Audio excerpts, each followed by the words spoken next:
Hello, one and all, and welcome back to another round of the Night Shift. This is Night Shift 15. That means we've done a shitload of Deadlock shows.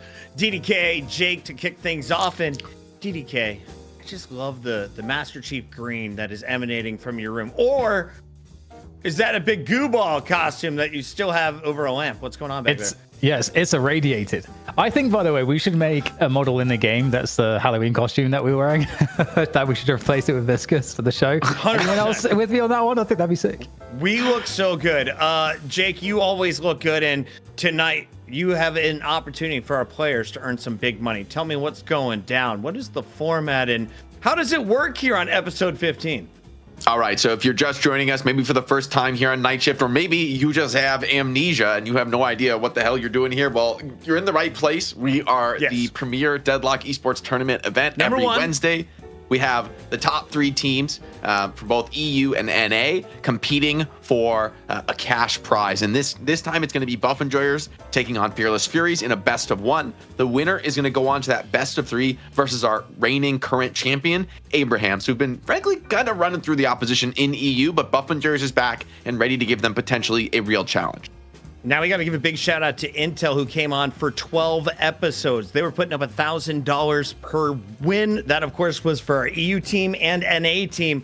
DDK, we've opened up our own wallets. We're starting things off with $600 guaranteed. The rest, though, there's room for improvement with community funding once again. Yeah, that's true. Yeah, the community is able to shore up the prize pool by donating to us during the show, and it will get tallied to hopefully a total, well, there's no pressure. Obviously, this all goes to the players, though. But some pressure. Oh, I thought you were going to say something. Oh. No, sorry, I was going to say there is some pressure, I'm told, because Jake, CFO, we have a special discount tonight, right? But it's limited time. It's not only the crowdfunding for the players prize pool, but also, of course, you can gift Twitch subs right now. I believe there's a next level promotion here on Twitch. I think it's 35% off 5 gifted subs. So potentially a lot of value in the gifted subs to give them, particularly today. And we'll see if we're able to offer this more in the future. But this is the moment. Strike while the iron's hot. Throw those gifteds down, and that supports the show overall, right? The ability for us to continue running this Deadlock event week in, week out. And we know, the fan support has been amazing throughout. The community has been a huge part of that, all the way here to this point. So keep the subs coming, whether they're just like a humble primer or a nice 5 gifted. It's all appreciated. It all helps us continue to run the show at this level of quality. Thief Duck just chimed in. You can too. 35% off 5+ gifted throughout tonight's show. Big thanks to Twitch for giving us this opportunity as a partnered streamer. Big thanks to all of you for the growth we've seen over the 15 weeks to get to this position already. But enough plugging. If you're over on the YouTubes, just skip forward to this moment right now because we're talking about our teams. But before we dive into that, we got to revisit the art. A special guest joins us. He goes by the name of Kaplan. And Kaplan, what do you got for me tonight? You're keeping the lash stash and the lash hair. I'm loving it. Well, the stash has come down a little bit. It has been trimmed a bit on the sides. I can no longer curl it. Though my wife did just tell me today, of like, why'd you trim it? I loved it. After harassing me for weeks and months that she hated it. So, maybe it'll come back at some point. But here on the Night Shift, we're all about the community, right? And one thing the community does and they do well is art. And I wanted to take a moment to highlight some of the community fan spotlight that we got going out there. Mostly when it came to Reddit, I saw a ton of posts, a lot of it elephant related, though none of those made it into our tops for this one. Let's actually take a look here at Reddit user iHead with 2 Ds. Don't know why 2 Ds. A sick bebop artwork here. I'm loving the colors, like the neon green or the green, blue, and pink here is really doing it for me. That's sick. What do you guys think? Underneath. This is amazing. It's like a tattoo just waiting for ZP's back. Oh my god, this would actually be a crazy tattoo. Like low key, this works. 1,500 subs. ZP will tattoo this on his. No, I'm just kidding. I don't think we get to do that. But then we also had some sick like pixel art being made by Kaiser, and bear with me, Tezcatlipoca. We got 3 different ones here. We got Billy with some pixel art. We got Shiv. We got Mina as well. I think they all look really sick. The Shiv one did take me a quick second though, but you can see he's got like blood on his hands. Left? What's on the face? It kind of looks like blood, man. From all those killing blows. Oh, that's his hair. That's his quaff. Yeah, he's just got. All right, wait till you see, when you actually look at Shiv's model in game, you're all like, "What is going on with his hair?" It's got like a prosthesis in there, man. Yeah, I think ominous. And the Mina's really scary too. The Terminator eye. Still yeah, not. loving this stuff. I loving what the community's putting out here. We also have another one coming in from Gunner Enthusiast. This one's also pretty sick. Again, coming in from Reddit. This one's done by Paint, and the fact that you can do this on Paint makes me want to draw. This is more of my level of artwork here. That's fantastic.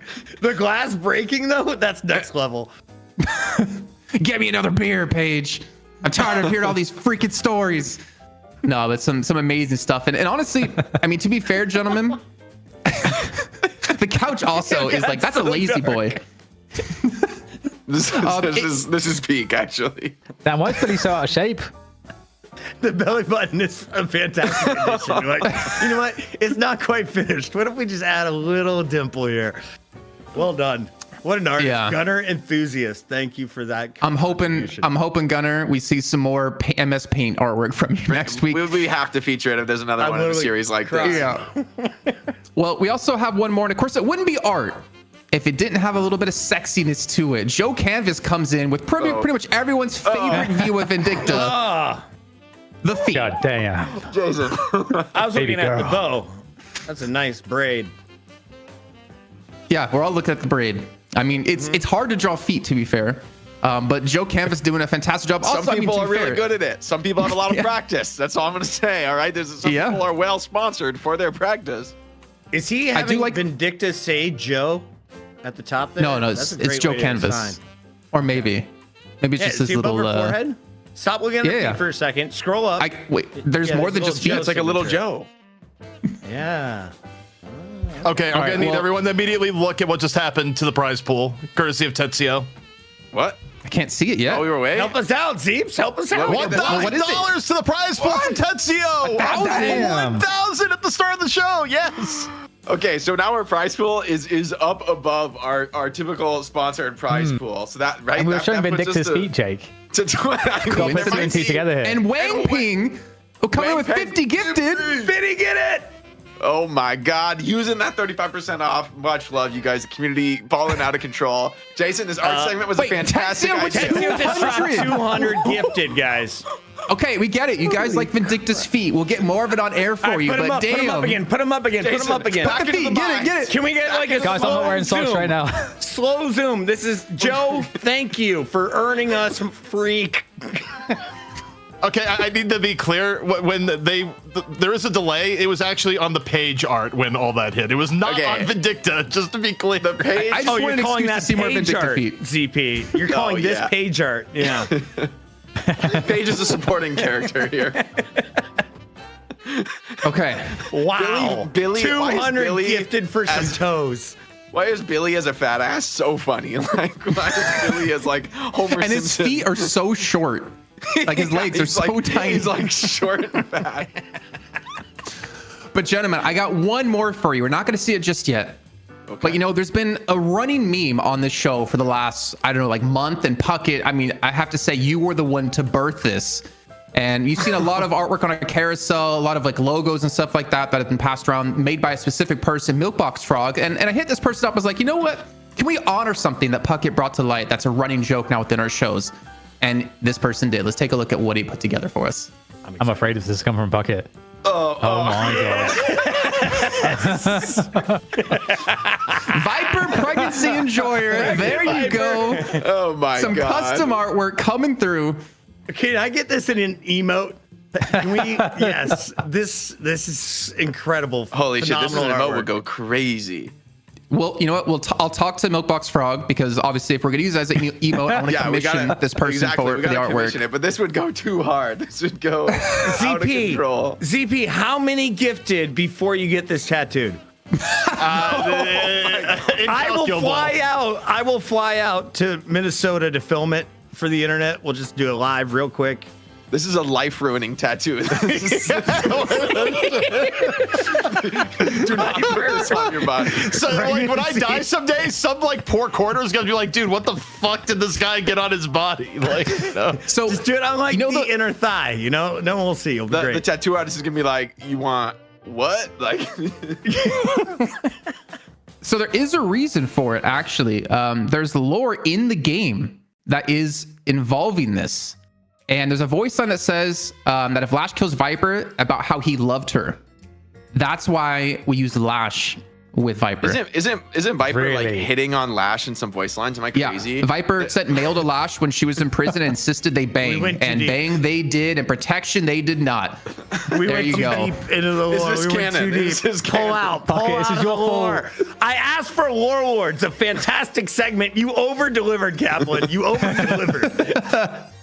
Well, luckily for you, this is my out. It's time to actually head into the games with you three gentlemen. We've had all of our great artwork from the community. Make sure if you want to get yours featured on the show, make sure you can submit over to our Twitter at DL Night Shift. And then also, if you're ever on Reddit, just post it there and maybe I'll catch it and put it on the show for you. So thank you guys so much for this. Hope you guys enjoyed. That was incredible artwork. Everybody give it up for Kaplan in the chat. He has been combing through the darkest routes on Reddit and he came up with some great gold there. Viper Pregnancy Enjoyer, if you are in the chat, now is time to take your bow as well. DDK, I don't know where to go from here with the show. What do you want to talk about? Buff Enjoyers or the Fearless Furies? I don't know. I'm still thinking about that. Just romantic image of exactly this. This one, I mean, one here? Look at Lash. Just the strong arms, enveloping Viper, so just providing the safety. And Viper knows. Her claw is so big. In his arms. That's gonna be a big baby. Look at that. How many weeks? Milkbox Frog, I need all new emotes on my channel. I'm coming to you, bro. We get to showcase some of the best art on the planet. I never thought we would hit that level 15 weeks in, but here we are, Jake. I'm told we have to talk about the Buff Enjoyers because there is a famous person participating at the pro level. And it's not just Hoot. Who else is playing tonight? Holy, it's Metro as the Buff Enjoyer 6th? Oh my goodness gracious. Chat is going crazy right now. I promised it. Sherrick, Holistic, Obakim, Hoot, Metro, and Zergy, DDK. Is this real life? Is this real? No. Can we get this verified? We are trolling. Okay, all right. Why are you trolling? Why are we trolling? Why are we making stuff up? Wait. We are spreading misinformation on the internet. We can roll the real stakes. It is cosmetical. This has been, disgusting. Cosmetical. Okay. I think this will be maybe a little bit less surprising for the fans, but we thought, we had to take this golden opportunity to troll our wonderful viewers. Sorry, not sorry. Thank you guys. Also, shout out to Malkshake, who just dropped off another 5 gifted, 35%, 5 gifted or more. We already had 200 gifted. Average Jonas is in the mix. We've got Copper back in the building. Thank you all, guys. We're not even at 1,000 viewers to start off the night. And how much money have we already raised, CFO? What do we have for the evening? So much money. We've already, $1,000 of the prize pool. That's gonna that's almost doubling what we were already offering to the players. So the players are gonna be psyched about that. Then huge gifteds already coming down. I'm very excited for this 35% off gifted subs discount. That's kind of crazy. That's like almost Twitch's whole cut on the gift subs. So shout out to Twitch. This is a great opportunity to support the channel. And huge shout outs to the wonderful people in the community just throwing down tons of gifted. Can't wait to see this new Buff Enjoyers roster. I think people have been kind of hungry for this team for weeks, wanting to see them back in the lineup. Well, they've had their time to trial. They've got Cosmetical in, and now we're going to see, are they back in peak form? Can they still compete at the top of Europe? If you thought that was a fun lineup to look at, you are going to love the Furies. Furries? Fearless Furries? Is that what we got? We got Surgery, Ayano, Capstan. Tell me about this squad. Fremont catches my eye. I see Coffin on the list, but I'm told Coffin's not even in. that instead it's Wizaster playing tonight last minute. Thank you to ZP on our production channel. DDK, you know anything about these famous Europeans? Well, the first thing that I'm worried about is there's quite a few roster changes here for Fearless Furies. Obviously, Surgery is kind of a mainstay though, and I'm sad because where's Appa Cycle? That's what I'm sad about. And I know Wizaster, it's fun seeing him back on the roster here. I miss his Infernus, Jake, frankly. Yeah, it's cool seeing some of these players coming back in. I'm curious to see what they end up going for on Wizaster, but Fremont has really impressed me on this roster. Captain, like the Abrams, was phenomenal in some big games. Fearless Furies, it's been a while where in Europe there was kind of like a solid top 2 running the table on the opposition. I think Fearless Furies are probably 3rd best right now. I think they're probably, most people would rank them behind Buff Enjoyers, but they've been much closer in terms of that gap between them. I think this is a team that, maybe these, continual tweaks, maybe the little roster adjustments, I feel like there's a very real chance of them being enough of a threat where even Buff Enjoyers, I don't think they can take this win for granted. They need to come up and play a strong game. And just after the roster change, there's an opportunity for Fearless Furies to kind of surprise them and still get their turn into that money match against Abrahams. Okay, we got something in Japanese here. Afflictor Cosmetical, Clutch Master, Cursed Mark. It keeps moving. One tap. Cosmetical, Vanish Like Smoke, Burst Like Thunder, Pocket. I don't know anything about Cosmetical, but Achieve Angel, I will allow your tweet. Welcome into the stream, everybody. Metro is here and apologizes for not playing in our starting lineup. Unfortunately, he's just doing awesome watch parties, and Toffee TV just hit us with a Prime. Did you know that Primes are free, DDK? Like, if you're on Amazon and, like, you're getting stuff shipped to your house, you probably got Amazon Prime, which means you probably got a Prime sub just sitting around, right? Yeah, if you're already paying Amazon, you can pay us as well. Why not? Make Amazon pay us. I mean, come on. Make Amazon do it. You don't have to pay us. Make Amazon do it. Delegates. In the meantime, we've got a Mo and Krill. This is production telling me, shut up, Puckett. The match is ready. We got 2 fat guys with tiny guys out their back. Jake, who am I watching? Looks like already, an opening parry here for the Mo in the blue trunks. See if that's enough to get this 1v1 win. Let's go Surgery. I mean, the meta has been shifting, and the parry back. Oh, a double parry here, so it's all turned around. The haymaker. Surgery's got cooked. All right, I hope that was just one and done in the Mo 1v1, because Buff Enjoyers used to be so dominant, DDK. They were Virtus Pro. They were on a ridiculous run. The only team that could even come close to them, the Abrahams. Then they had some players shift around on them. How strong is the new lineup with Cosmetical? Have you seen them before? I haven't seen them play with Cosmetical, but I mean, honestly, it's such a strong roster. I mean, they're going to be really good. Just one player. They're going to be really sick. And apparently, Cosmetical's got a nasty pocket. So I'm basically relying on the Twitch analysis here, the extra man in the segment. What do you think, Jake? Have you seen Cosmetical play? Jack's Libido just dropped 20. Sorry, Jake. We got to celebrate real quick. Continue. Huge. I mean, I think the Pocket is definitely a specialist character, which is interesting for Buff Enjoyers, because I feel like, Hoot already has a pretty nice Pocket, but having a specialist on Pocket also means, hey, look, you have a lot more. You can open up Hoot to more picks beyond that, where maybe give him a little bit more farm prio. I feel like he's looked really good on some of these like more conventional carry roles with his focus on the team play. So I think it's great for Buff Enjoyers to add in a player who brings that like super high skill individual execution on Pocket. That's, it's hard to replace somebody like Dimov. And so there's like a huge hole to fill on this Buff Enjoyer squad, but it would be a real feather in Cosmetical's cap if he can, still look solid with this team. All right. Kelvin's been left open. Big Shiv hairdo. Kelvin's in. Good call, DDK. What do you pair with him? If you get it back, you got to expect Buff Enjoyers to steal the second and third best characters, right? I mean, Holiday's got to be still in the mix, right, for some of the highest priority pick there, I'd imagine, to see that. And Infernus is also still, I think, pretty high priority as well. I mean, the thing is, though, they have Kelvin, so you might be looking to maybe try to get some of those picks that do pretty well against a Kelvin. Like Yamato has seen high value also recently, so I could also see Yamato in the mix here too. Another 5 gifted. 5 gifted. Thank you, Blank. Casters dropping down the credit card tonight. We love to see it.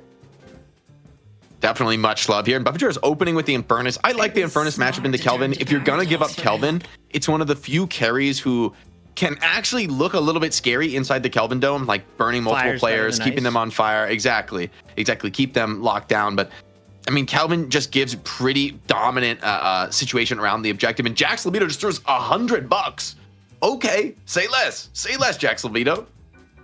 We'll throw that on the prize pool. Thank you very much, Jax Libido. We're also over 1,000 viewers over on Twitch for the first time tonight. Welcome in, everybody. This is episode 15 already, and you just saw a Kelvin Holiday Open. Does it get better for the Furies than this? Before the show, ZP saying, dude, Holiday, she's not just an initiator. Now she's like a hard carry and an initiator, DDK.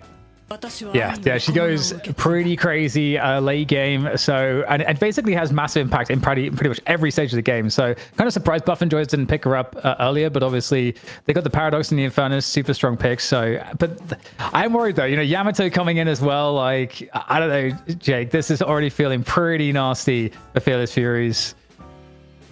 Yeah, the Yamato, you know, this looks pretty scary in terms of the front line. I like the Sinclair take relatively early here, but Sinclair can be really annoying. You can also steal that Kelvin ult away, which, I mean, Kelvin's very powerful in the landing stage, has a lot of value on the kit across the board, but the ulti really is kind of like the end all be all, the thing that you're really thinking about around these objectives. And Sinclair being able to steal that, also being able to steal the Yamato ult at times, pretty nice, right? These are a good Sinclair game, so I think Buffingers are smart to maybe pick this character up earlier than we normally see it. What are the chances we see a Viper for the pregnancy enjoyers in the chat? Not great. I'm just gonna keep it real with you. Not great. This is a super important game, and I think Viper still a little bit too out of the meta. Maybe, but I mean, there's already enough lockdown on both teams where it's gonna be hard for Viper to really see a lot of value. And the Furies are gonna ban away on Abrams. Interesting choice here, because I think Captain has looked like one of the better Abrams. So maybe in fairness, you want to put some respect on Buffingers, who can pilot it almost just as well. Is Billy a thing? I haven't seen him since like week 10. It's still really good, I think. Yeah, Billy Page as well is like a really sick opening lane. Some people like to play. The Doorman as well. I think Doorman, I mean, Sinclair and Doorman both give great tools to respond to the to Kelvin's Ice Dome, right? Around like turning in urns, allowing you to kind of like actually have playmaking potential with that ultimate in play. So I think Buffingers, I really like this draft. I feel like this is something that they've absolutely thought about. If you give up Kelvin, what are you going to do about it? How are you going to play against Kelvin? And for me, these are two of the best characters in the game that give you playmaking potential against Kelvin.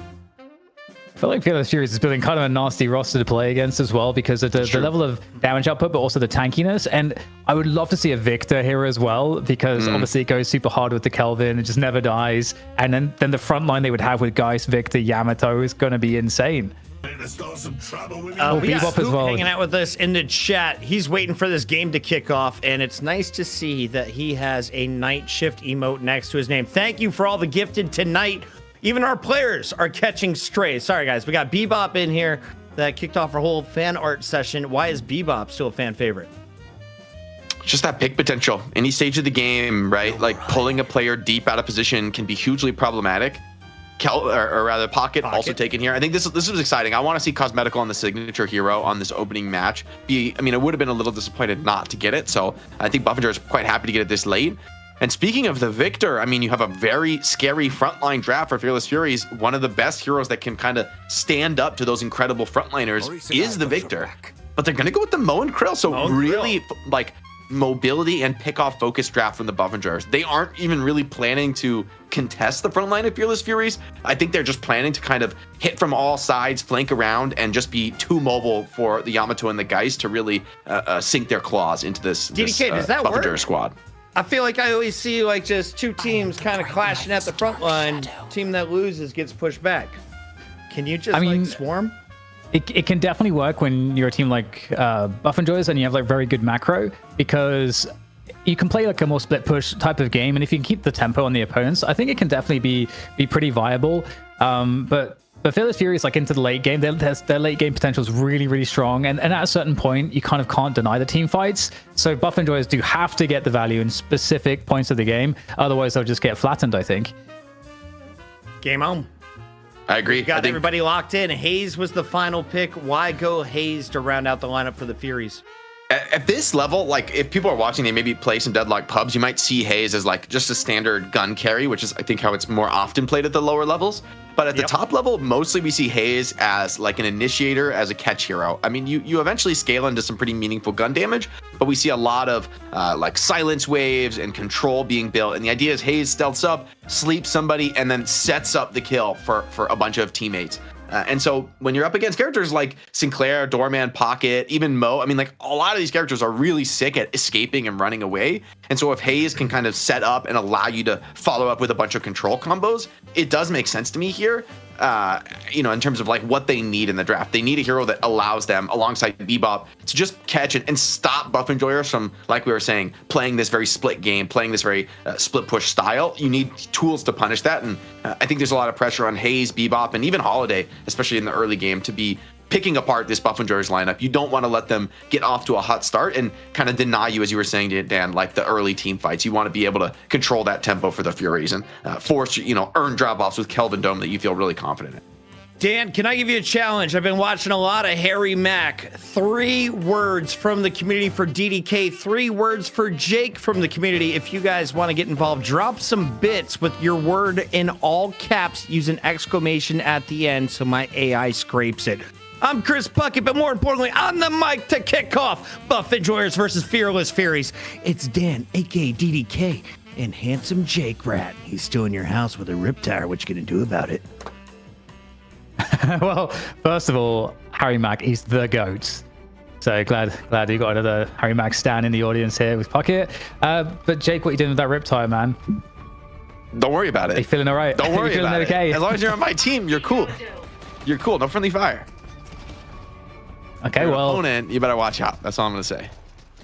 So, I mean, getting into this game and looking at the lanes here, we've got the Kelvin for Fearless Furies. Like, I feel like overall, I kind of favor their lineup. And for me, I really look at the Pocket performance from Cosmeticals. Kind of cool that it, you know, could come down to those really key afflictions. Because that's the only thing, Jake, I feel like can really level the team fight difference we'll see later in the game.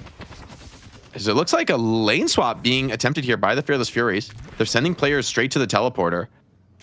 I mean, this can work, but it does kind of take a while. Like, I think this gives up a bit of prio on both lanes. So it can be a bit of an expensive play in the early game, but I guess they really want to have... what's the matchup they're really looking for? It's like having the Holiday against the Sinclair in the pocket so they can kind of poke back. I mean, the lanes are definitely unconventional, right? Kelvin with Holiday, it just... I mean, usually we see Kelvin laning more with characters that can kind of frontline and rely on those Kelvin heals, where Holiday's more of a poke hero in the lane. So interesting choices for now from the Furies. It's pretty interesting. You know, maybe it could be relating to a build decision. Maybe we'll see a Kelvin that is more about like the Ice Beam chase down or something like that, you know, as opposed to pure support. I'm not sure. You know, I guess we'll find out. Time will tell and all that. DDK, your first word is Viper Pregnancy Enjoyer. I'm sorry. Well, it's how the cookie crumbles, Dan. Someone's got to be Viper Pregnancy Enjoyer. No shame. All right. I mean, it was bound to happen. But Jake, just follow that point really quickly. They do have a Hayes in Wizasta that often we can see Hayes playing more of a support role in terms of the builds. So we could see the Kelvin could be a gun Kelvin potentially, right? That's a good point. It is surgery, actually. So, you know, maybe they do want to give a little bit more farm. And now that I see it, I think maybe they just really wanted to put Hayes against Mo. And Mo, of course, with that big hitbox, it's really hard for him to drop the fixation stacks in the lane. So maybe they were just really trying to pry out that matchup so they could, you know, force that fight. And Hayes is pretty dominant in the laning phase. Like, if you get off to an early hot start and find some kills, right, like that is the dream for this character. You know, you really want to be playing with tempo and pushing a lead, but Infernus is a much more difficult fight given Hayes' low HP pool. Yeah, and especially nice against the Mo and Krill. Just super easy hitbox to stack up the fixation. We do have the improved spirit coming online too, so you're really maxing that fixation damage early on. Keep the pressure on. And also extra damage for the knife too. So yeah, it's actually looking like a nice start in this lane for Fearless Furies. Careless Magnus, thanks for the 5 gifted. Looks like a fight starting off in mid. Paradox Stormman, I mean, monster poke out of this lineup. I think Fearless Furies, Yamato in the mid, really just wants to stay alive, and the item build reflects that, right? Extra regen and the healing shot. So just doing whatever it takes to weather the storm of the poke and kind of get towards these ultimates where Yamato can start to be a little bit more effective. Yeah, absolutely. Because I thought, especially, you know, for Bebop, if Bebop can get online a little bit later on, you're going to be able to get quite a lot of damage. If you can just survive this, the first like 5-6 minutes of that poke like you described, we could see the tables turn a little bit. But there's a catch actually coming through on this left lane, and that's going to be a surgery to get taken down there. So pretty big find. And Fearless Furies have a few very, very weak players. Bargarico as well is having to go back to base. So overall, it looks like Buff Enjoyers are kind of coming out ahead in pretty much all the lanes, all 3 lanes, actually. Yeah, it's starting to look really good. Cosmetical already has the ultimate online, and oh, that's Disaster going down. We were talking about this being one of the stronger lanes. Zergy got incredibly low in that trade, but ultimately just played a little bit more cleanly for the Buff Enjoyers. And I mean, they're off to a very hot start now, Dan. All 3 lanes are kind of starting to crumble. I mean, the kills are coming in. You still have an opportunity, I think, to stabilize here for the Furies. They haven't lost the Guardians yet, and they're going to be coming back on full HP, but definitely advantage Buff Enjoyers here in the early game, and expect to see Cosmetical get very active as soon as he has that Majestic Leap online. I see Geist. So slight edge here on the Souls overall as we get the bridge buff battle. Ooh, that's a very nice cart, finding both players, giving Adorman a nice position here to do some extra damage. There's a hotel guest, a door there to try and get to back up there and keep the damage going. Really, really well played so far, coming here from Buff Enjoyers, keeping the pressure on around the bridge and winning that battle. And I mean, that's coming to the bridge buffs. You feel like you have to contest those, but you just get absolutely clapped here by Buff Enjoyers. Affliction onto the Kelvin here. It's just going to out DPS this dome. No issues with that. Kill for Listic this time. And across the map, man, the deaths are just coming in. We're at an 8K soul lead. Fearless Furies, I mean, we're talking about them as like, hey, they may be 3rd in EU, but they're still impressive. They're still a threat to some of these other teams. This is the new and revamped Buff Enjoyers. Man, they came to play. They are not worried about this opponent right now. I feel like they're already starting to think about how do we take on Abrahams in that money match. Yeah, that's kind of crazy. But yeah, I didn't expect them to have such a good time of the early game. So it's actually almost, it's getting to a 10K difference almost. And there we go. The Kelvin plays coming on through here now for Surgery, trying to chase this kill down, but it's looking rather challenging. Unable to find the pursuit. Going to be very cautious here. Cosmetical will get away in the pocket, and so the opportunity is gone there for Fearless Furies. Or maybe not. We're still going in here. Arzo is getting quite low on the holiday there. And Cosmetical's going to be able to cloak away, so still evading the death. Yeah, they're trying to put what pressure they can on here. Understandably so, but now Hoot finds a kill in the mid lane. Bebop popping this laser, just trying to zone players away, clear the wave. But it's just defensive here from Ayano. Not what you're hoping for out of that ultimate pop where, you know, usually you'd love to be pressuring a Guardian with it. Can we make this official, Jake? At 6:06, you said you think they're already looking forward to the Abrahams. Do you think this game finishes before 18:06? That's the fastest I can remember seeing. I think this is actually a very serious candidate for a game that could end that quick. The only downside is Buff Enjoyers, they really don't have that much building damage in the draft. And so this game might go a little bit longer, but it might be one that Buff Enjoyers are just dominant throughout. It's going to be hard for them to like actually secure objectives and take walkers early, and so they might end up farming a little bit more than that. So I don't expect the game's gonna be that fast, but it does look like Buff Enjoyers in full control. I feel like they need to make a big mistake to lose. I mean, this is almost a 10K soul lead at 7 minutes. That is brutal. Like, Fearless Furies knows it too. They need to start making some crazy plays to get back into this. Chat, put your guess in the chat right now. GDK, what's your thought? On what exactly? On how long this game is going. How long? Yeah. Yeah, I mean, okay, I'm going to say 25 minutes because I agree with Jake. I think it's going to be a little bit tougher for them to actually close it down super fast based off of the abilities on Fearless Furies. Stuff like the Kelvin Dome can really slow things down and pushes, as well as the like Hyper Beam. And you got a lot of like clear as well with Fagarico with the Ghost Bombs. So there's definitely tools to slow the bleeding down, but yeah, I do think it's going to be a pretty easy one here for Buff Enjoyers. If it keeps going this way, right now you've got both Moencrawl and Infernus. You're kind of freed up here for Buff Enjoyers to roam because they've got that early Guardian down on the right lane. And so they're getting super active on the map here. I'm missing the stolen lasso. Is Listic. That was close, man. That looked like a good connection to me. So, I mean, that's a scary one, right? Because, you know, you get this lasso connection on Sinclair and then TP away. You actually like pull people back through the teleport with the lasso. So it can be pretty absurd how far you can pull this Holiday back. This Medical's back 3 stacks, so he's going to be able to really pump down this Guardian. And that's going to be another side lane Guardian going down. Although maybe with the Dome, there's a kill potential here. Yeah, Cosmetical not able to get the cloak out before the Dome went down, and that's going to be a wrap for him. And might be able to trade some of the kills away. And as they do lose the Guardian, but can they get another kill on the trade of that Guardian? Ice path there for the pursuit, but I don't know that this is going to be a catch.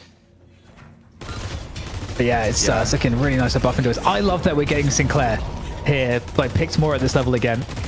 I mean, it's a hero kind of like Doorman in a way that it's like such a high skill character that, you know, maybe it takes people a little bit to figure out, okay, how are we going to get the most out of it? But it has insane playmaking potential, and there's a lot of very powerful ults to steal. Not to mention, I mean, Vexing Bolt is one of the most powerful nukes in the game. Genuinely, it might be the best, like, raw nuke in the game. And so, man, when you're winning a game and you're comfortable sitting in the back on Sinclair and, like, letting the team hold this aggro while you just fire artillery from range, man, this character is absurd.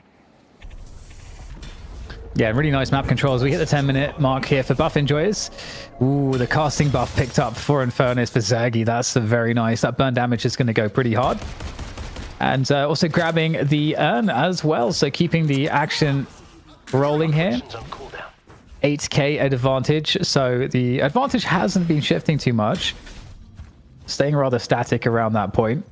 And forcing Fearless Furies with this unrun to respond. Now, they got the left Guardian, so it's the mid Guardian and right Guardian. If they wanted to trade, just allow the end to go, they'd have to hit up this mid Guardian. But there's a defense there, so they got to be careful not to get nothing out of this, Jake. And I don't know that they're going to get anything for this urn turn-in. They're just going to still be fighting in mid here, but they're not going to get it. Yeah, they get 1 kill into Hoot, which is nice considering how rough the game is, right? Finding a kill is something pretty meaningful here. But the counter pressure is right back in, and Mo, you know, took that door, dropped the urn, and he's back into this fight. Doorman getting Bebop incredibly low now, and Listic on the chase down. Should have him dead to rights. Geist is going to be able to drop that mid Guardian, but the combo is locking her down. She does have that swap, though, so things could get a little bit scary overextending into this Geist. I think Mo thinks he's just going to live even if he does get swapped, and I think Geist is actually right not to try to commit onto this. Just has to juke away, but the sick moves from Far Greco might be enough. Maybe not quite, though. It's so incredibly close. Okay, Listic found it. Was that like a Vexing Bolt from nowhere? I don't know how he managed to get that one. Maybe it was just a blast from the wand, from the Harry Potter wands. Oh, Yamato, big trouble. And you do not want to have to pop the ult here. There's no way to fight your way out of this one. He's going to pop it, but I mean, the life, it's just not enough HP. You're happy to continue and just double down on this one. And they get a pretty nice big bag off that. EPL Fine beating a pretty significant soul bag away to Listic. Wait, someone just bought Trophy Collector. I didn't see who it was, but someone just did it.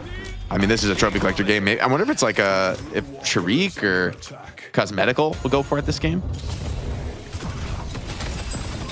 Yeah, I don't know. I think I'm going to guess Cosmetical, but we'll find out, I'm sure, sooner or later. We always get our Trophy Collector check-ins. Look, that creep in particular is now Infernus starting to fight. I mean, Zergy's getting active uncharacteristically early for him, but it just speaks to the lead the Buffingers have. They're thinking about getting into some of these bigger team fights. Although, like we said in the draft, right, that's one of the strong points for the Fearless Furies. I think if they can get that 6-on-6, that's arguably one of the best sort of fights for them. And Arzo, I mean, maybe Glass Cannon comes online. That could be the start of a bit of a turnaround here. And it looks like the Trophy Collector was Listic. So I kind of like this. I think Sinclair, especially because you want to get so active early game with your souls, in theory, you're going to find a lot of Trophy Collector stacks, and there's just one of them for Listic on a 4 streak, starting to farm that up, and really uses all of the stats, especially that ability range on Trophy Collector so well. Like the Vexing Bolts become enormous, you get a huge Rabbit Hex, and then so many of these stolen ultimates, right, are going to benefit from the range buff. Okay, there's a catch onto Hoots. Is there going to be a frag out for this one? Looks like it's guaranteed. Execution onto Hoots. So nice find, but at the same time, there is a fight here on the left side of the map there around the Buff Enjoyers Walker. Another pursuit. He just can't kill Mo's already at this point in the game. Very tanky. Yeah, with this warp 2700 stone, health. it's so hard to finish him. I mean, he's got such great tools to like get away and get out of an engagement that doesn't go his way. Fargreco getting some shields, trying to play around that health swap, but it's super low. Maybe gonna burn down to Infernus here. That's a painful one. Healbane buff here, healed up for Zergy, and he's taking this fight to Kelvin. This is a 3-on-1, and I think Zergy actually can win this. I mean, this is pretty competitive. He's burning down Kelvin for now. Bebop's trying to layer in as much damage as he possibly can. He gets a buff from the Guardian Ward there, from the Doorman to slow things down, but Zergy goes down. It's going to be a lot of kills in response here for the buff enjoyers. Yeah, 4 players coming into position for buff enjoyers to rally around this fight. Zergy's dead, but traded out will be Ayano, so it actually ends up being a positive, net positive there for buff enjoyers. Still coming away with the W's. Let's not forget they got this Walker at around the 12-minute mark here, so they're in a strong position, just dictating the entire map. And in fact, there's a lot of jungle around the map as well that is just there for the taking, that they can invade onto with impunity at this point, as they keep forcing Fearless Furies to just respond to these offensives. It just buys them all this space on the map. And Obakam being here, clearing this wave is so annoying. It means like there's constantly now waves crashing on the base. You have to respond to this wave, but you're never going to kill the Mo. And honestly, if you come attempt it and there's like one player behind him, you're just going to die, right? Like he's going to combo you and you're going to get finished off. With the trophy collectors as well in play, that becomes especially important. Listic trying to get a little bit tricky here, farm some trophy collector stacks, but now could find himself in trouble. The bailout comes though. Hoot is in. Nice swap onto the Bebop. Could turn into some counter kills here as Listic for now survives, and there's time for more players from the Buffingers to get into this fight. Oh, what a massive play. Hoot really coming in with a good set on the Paradox. Not just the save, but gets the kill onto the Bebop as well. It's actually diabolical stuff. I mean, Listic did die, but again, you know, we're seeing a death like Zergy died, but then 2 players from Fearless Furies die, and that has happened twice now. So just consistently coming out behind here are Fearless Furies. And now, if we look at the scoreline, it's a 14k difference and another earn run. It's a comeback earn, though, so it's going to be challenging to turn this one in. Not sure they're interested. Yeah, it's an awkward one because turning it in on that side of the map, especially with Bebop and Haze around, is going to be pretty scary for this Buff Endurers comp. Like, they don't necessarily want to force a fight like that. But by the same token, if you give up the urn, I mean, with Kelvin on the other side, it's almost going to be a free drop for Fearless Fury. So this would be a great start to a comeback, and that's why Obakam is just camping this urn. He's not allowing it to come back to the other side. Someone who is coming back to the other side, though, is Listic. Got pulled deep, but with Spectral Assistant, teleport out, not going to be a problem for the moment. And Majestic Leap online for the Sinclair. I love this item. Just gives you such powerful initiation potential. 1-for-1 trade for now in the mid lane, and that's a good one, though, for the Furies. You're going to be happy to get that, as well as a Guardian going down.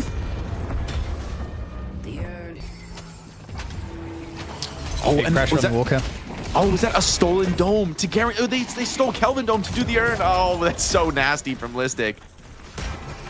And now Doorman just abusing, poking you from deep behind the walker. What are you going to do about this? He's just playing on his door. He can easily get out of this if things go wrong.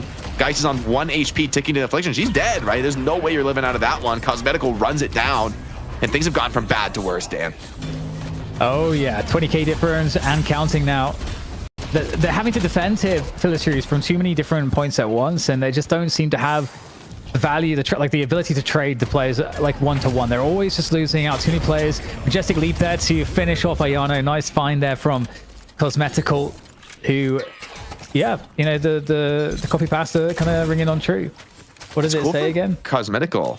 He's gone Spirit Lifesteal. It's actually an item I almost never see built on Pocket, but in theory, it makes a lot of sense for this particular game, given the heavy frontliners in the opposition. And speaking of heavy frontliners, you don't look very heavy right now. Yamato goes down like a lightweight here, and Buffingers all around the mid lane. They're going to be very happy to take this straight to the mid boss. No Kelvin Dome, nothing to really worry about. And we could be seeing near the end of the game here, Dan. Yeah, there's not really all that much to do to contest this one. They're going to come in and just donate themselves, it looks like. Oh, Kelvin comes through, but okay, we're going to get the dome. Was that Sinclair popping the dome? No, I don't think that was actually Surgery's dome there, but is it going to matter? It gets thrown into the hotel, and every Rejuve Chav going to Buff Enjoyers. They're just going to easily deal with that, and it's just a horrible situation. It's a must contest for Fearless Furies, but not one I think they ever had a chance in making good for themselves. Yeah, in this Pocket turn into a huge issue now, and there's multiple trophy collectors that on top of it, right? So you have your traditional carries here farming up with the cult stack. You've got trophy collector stacks building up, and Buffingers are just absolutely locking this game down, playing very tactical, very clean though. I'm glad because honestly with the lead they had, we could have seen them just kind of like run it down mid as a huge stack, and maybe you do still just force the win with that kind of a play. But no, Buffingers are playing this really smart, the way they would approach against a very strong team, and I think they're setting themselves up to look like a very serious competitor in that next match against Abrahams. Oh, okay. Well, there goes one rejuve charge. Zergy gets donated, but back into the fight once again. But instantly killed. It's the dead again, but the clapback could be immense. That's a lot of resources onto the Infernus. Those Vexing Bolts hit very hard now. I think that's a stolen Yamato ult there onto Listic. Bebop just trying to get back into the fountain, just trying to get back into the base. Anybody caught outside is almost assuredly in trouble. Yamato does still have her ult. Could try and make a defense here. I mean, this is kind of a decent start to the fight for the Furies, right? Getting a player down, you still have 2 rejuve traps to worry about, and a lot of playmaking potential still left. Cosmetical has that ultimate. See that affliction, looks like pretty big onto 3, so the follow-up here could be pretty scary. You got to get back now for the Furies, get back into the fountain and heal up, and the rest of the team is trying to not let that happen. There's EPL fine, chased down by Cosmetical. And I mean, the signature hero pocket has just been amazing in this opening match for him in Deadlock Night Shift. Yeah, it's actually beautiful to watch. I hope we get to see it again against Abrahams. And here for Phyllis Furies, it just doesn't seem like there's all that much they can do. Where I think, what did you say, 20 minutes, I think you said? Yeah, I was gaming for 25. That was my pred. And it's starting to look okay. However, Fearless Fury's getting a couple counter kills here. Rejuves are gone now, and there's multiple players being chased down. So that's a nice little clapback, a good little punish for the Furies. Still, I'm just worried it's not enough, right? The Urn is now going to be contested by Infernus, so there's not going to be some easy Urn drop for the opposition. Cosmetical using this time now to continue farming up the jungle. Haze, though, could play spoiler, but Zergy's too wise for it, man. Already deep back under the walker, and with the wave that far, just not a pick you can really go for. Yeah, holding on to the Urn as well, so Phyllis Furies can't get that one. And for me, Phyllis Furies have a lineup that could, it just came, it's a lineup that's coming online too late. It's a good late game lineup, but it just didn't have that pace, that timing in the early to mid game. And Buffingers has just never let them breathe after they got the early advantage off of winning the first 3 lanes. So it's just, I think we said this like last time as well. It's so incredible how, let's say Phyllis Furies are a team that's like very good, and they would destroy like everyone that's not Buffingers or Abrahams in Europe. But they get destroyed by Buffingers in such a technical way, and it's just such a testament to how complicated the game actually is. See an Urn drop attempted here, and with the stolen frozen shelter, oh my god, this is so nasty. They have the Kelvin and the Doorman on their team. What do you do about that? Like, actually, that is just a nasty play. Lasso deep, though, and Hoot was trying for a pick here, and now he's going to be the one getting picked off way too deep. Just throws out a ton of damage, and oh my, I can't believe he kills Holiday there. That's a 30k Holiday from Arzo. I mean, that's honestly worth for the Buff Enjoyers. That is unreal that who can find a kill in that situation, getting 3-on-1 ganked under towers. And it's nice because it buys a lot of extra time too, because the map still needs some cleaning up in terms of the farm. At least, if Buffingers really wants to just make sure that they don't do anything and make any mistake, just completely guarantee it, pick up all the farm, extend that advantage more. I mean, before you make your final push. Watching Cosmetical's pocket, I'm like, do Abrahams have to respect ban this pocket or pick up for themselves? Because Pocket's a strong character, but it hasn't been like ultra tier 1 in terms of the pick prio. Just watching this guy work, I'm like, man, I don't want to see this guy in Pocket next game. If I'm Abrahams in that money match, I'm like, yeah, maybe let's have him play something else, because this is terrifying. He's just running the map now, and this is one of those games where it just feels like Pocket's out of control completely. They're looking for a combo catch here on the mid lane. Found the combo, but not a finished up kill just yet. But surely Arzo dead to rights. And this is your most farm hero on the opposition. Trying to come in, trying to do what you can. The Kelvin Dome on top of it, recognizing you need to keep that Holiday alive, but it's just not possible. I totally agree on the pocket. No, Cosmetical looks extraordinarily comfortable. He's like the Billy and the Lazy Boy earlier, just like super comfortable. Getting the beers delivered straight to him. Throwing beers into the opponent's faces, breaking bottles on him. I mean, Ayana is forced into a laser here just to try to like clear creeps, but hey, people are just LOSing him, and they're gonna look for the finish here, honestly, Dan. With 2 players dead, I think there's just not gonna be the respect here from the Buff Enjoyers. They're in this position. Oh, nice pull deep into Fountain. Does Sinclair have the TP out? Seems like he does for the moment. Gonna be in decent position. But Fearless Furies, they need to get a very solid fight off, and the Patron's dropping fast. Yeah, nothing much to do here. There is just a last-ditch attempt. A Kelvin Dome coming on through as well to try to even the situation in the fight. But my God, Cosmetical is far too strong. A quick swap there from Who to make life even harder here for this defense. Fearless Furies, they're losing players. They're down 3, they're down 4, and that Patron is soon going to be down as well as it starts to get focused just a little bit more. The creeps are coming on in as well, and it is now the final moments. And there we go, the cloak to finish it.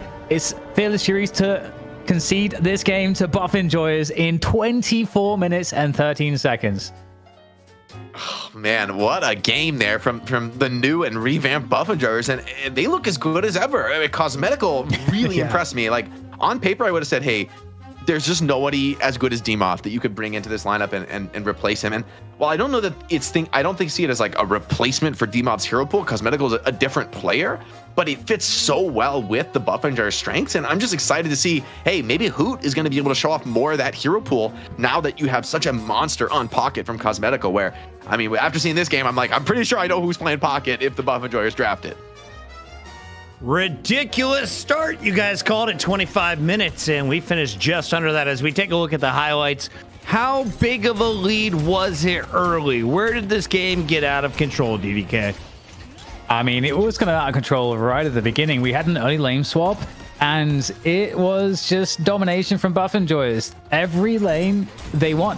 I mean, there was not a single point of the game. I think, what was it, like 7-8 minutes? They were 8 to 10k souls ahead. So they just got ahead early off of all those lanes, and they never let it up. They just kept the pressure on. They got a Walker at 12 minutes as well, whilst also invading the opponent's jungle. It was just like textbook, how do you get more ahead when you're ahead? That's what they did. We had some MVPs of our own. Tetsuo dropping 200 gifted subs already on the day. Jax will be the 20 gifted in addition to another $100. We had a $1,000 donation to the prize pool. Already, our players are going to be making bank, and it's all thanks to you guys, the community. Thank you for the support. This was just the appetizer, though, because the real encore, the main dish is on its way. Jake, do you want to talk more about this? I know you love the numbers. I bet we've been like dealing with stat problems in the API, but these should be accurate. What do you see other than Cosmetical was a pretty good pickup? I mean, the stats, honestly, aren't going to tell you too much in a game like this. It was a beatdown, right? The eye test tells you that. The stats, maybe they reaffirm it. I will say, I saw some people in the chat like doubting the pick haze, and to be honest, I think the pick haze was like actually one of the better parts of the draft for the Fearless Furies. Like, they did find a few of those pickups on the side lanes with, Arzo and Disaster grouping up to kind of catch an unsuspecting target, which was nice for them. It's just like there were way too many problems in this game for that to be enough of a solution. I feel like Hoot had a out of control, disgusting game. The fact that he was able to get that kill on the Arzo while being like pulled deep under base guardians is insane. But for me, also like Listic on the Sinclair, like this was one of the first games where we've seen a Kelvin in where I didn't think the Kelvin team had the advantage on those objective fights. They were always stealing that Kelvin Dome. They were using the Dormian Door as well. And that combo of 2 players, it was actually Buff Enjoyers who got the free earn drops, who got some of these like free Walker takes with no punish available. So that's a super scary lineup now where I'm wondering, do you really want to prio Kelvin that high when something like a Sinclair could be a good response to him? The Sinclair starting to showcase his abilities. And DDK, you said you were happy to see this coming back into play. Why did Sinclair suck for so long? And what changed to make them now a viable character? I think Sinclair's one of those heroes that is pretty hard to play super effectively. So, because Sinclair never really had any changes, I don't think, that made him like a lot worse or anything like that. It's just that he kind of just fell out of favor because he's one of those heroes that it does depend about, on what ults you can steal to some extent. But there are some other interesting things that we saw here where, if Kelvin's actually on the server, that's an insanely highly valuable ult for you to steal. I don't know necessarily if we're seeing Listic be prioritized onto that Sinclair unless the Kelvin's in the game. And given the fact that they had the Doorman as well, they had suddenly all this insane utility that they could use to make it even better in the mid game in terms of securing objectives in all kinds of different ways. We saw how they used doors and the stolen Kelvin domes to actually sort of secure the objectives. So this is all to say that Sinclair has a very good early game. We know that much. He's got a really nice nuke and he has good split push potential. But if you can really find the right draft to pick him against, that's when he can be really crazy.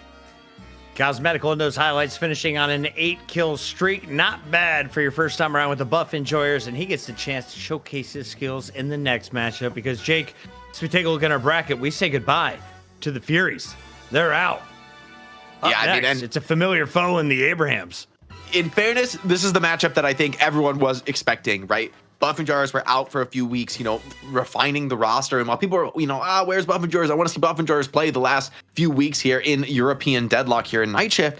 It's great to see them back at such full strength. And now I feel like the questions have been answered about, okay, this is why sometimes it takes a little bit of time to find a replacement in your roster to build those connections, because now you come back into the tournament and you really impress. And so going up against Abrahams, that's going to be a much different test, right? A much more serious one. But honestly, I think if Cosmetical either gets Pocket or has another pick that's as solid, I'm kind of worried for Abrahams. I feel like Buffingers came to play today.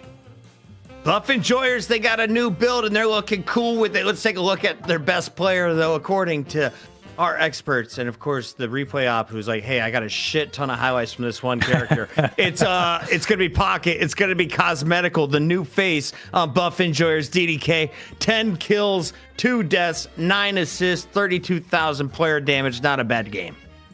Yeah, not a bad game at all. And Pocket's interesting because Pocket has been sort of played the same way, in the same kind of build for quite a long time now, at least like a couple of months, I feel like. And so you're not necessarily seeing innovation there. But the thing about Pocket is that the skill ceiling is really huge. And if you've got really good game sense and you've got a very, very, very practiced person like Cosmetical, you can do insane things. And that's exactly what we saw in the crazy 1v1s. You didn't have any ability to like catch Cosmetical, able to escape, chase down these kills on low HP, traverse the map like crazy. Just there's so many options you get as a good Pocket player if you know what you're doing. And we saw that from Cosmetical. He is looking like, we always had the Idos, like the LeBron with the ball in Pocket, right? Cosmetical already, just from one game on the eye test, kind of has that factor about him. Is it the aim, the movement, the ability usage? What's most impressive so far off of just this short sample? I know we only had 25 minutes of gameplay there.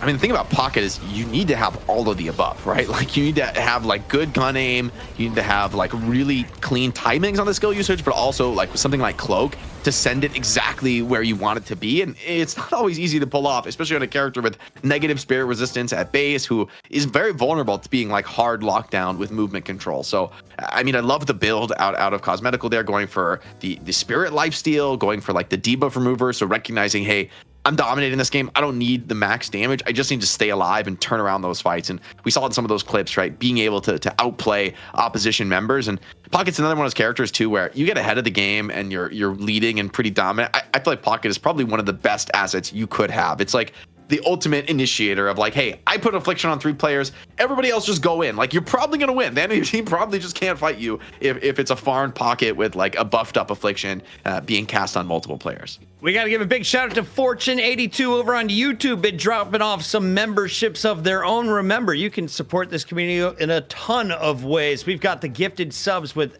35% off of 5+ gifted here on the Night Shift on Twitch. On YouTube, we have the membership. And of course, for everyone who supports us financially, we give you access to a very special show called The Graveyard Shift. DDK, we're moving up the Graveyard Shift. It's not on Sunday. We're doing it tonight. It's happening tonight. Yeah. I don't know. Who do we have tonight? Do you guys know?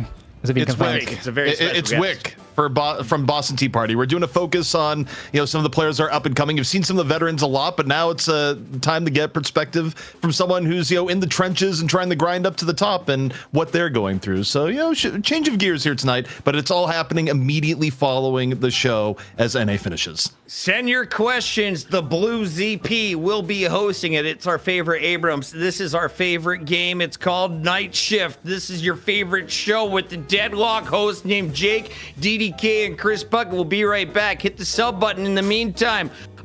Show some love to Tetsio. 200 gifted is fucking insane, Tets. Make your room look like mine, I dare you.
The party continues live. Welcome back to Project Night Shift's Deadlock broadcast. This is our 15th one, and this night shift has been cooking already. A speedy win by the Buff Enjoyers and a new appearance by Cosmetical. Before we dive deeper, though, Jake, we want to revisit some numbers because you guys have been crunching them to find out what do the pros like to play and what do they like to play with. So we start here with our prioritization. Who has been the most sought after player in the draft?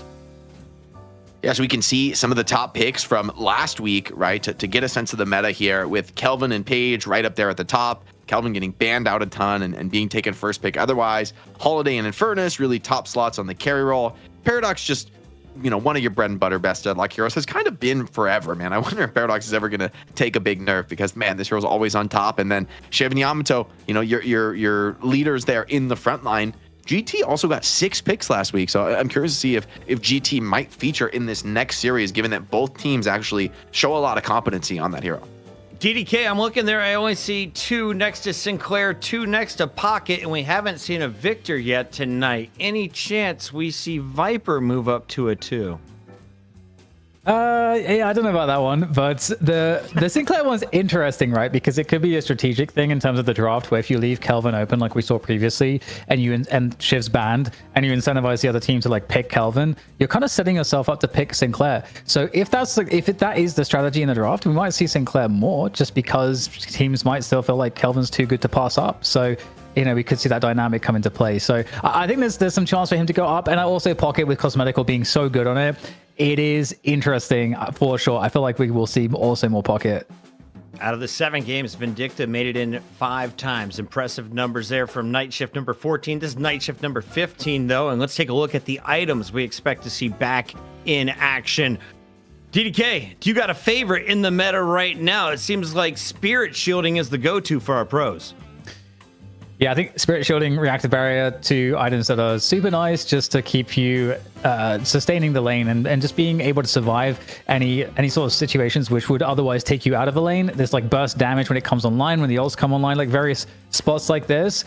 Keeps you, I think, in a better spot to just maintain parity in the lane in terms of the soul, just gaining souls. So I think that's one of the reasons why it's so important to be able to get these items early on so that you can just stay alive longer. I mean, healing right's the same thing, right? So it's all about sustain on the lane. One of these things I think this is a great call out for a lot of players playing Deadlock at home is that Healbane is bought 3.6 times per game. That means on average, it's almost 2 times per team. I think this is an item that is criminally underbought at lower levels. People don't realize how good Healbane is. That heal on kill, so powerful in turning around fights and allowing you to keep going after getting that first kill. And then Healbane just is an incredibly powerful passive effect, reducing those heals incoming to your target if you can hit him with some spirit damage. So this is, I think, one of those items that people need to be buying more in their games and lower rank. And you can see from these top level buys, it's being bought quite often. Wait, I get healed if I kill. Which character is that? Or sorry, which item is that? Healbane. Oh, that's the Fortnite one, guys. Okay, if you're a Fortnite player, you want number 9. Let's move forward. That is our pick and prio. But now it's time to introduce you to the competition for your E Grand Finals with a total of $1,200. Thanks to our donators tonight. Is that the right number, CFO? It might end up being more because we split the prize pool down the middle. So by the end of the show, when we know the full prize pool, that's when we'll split it down the middle, and half is going to go to the EU winner, half is going to go to NA. But I think it's at least 1,200. I think it's probably more than that already. So we'll wait till we get the final tally. But it's a very healthy prize pool. This is a big week, and it's kind of a perfect week to have a nice big prize pool because Buff Enjoyers and Abraham's clashing. People have been wanting this matchup for weeks now, and finally they're going to get it. I just, I did all the other gigs when I knew you guys were going to have not the best matches, and I came back when I knew you'd have the best matches. So I appreciate you saving this one for me, DDK. Let's dive into it, says Solomon, our producer, all the way from the UK. He's not Scottish, but he smells that way. We got Sonya Sniper together, Saint, MXSM, I can read, Taz, ABL, and DMOV. ABL, still the rock star to watch? Is it Taz on the Paradox with the consistency? What makes this team so dangerous in your eyes, DDK? I think one of the things has been actually together on Shiv. I think it's been one of those things where you actually cannot give it away. But together, you have to make sure that Shiv is not pickable for them, because otherwise it's just like an auto win for Abraham. So I'd say together on Shiv. Obviously ABL's always a shout in terms of the carry potential, the star potential, but just back to front, this roster is really impressive. And we're seeing Dimov expanding his hero pool as well. And Saint, we're talking about a situation where Saint gets onto Kelvin. That's also like a different story, right? Yeah, you can still pick Sinclair into that maybe, but Saint's Kelvin is pretty nuts. Yeah, there's a lot of threats in this team. I think Taz looks like one of the best initiator players in the game right now. I think Paradox is going to be a hotly contested pick. ABL and Dimov, these two guys together are really scary on any kind of high skill characters. I mean, both of these guys have huge hero pools. They're never going to be banned out. They're never going to be worried about what they actually get coming out of the draft. But you as the opponent, you better be worried about them, because they consistently have big games and really lead the way. Together, also one of the best frontliner players in EU. There's a reason Abrahams has won for quite a few weeks in a row now. It's time to find out who kicks this one off with a W. Remember, the challenger gets the advantage, so it'll be up to the Abrahams to defend against the Buff Enjoyer. Sherrick, Listic, Opakim, Hoot Cosmetical is in the lineup officially now alongside Zergy. And I just noticed that Zergy, the guy that used to play Thunder 7, isn't going to play 7. They were at the very bottom of that pick priority. So if I have a sick aimer who uses a trackball DDK, what heroes do I put him on for him to pop off? Yeah, I think Infernus is one you're going to see for Zergy. Zergy has played a lot of Mina as well, which is kind of a different playstyle than what he was otherwise playing previously, but Mina's also less in the priorities. So I do think that Zergy is one of those players that his hero pool is more bannable than some other players. So okay, that's one to look out for.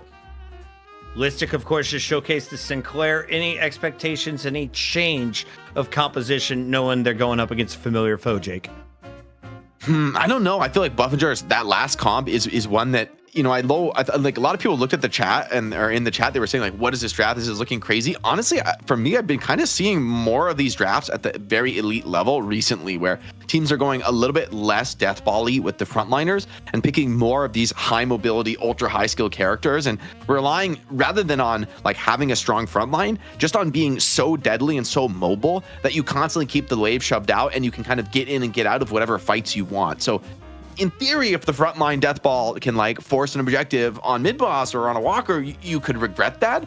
But if you never let the game get to that point and you're just playing that mobility game, I mean, there's something to that for me, at least at top level Deadlock right now. So maybe expecting to see both teams contesting picks like Pocket and Sinclair, even though the prio has been relatively low the last couple weeks. Let's lock things up and get it going, Solomon. As soon as the draft is ready, we will let this one roll. We got DDK, we got Jake, and we have your favorite players from all of Europe competing in your favorite alpha. This, of course, is Deadlock, and the Abrahams have been dominant recently. Do they keep it rolling? It's going to be Buff Enjoyers with the first ban. You don't get rid of Kelvin. Do you get rid of the Shiv to make sure Together doesn't bring it out here, Jake? I wouldn't be mad at it. The Together Shiv is so terrifying, man. Like this guy is so insane on the character. But instead they're going to take out the Holiday. They dealt with it last game, but this time they're going to prio it early. I'm interested to see if Buff Enjoyers, if they get the chance, will they even take the Kelvin? Based on how the last game went and the way they kind of dismantled the Kelvin with the Sinclair Doorman, I'm like wondering, like for me, after watching it, I was like, oh my God, like this is the answer to Kelvin, but maybe that's oversimplifying it, and maybe the character still super effective. Doorman ban makes Kelvin look even better to me, though. Yeah, that's super interesting. Yeah, because also we saw that the Doorman's combo with Sinclair did provide a lot of the utility to really make that approach work against the Kelvin. So this does make it a little bit spicy, but you cannot allow Shiv to go, I feel like, to Abraham. So this has to be a must-pick Shiv. Well, you gotta pick the Shiv, or oh my God, they don't take. They're gonna give Shiv Kelvin. That's crazy, man. What? No. Did they find out how to counter the bubble? You just needed Fireboy? Maybe Sinclair can do it, but like, bro, the lane alone, Together Shiv and a Kelvin. I mean, the same, yeah. I guess you get to take like Sinclair Pocket in response, but I almost don't care. I don't think, I mean, what's the win rate on Shiv Kelvin? No one plays this lane anymore because no one is allowed to ever get it. This is quite wild. But okay, so the pro for Buff Enjoyers is they at least secure Infernus for Zergy. because I do think that Zergi's hero pool is like the best part of his hero pool right now. So that's again, I think he's got the weakest hero pool in terms of like the current meta where it's at. Maybe I'm mistaken, but that's my reading it. So I think you're right though, Jake. I think the Pocket Sinclair, it has to be it. It has to be the comeback here. They don't get the Doorman as an option. They have some really good tools. If they get Pocket here, it's like they have both Infernus and Pocket, which are very good against the Shiv's Bloodletting passive. But it's Shiv Kelvin. I mean, it's like, okay, Paradox now. This is interesting. This pick is super important to me. It's like, I feel like this is going to be Pocket or Sinclair. But I almost Who prefer just played Pocket. Paradox? You saw Zergi just play Infernus. So who is the third most important character on your team? The question is one that I actually don't have the answer to, which is how good is Cosmetical's hero pool? Okay, so they clearly think they don't need the Pocket for Cosmetical to still be super effective, which, all right, let's be honest. If you're that good at Pocket at this point in the game, you have other heroes in the pool. Like, there's no question you could pilot something a little bit more straightforward if you can handle Pocket. We saw that from a player like Ido in the past, where like everyone's saying he's Pocket one trick, and then 2 weeks later he plays like 10 other heroes because they're a lot easier than Pocket, it turns out. Okay, they can ban Pocket right now and get that out of the picture. Bebop is also an interesting one as well that I think Abrahams is going to want the Bebop. Obviously, they can't get Holiday or Paradox, so Bebop is kind of, I think, a high priority for Abrahams potentially. So that might be something Buff Enjoyers might want to ban when it gets to them. Okay, there it is. There's that Pocket. So they're not getting Pocket. So Cosmetical better have some other good stuff in the tank here. Oh, Yamato Shiv Kelvin is nasty, man. That's so deadly. This is so deadly. Right? GT actually could look kind of okay here. Although the weird thing is, like, the Abrahams draft, I think it would be Abrahams who picks GT if anyone picks it, because Buff Enjoyers, like, I think GT actually looks better when you have other frontliners making a lot of space for you. If you don't have so much mobility on GT where someone jumps on top of you, you could, like, Shiv gets on top of you, starts putting knives in you, you're in real trouble on Great Town. Like, I don't know how you're playing your way out of that one. So I think if Abrahams plays GT, though, it would make more sense to me as, like, who's really going to ever try to get through your front line given the draft you have so far. They go with the Mina for now, making the GT for me a little bit less likely, since I think there's a little bit of role overlap there. Not impossible. I want to welcome in Clocks9, who is a streamer on Twitch.tv, with their first comment: "Fuck ass heroes." Don't know what it means. Don't know where the anger is going. Don't know who he's describing, but that's some great input from one of our Deadlock. It is. Sorry, it's Jake. a good question. Someone asked in chat, what makes Shiv Kelvin so strong? It's actually a good question, because Shiv and Kelvin has been considered like the strongest lane in Deadlock for a while, but we haven't talked about often why. I think a lot of the reason is that Kelvin, the heals are very good for Shiv, and Shiv's probably one of the best users in the game of heals, given that you have this passive that also mitigates damage. Heals are like extra effective on Shiv. He's extra hard to nuke down. Further, you also have great slows on Kelvin, which make it very easy for Shiv to land both knives and his dashes. And Shiv is honestly one of the highest damage laners in the game, theoretically, if you hit every knife and every dash, which normally you won't against, like, high mobility characters. But if Kelvin is just locking people down, slowing them down for you, it is so hard to escape Shiv just hitting every single skill on you and staying in rage. So there's so many layers of threat there, and then even into the late game, the heroes combo really nicely together. So that's why this combo is considered so unbeatable. But Buff Enjoyers, they know about it, right? This is a top team. They gave this away intentionally, and they think they can just handle it with their gameplay. And we're about to see if that's true or not. Vindicta Sinclair Paradox. Can you not just create enough space between you and Shiv to survive this GDK? What's the plan for Buff Enjoyers? I think, part of what Jake is saying that is really tricky is that Kelvin's so good at helping to close the distance on these heroes because of the Ice Beam. And then if you add into that, like Flying Strike from Yamato, the excessive mobility from Mina, there's a lot of ways to, like, close down distance. So yeah, there's a lot of really good options here for Abrahams, because not only do they have a nasty front line, good support, they've got, like, a very nice damage output that, Mina can deal, as well as Bebop for pick as well. And Hayes can also obviously sleep the combo. He can create a lot of issues for the Morincrill Paradox setups, I feel like, in Furnace as well. Vindicta, like, sleep daggering them so that their mobility is weakened a lot. So Abrahams have an absolute banger draft, I feel like. I'm skeptical here, Set Jake. up for success here. I think this draft is super sick. I do think the Buff Enjoyers, like, this is the way for me the meta has been leaning is towards some of these like really high mobility drafts. Abraham's draft is one that I think we've sort of seen this style many times before.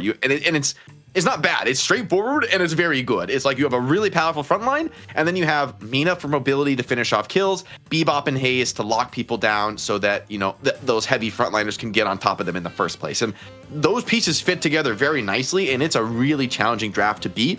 I think for Buffingers to win this game, they need to not only come out of the lane strong, but kind of stay ahead and keep playing that tempo game. And against, I mean, I feel like Shiv Kelvin lane, if they win the Shiv Kelvin lane, a win against it rather, I'll be completely blown away. And I think maybe this game looks a lot more winnable. But honestly, I think Abraham's got everything they wanted this draft. And I think Buff Enjoyers, it doesn't look as good for me. I think if they had the pocket, I would have felt a little bit better about their chances. But this idea of like playing super mobile and still just having crazy damage, there's not really a replacement for Pocket in that style. Like Ivy, I guess, but Ivy is a lot more catchable than Pocket. You know, same for Vindicta, right? Pocket is kind of that one hero who can get in, you know, start the team fight on a big AoE without actually being in bad position where, it's going to turn into a problem for him. Like he's happy to kind of initiate that way. And I'm wondering how the fights are going to go. Will it work out? It's time to get into Abrahams versus Buff Enjoyers. We are at an all-time high on tonight's broadcast. So if you are just joining us, do us a favor, hit the follow button, hit the subscribe if you're over on YouTube, and of course, feel free to become a member or a subscriber. Right now over on Twitch, it's 35% off for 8 more hours. That's 5 or more gifted. On the mic, it's DDK, it's Jake, it's Deadlock. Thank you, Bucket. Here we go. So I have a question for you, Jake. Go ahead. We keep talking over each other. I think in the first draft, we actually had Ivy get first banned by Fearless Furies, if I'm not mistaken. So is there something that Fearless Furies know about Buff Enjoyers and Ivy? Because Ivy didn't get picked until the 12th pick by Buff Enjoyers. So Obakim's on it. So I was wondering if it was like a cosmetical hero, but cosmetical's actually going to be on the Vindicta instead. So yeah, that'll be interesting to see. I think Vin is also, a hero that you definitely want an expert player on. With some of those longer skills, like especially the tether can be a little bit tricky to hit on high mobility targets. Mid lane, I think is going to be especially important. Taz taking a lot of pressure from Listic on that off angle. Yamato Bebop, definitely a lane that I think relies pretty heavily on hitting some hooks. As you can see, the poke pressure onto Bebop, he's not the best at dealing with this. He has a very big hitbox, and sees Taz is just ignoring the heroes and just trying to clear creeps as quickly as possible. Monster rounds are going to further that objective. So definitely going to be very important to get the early laning right here for Buff Enjoyers. The Kelvin Shiv lane. What is there a world where Obakim and Cosmetical manage to survive that lane? Like, is it like what's the best case for them?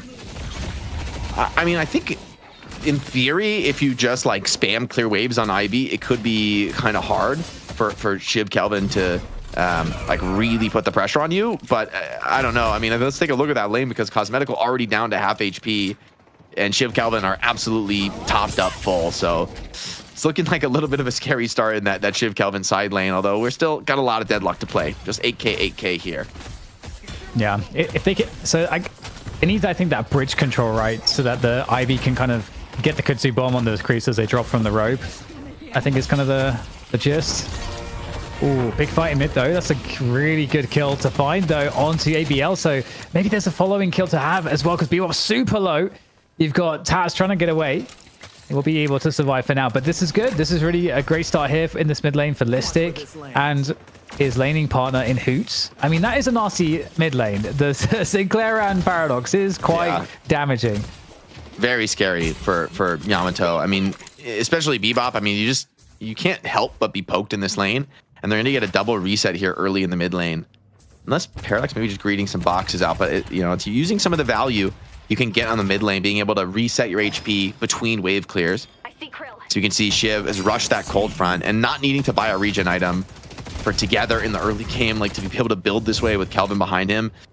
I'm already scared, man. This is a lane where I think we're going to see a lot of action. And even if it just comes down to like a couple creeps early, the trades are almost always going to favor the Shiv Kelvin. And, you get that ultimate online first, Shiv's just going to hard dive. And I don't know what you're going to do about that on Vindicta. Like, Ivy, in theory, can dodge the ult with Stone Form, but realistically, it's too easy to bait that out and too hard to just hold on to it as Ivy. Yeah, and those knives are connecting. The serrated knives are extremely damaging. Really hard to deal with. Okay, so we got Airborne Vindicta. Again, a pretty easy target for the knives, I gotta say. So you gotta be very careful about that. See, he just gets caught there. Trying to actually dodge it, I think, with the billboard, but not able to do so. It's tricky, and I like that he's going for a heal bane pretty early. You just really need this item against Kelvin. I wonder if it's not, you know, too little too late in this lane. He's going to have that online. Oh, the Rabbit Hex comes in good, but still the Power Slash goes off. So like what? Power Slash by a bunny. I think that is how it works. It doesn't stop you from channeling, right? And you're already channeling Power Slash. So just a bunny with a giant sword is pretty much the lore description of that. So, I mean, to be honest, like, this feels a lot more even than the first game. Buff and Joy has kind of rolled those early lanes. So that does give me some hope here that, you know, things will be cool. Because despite the fact that when we see Kelvin Shiv, they are really pushed on that left side lane a lot. They don't have much, they don't have almost any tower damage. So this is really, really well played so far by Buff and Joyers. Yeah, Ultimate's starting to come online in those side lanes, though. We'll see if that lasts. As buffs are coming up here, a couple seconds left. Can you get that Rabbit Hex off early enough? No, the buff is good, and grabbed by the Yamato. That's a nice find. Life buff in mid is going to really staunch some of the losses there for ABL, who's going to be able to be a lot more enduring in terms of the poke pressure coming in, as the tower pressure itself has started to look pretty good on that mid lane. I see Infernus. Goodbye, Sharik. Main Krill down for Buff and Joyous. As we all get back onto the lanes. Oh my goodness gracious. Oh, man. And they used Stormform. Okay, he's not going to die more than that. All right, this guy, man. Put some respect on the Together Shiv. I am like this guy. It's not just the early game. The laning phase is nice, but we have seen Together just run games on Shiv, like completely out of control domination. And this is that start that could potentially lead you there. Another dash connection on the Ivy, and the tower pressure starting to come in. Oh, inside the Kutsu bomb, but he's got, that's the Kelvin dome on top of it. So this is why it's so dangerous in lane, because you're stuck in the dome and you can't do anything to get away. And that's going to be Sane taking down Overkim. And this tower is going to go down as well at this rate. Big damage, big damage onto the tower. Almost like 70% damage in just one go off of the ults. It's great value on the dome because Saint might have to back and heal. He might just try and stay in lane and heal himself up since he's Kelvin, but ultimately Shiv is still full HP, full pressure here. Vindicta doing what she can to clear wave, but is forced to rapid clear this. Ivy just now getting back. And so, I mean, once Kelvin resets, though, that's when things are going to start to get scary in the side lane. Kelvin took the heal. He's going to be coming back in. Together's going to get maybe a wave of solo souls here. So just continuing to grow this advantage here for Abrahams.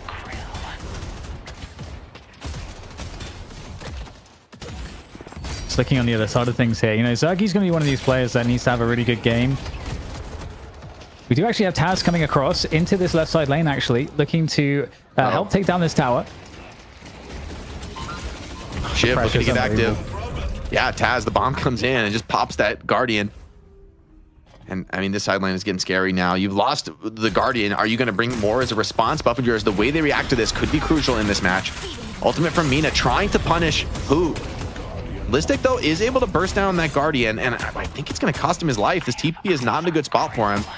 So he has to just run away with the movement, but it is just clean enough. All right, movement from Listic, and mid Guardian traded back. Buffalo Jar equalizing there in the mid lane. Meanwhile, though, Abraham's, the lead has grown. I mean, 4K soul lead pretty early in the game. A lot of that is on the Shiv, which is exactly where you'd want it to be for Abrahams.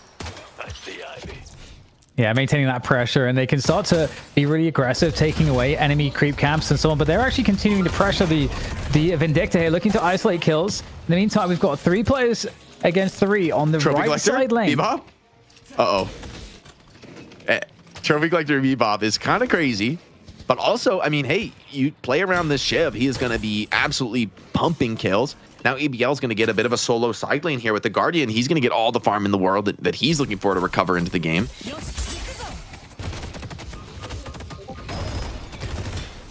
Yeah, these Sinners that just came up at that 8-minute mark as well, so getting some skirmishing around them.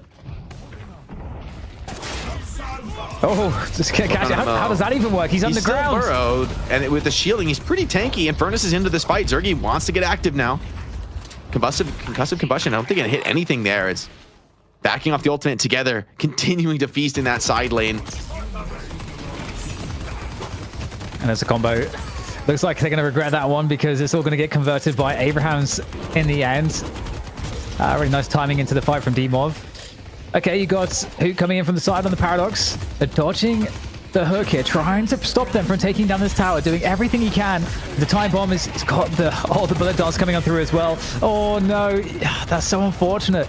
Couldn't get the time wall just in front of that bullet dance. Yeah, and Mo's here, but I don't think he's getting this kill, man. Hayes, cheeky movement to slip back under the tower. You're going so deep on Infernus, trying to secure that burn. Now Mo continuing to dive for it, has one more scorn proc. Is he going to get the melee connection here? D-Mob, super low HP, gets burned again by Infernus, but have you overextended? Here's Yamato ABL connecting in, diving on top of Zergi, who's trying to get out of this. Remember, this is your carry Infernus. He needs to get the farm, but instead, he's only going to give up that trophy collector stack to Taz. A hook deep under the Guardian again, could be another one. The parry on the ABL, though, could keep this Mo alive. He's deceptively tanky, but Guardian is doing all of the work there. More stacks to Taz, who is not a player you want to let snowball, even on the Bebop. Yeah, we're getting a 9k difference now, so the chase down with the Nox Nostra. Oh my god, Cosmetical barely survives with a slither of health. And man, this is starting to look really bad now for Buff Enjoyers. It felt like they were holding on for quite some time, but now the skirmishing continues. It's just all Abrahams here. Another good kill onto Hoot. And they are 13k ahead at the 10-minute mark. Yeah, this is not what you want. And that's a max power slash out of ABL. If you get hit with the max power slash, you are in very serious trouble. Like, this could nuke 2/3 of your health bar off with the game that Abrahams are having. Meanwhile, together, 10k souls. Sonya at 11. You're not even the biggest threat on a snowballing Shiv Kelvin lane. I don't even know how that's possible. D-Mob, meanwhile, is like the one guy who has made this Haze roam look sick. Like, he's had, I think, the best Haze roam games of anyone. It is going to be a favorable earn drop, which is a very nice find for the Buff Enjoyers, one that starting to mitigate some of that soul deficit. And right now, Abrahams are forcing some respect. 3 players pushing into the Walker, and at the same time, 3 players on the right side of the map pushing into the Walker there. So massive map control for Abrahams. Maybe as we see the pick attempts here from Abrahams, there's a pick opportunity for Buff Enjoyers. It's going to be kind of hard because they're just playing reactively at the moment, picking up that mid farm at the same time. And now we'll get Buff Abrahams spreading back out onto the map, looking to farm a bit themselves. It's quite a lot of farm up on the map at the moment. And we're quite far away too from those next bridge buffs. So might get a moment of calm here for the next couple of minutes. But with that said, Harass here, just forcing ABL to get away from that Sinners and forces the ult as well. But in comes that roaming Haze you were talking about, and this is potentially backfiring pretty enormously. And the stick is getting to safety though. Canceled it a little bit slow to hold on to that Haze ult. So didn't end up wasting it for D-Mob, but in the end, not a resource you're really worried about on the roaming Haze. ABL did have to pop the Shadow Transformation as well. But I mean, look at this. Every jungle camp being contested, and here's Together, starting to get active on that Shiv. He wants to start snowballing some of these executes. And you can see Buff Enjoyers very respectful, have to just back out of this area of the jungle, trying to retake it as they can. But I mean, Abraham's just not letting them get anything on the map for free. I gotta say, a lot of respect to Listic on this Sinclair. He's doing a lot with Harass, using the ability to like teleport away from opponents after just going in, trying to hex and just create lots of disruption, forcing out ults, surviving because he can TP away. So it's really good Harass, like massive value there from Listic so far. Mo, thinking about getting active, does have combo if he wants to go for it here. Now onto the Kelvin. They're trying to burst down some of these players before Kelvin get the dome off, but it's not going to happen. The support is here. You got baited into Saint, and now it turns into a major team fight. Sharik very low, dropping to Together. Ultimate not max for Together, so he's down that execute, but he doesn't seem to need it here. Hunting down Hoot, who's almost certainly just dead to rights, bleeding down. Listic now. There's a chase down. Again, just finding all these kills at the moment. Buff Enjoy is getting routed. They just can't seem to do the damage to get any of these kills, and then the numbers just start to stack up against them, trying to escape with a TP. Good teleport coming on through. Okay, Overkim is going to survive, but not for very much longer. I mean, you can't survive against Together. He's got 14k now. How long has ABL been here? He's been sitting in that door left clicking for like 30 seconds to have the Walker dead. maybe biting off more than they can chew, though. Zergy punishes with a concussive combustion onto Taz, shutting down the Bebop for the moment. ABL, I'm not sure you do want to chase down that Yamato in the sewers with Shadow Transform. Meanwhile, Sonya, 17k. What the hell has Sonya been doing? What are they feeding this guy? He's huge. It's almost a 20k difference now as well. Like it's a 16k difference for now, but it's like, this is crazy for like 14 minutes in the game. It's absolutely wild. They just Buff and Joyce just can't kill anyone on Abrahams. They're just too tanky. The Kelvin is pretty enormous, and also together. Oh, and like you say, get this. Sonya's able to just feed in the background. He greeds and doesn't pop his ult. Okay, does have to pop it now. Shariq's there with the combo. As soon as this Shadow Transform ends, Yamato could find himself in real trouble. Tries to slip away for now. See if the chase down is there. You're chasing into D-Mob, though. Hayes is going to start to build up those fixation stacks. Here's the ultimate copied Shadow Transform from Sinclair. Sleep under the Bebop, and here's that laser down the alleyway, getting deceptively massive damage. Sonya is in over the top as well. Full retreat from Buff and Joyce, trying to get out of this one, get back to the base, and beat a quick defense. But, man, it's been a while since Buff and Joyce have had any kind of a fight. It says it all when you've got ABL, who's able to not just free farm, but also just free take down walkers. And at the same time, Sonya is free farming because you got this core of like together, or like the Kelvin, the Shiv, the Bebop, Shiv with life and the buff. Haze. That Haze is roaming around.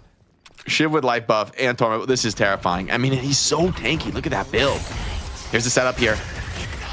Silence X as well, following up onto Listic. They're trying to chase him down. Bullet Dance doing massive damage. TP is okay, but is it going to really get you out of dodge? Listic's incredibly low. More players from Abraham starting to coalesce into this fight. Could be a turnaround, though. The Buff Enjoyers also bringing the numbers. Maybe they want to get a little piece of this. Zergy incredibly low, though. ABL on top of him with that Torment Pulse. And the front line starting to feel just oppressive from Abraham's. Yeah, really wanting this comeback on, but it gets dropped again as Abrahams contest it, looking to stop that. And once again, having to retreat. Buff Enjoyers, they have to retreat. They're getting absolutely owned in this fight. The Power Slash just took his health bar away. Veilwalker for Shiv as he just runs through the enemy side of the map, fearlessly going straight for this earn turn. And Ivy Obicam getting a pretty decent split push here as Capacitor online is going to burn down that Walker and get something. And okay, they take the earn away, but hold on. Do you actually have the follow-up for that? Here's the concussive combustion. Can you kill the Shiv? Big question mark for Zergy. This could be a game-changing fight if you're able to get the win, but for now, the only blood that's been spilled is from the Buff Enjoyers. ABL, Shadow Transform, fearlessly capping that earn. And this is just all Abraham's, man. Maybe right to the mid-boss here.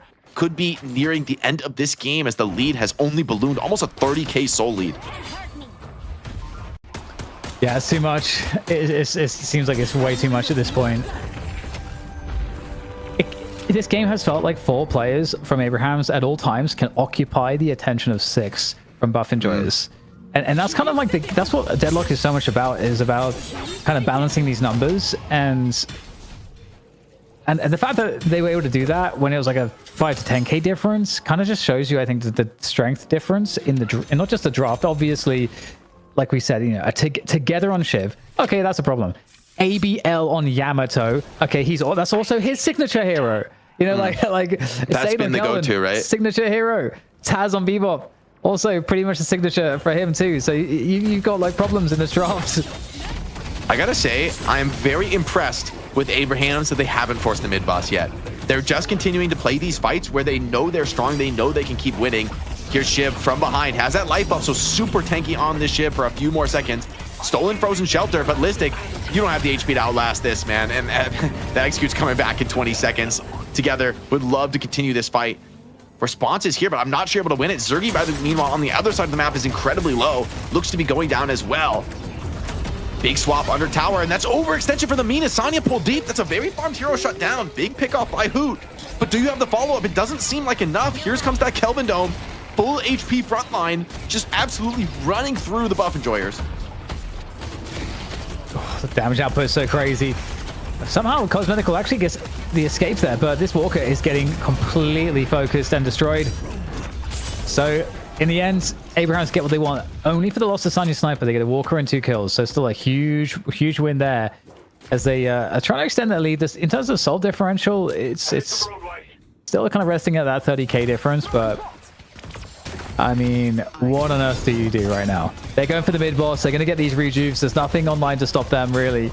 Yeah, I feel like you have to contest this, though. I mean, it's probably the end of the game here, but if you give rejuves to this Shiv and Yamato, I just feel like it's over. D-Mob going to commit that bullet dance to drop it yet faster, so very little time for Buffingers to get this set up. See if ABL goes for the Shadow Transform. Yes, he does. Is there going to be the parries here on that rejuve? This is crucial. This is for the game. The Concussive Combustion is huge. Hits on a ton of players, but Buffingers are dropping like flies. 2 crystals to Abrahams, and ABL again with the disgusting parries, securing all 3 crystals. Abrahams, I think they've just won game 1. Oh yeah, there's no doubt. There's no doubt. A full team wipe, as you say, Buff and Joyce had to go for it. There's not really any option but to go for it. So all the lanes already pushed, all the walkers already gone. I'm not gonna lie, the most painful thing about this is like, what do you learn for Buff Enjoyers from this draft? Don't give Shiv Kelvin, but Pretty much. If you needed this match to learn it, you're in trouble. And speaking of trouble, Listic, okay, they're so lucky it's the one guy who can just hard teleport back to base. That was such a sick hook from Taz.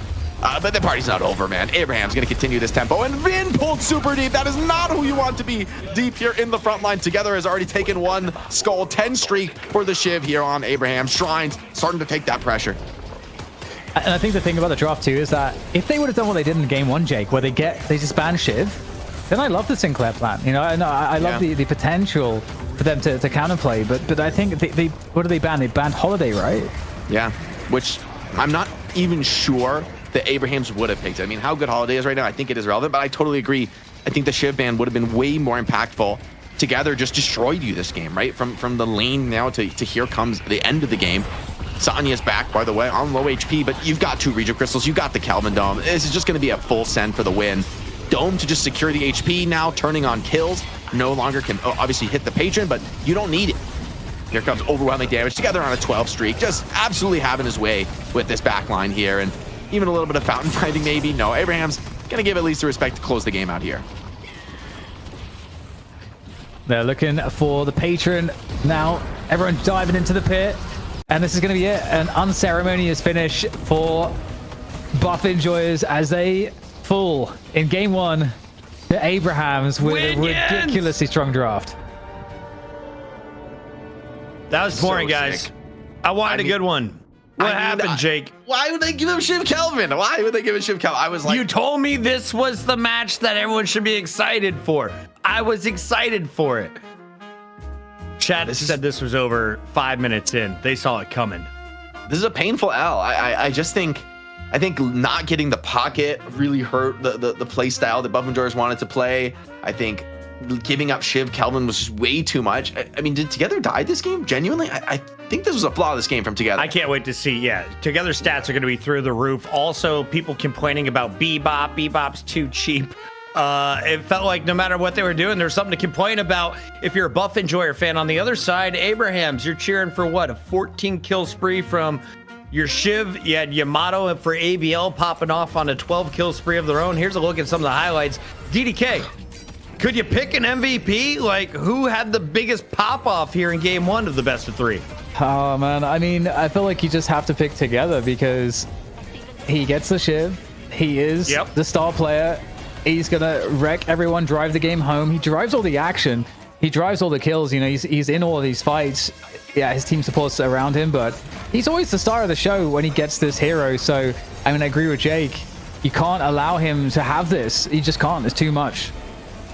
He's too clean on it, man. You give him the perfect setup, a great start to the lane, snowballs the game from there. And it's not like the other lanes are that much better, right? Like, they're all looking pretty strong. I feel like ABL and Taz, while they were under a lot of pressure, they stabilized the mid lane really nicely from what should have been super scary, right? Against Sinclair and Paradox. That's one of the heavier poke lanes in the game, and just speaks to ABL and Taz experience. They can weather that early game storm.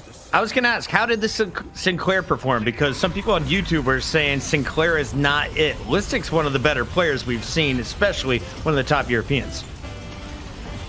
I mean, from my perspective, Sinclair was making a lot of plays this game. By the way, the parries here. This is like 10 parries. I mean, to be fair, that is really the game, but ABL has been so rock solid on this Yamato, just getting so many parries on the rejuve. Such a problem for any kind of opposition. Bummer, DDK. That one's over 20. But the good news is we got more, right? Yeah, there's one more, maybe. One more, maybe. Maybe Jeff two. Lonnie says. I feel Maybe like we two? didn't get the proper showing out of Bahujars there. I mean, as I want. It's fair to criticize him for it. You gave up Shim Kelvin, and look what happened. You know, it shouldn't be that much of a surprise. I think beating the Kelvin I could believe, but the combo is too much, especially with players like Together on the other side and Saint on the Kelvin line. You're just giving way too much comfort to Abrahams and making the game so difficult for yourselves. You have to hit all these crazy plays to make it work. Chad, if we get 80 more gifted, we'll let Metro pick the teams. We got to go to a break. When we come back, it's more European Night Shift. Lock in for Deadlock.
One more body for the pie.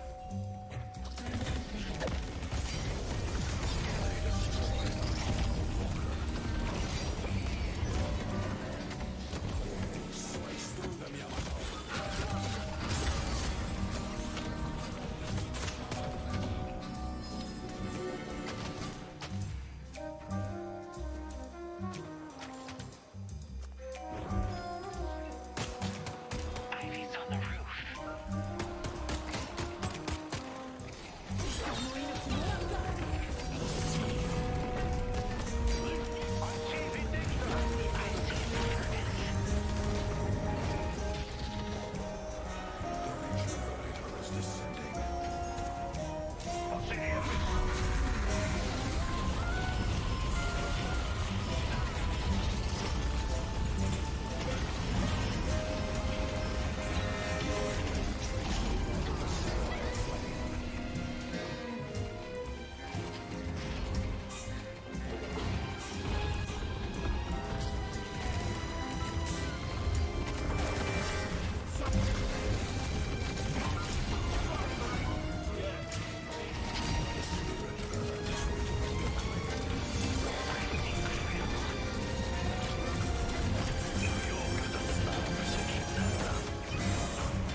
It's a heater of a night in Europe so far as everybody has been smoking the competition. I'm getting lit, DDK. We got Jake ready to rock. Let's talk a little bit about what we got here in the game number 2. The spicy, fiery boy Infernus was supposed to like counter out the ice boy and his buddy with the big blades, and instead they got their ass beat. Infernus, your go-to if your buff enjoyers going into game 2, what are you protecting this time around?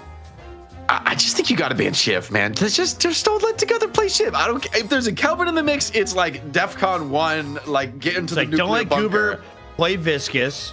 Don't let just Together play There's Shiv. just rules in competitive Deadlock. You don't give Together Yeah. Shiv. This guy's just the best in the business, and you really double don't give him it with the Kelvin lane as well. With the Kelvin. Okay. Kelvin doesn't seem to be that good anymore, but the Kelvin Shiv combo is what is devastating.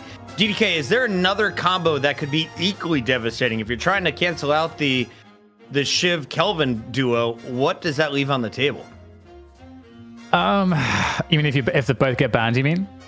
Yeah. Sorry, if you get rid of the Yeah. Shiv Kelvin. Let me think. I don't know if there's anything that's Nothing's that comparable scary, to that. right? Yeah. I mean, there's a lot of good synergies and combos, but everything else is like kind of reasonable and kind of there's lots of ways to like work around. This is the only thing that's like mega oppressive that always works the same way. I can't. Is there anything else, Jake, that's like this? I mean, the thing about those two characters in particular is like Shiv and Kelvin are separately maybe the top 2 heroes in the game, or like at least in the top 5, right? And so the fact that they have crazy synergy and they're 2 of the best characters in the game is like it's just too much. I also think. Right, the Sinclair looked good against the Kelvin as a response, but it was only for me half of the answer. I think the Doorman was another really significant element, and Abraham's banned the Doorman, right? So it's almost like a protection for their Kelvin. They're like, yeah, you can copy the dome, but you're gonna have trouble getting it to where you want it to be and playing the map the way a Doorman can. So the fact that they got Doorman in pocket off with the bans, I don't think the Buff Ninja strat works without those heroes. I think you might need both of them. Maybe with one of the 2, it's good enough to play this mobility style against the frontliner, but I want to see a lot higher prio for especially Pocket this game. I feel like a cosmetical Pocket could have been maybe part of the Can we answer pause real quick? All right. Mo for Shurik, 1 kill. Listic, 2 kills. That's a total of 3. Cosmetical, 1 kill. That's a total of 4. Zergy, 1 kill. That's a total of 5. Together, 14 kills, 0 deaths. Okay, bro is 14-0 and 11. Top damage.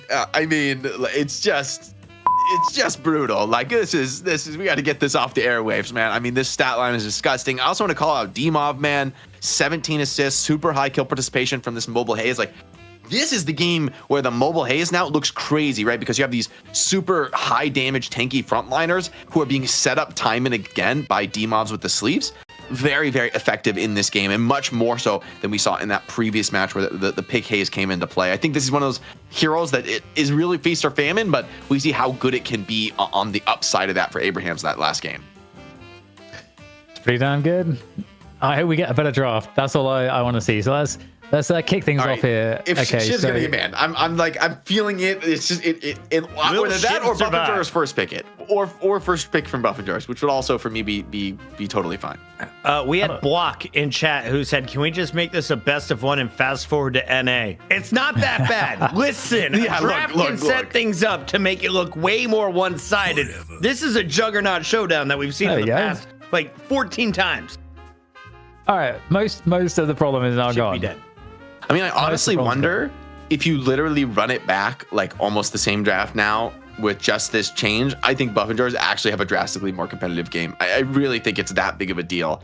Even if you Really? give up the Kelvin here, not getting if the Doorman gets banned here in response. Okay, interesting. It's actually Abrahams who banned. I think that's a bad ban from Abrahams. I don't think Buffenjars were going to pick the Kelvin here, frankly. I agree with that. Okay, but let's see though if the priority goes the same way, because Buff and Joy's prioritized Zergy with the Infernus last time first, and it makes sense. Infernus is pretty high pro, but like there's so many problems on Abraham's. Looks like you're right, Jake. They're gonna probably run it back. I mean, with these bans, I feel a lot better about running it back because what are the picks now from Abraham's? Maybe you secure the ABL Yamato. Paradox, I think that'd be powerful. Yamato. You're right. Maybe the Paradox. I do think as good as Taz was on the B-Buff, I think Paradox tends to be a little bit stronger from the laning phase to the late game. You feel like you have a little more carry potential and more utility. So yeah, Abrahams are going to grab it early. And remember, Taz is another one of the best players in the world on these pick initiators. And I think he can carry a little bit harder on the Paradox than he can on the B-Buff. Okay. Paradox is online. Now, I'm curious if Holiday makes an appearance here, because I know, Jake, you weren't convinced that Abrahams are even going to prioritize it that heavily. Obviously, it's still really, really good. But Abrahams, like, you know, when you have ABL who can play Yamato, Yamato's available, Yamato is his high priority. There we go. So that was what we predicted. Paradox Can we and Yamato. talk about What's the response? Pocket. Why is Yamato the go-to for ABL? Why does that play to his play style or his strengths as a player? I think he's a really strong laner, but the biggest reason for me is around the mid boss. I mean, Abrahams is a team that loves forcing the mid boss, and we saw it there with the Regives. ABL is just so sick. When he pops Shadow Transform, you can't get stunned or controlled in any way. You're fully immune to those control skills, and so you can just sit there and parry on the mid boss. And if you miss a parry, they can still get the crystals. But if you're perfect on the parries, theoretically, there's no counter to that. The only thing you could do is just wait out the whole Shadow Transform, but it lasts like 9 seconds or something crazy. So very unlikely you can really do that. And it means that contested mid bosses typically just favor the Yamato team. Like if you have that Shadow Transform up, it's probably the best tool in the game at the top level of play for securing those Rejuve crystals, which tends to be a game-winning play. So I mean, there's a good reason to pick this hero. On top of that, also has crazy just snowball carry potential. Buffingers this time, they get the Doorman and the Mo, but Abrahams pick up that Holiday, so you're gonna have to answer it now for the Buff Enjoyers. I like Mo against Holiday though. But one issue is that, you know, I think they've conceded Pocket again. I think Abraham's just going to ban it here. Yeah. Which is what this is the ban that they had previously was a Pocket ban. I mean, what else would you care to ban? Cosmetical is too crazy on the Pocket. I just feel like you should just ban it. Just it's like a respect ban. But they don't. Okay. Actually, who gets first pick coming out of this phase? I think it might be Abrahams. It's gonna be Abrahams, I think, right? So Abrahams, if I were them, I would take the Pocket. I would like after what Cosmetical did in our opening game. I just don't give him Pocket. I feel like that's crazy to do. The question always is to me, like, what is Hoot going to play? Because Hoot can play amazing Pocket and amazing Holiday. He basically can play amazing on basically everything. So, because I'm thinking who plays the Pocket? He's been playing Paradox all day, so let's see. I mean, this could be something different today, right? Did you read the Hoot message? I think that we let chat get to Hoot a little bit. He says, I'm glad they do EU first. It's like having a tiny little baby shitty appetizer before the big NA T-bone steak comes out. I'm sensing some sarcasm from one of our top dogs, but do you think that takes us to a game 3? Or is my man tilted? We'll have to see, man. I don't think he sells it. Look, Buffingers has made many a comeback before, so I think people saying it's over greatly overstating the situation. This is a team with the mental fortitude. Like, look, realistically, I think they can just say, hey, look, bad draft last game. And okay, no Pocket. So neither team, maybe we're overrating how important this is to Cosmetical, but I guess Buffingers could still grab it here with this next pick if they do want it. I mean, it's not a great Pocket game so far. Like, you don't have a really heavy frontline draft from Abrahams. I just think I almost don't care what the draft is after watching Cosmetical play game 1. Yeah. I'm like, just give me another one of those, please. Like, he pops in. I like it. It makes sense. You kind of have to take the Bebop unless you just want no pick when the Paradox and Holiday's gone. So it kind of makes sense. Yeah. And Vin too. So like the tempo for Abrahams is going to be really high this game. I feel like this is a draft that you want to just snowball, blow the game out, and let like Yamato and Holiday just finish it off now. Abrahams, I suspect that these next picks are going to be part of that tempo snowball. Sinclair very much in that mold of a very dominant laner with some team fight scaling, but a hero who also wants to tempo and win early. I'm trying to think like what Buff Enjoys won last here now. They've got a good front line. They got good pick in both Mo and Bebop. Like good setup in Doorman as well as Mo. They got the late game carry for Infernus. Infernus is pretty active. Yeah, they're controlling us. We're going to a game 3, fam. Let's go. All right. Hear me out. Drifter at a 0% win rate. Low key. If you were going to play Drifter, this is like the Drifter game, right? Because you have the crazy mobility tempo characters. If Drifter can like get active in the early game, it's almost like a weird, like a much greedier version of the tempo haze, where you're like showing up to these like early ganks and roaming and trying to find pickoffs early. If Buffingers are significant on the back foot, they could be in trouble. But Drifter just hasn't looked good at the top level, realistically, right? Like it hasn't. You need to kind of win before the defined barriers start coming out. They just like turn your ultimate off, and that really is the biggest value Drifter tends to offer at this level, is how good the ultimate is in team fights. But you just turn that off, and also, like, what are you going to do to deal with Lash? I get Sinclair could steal the Lash ult, though, which could end up biting Buff Enjoyers in the ass here for picking this key team fight ult. We have a software engineer on staff, and I would love to waste his brain power on finding out, has Drifter ever won a game He has. here on Night Shift?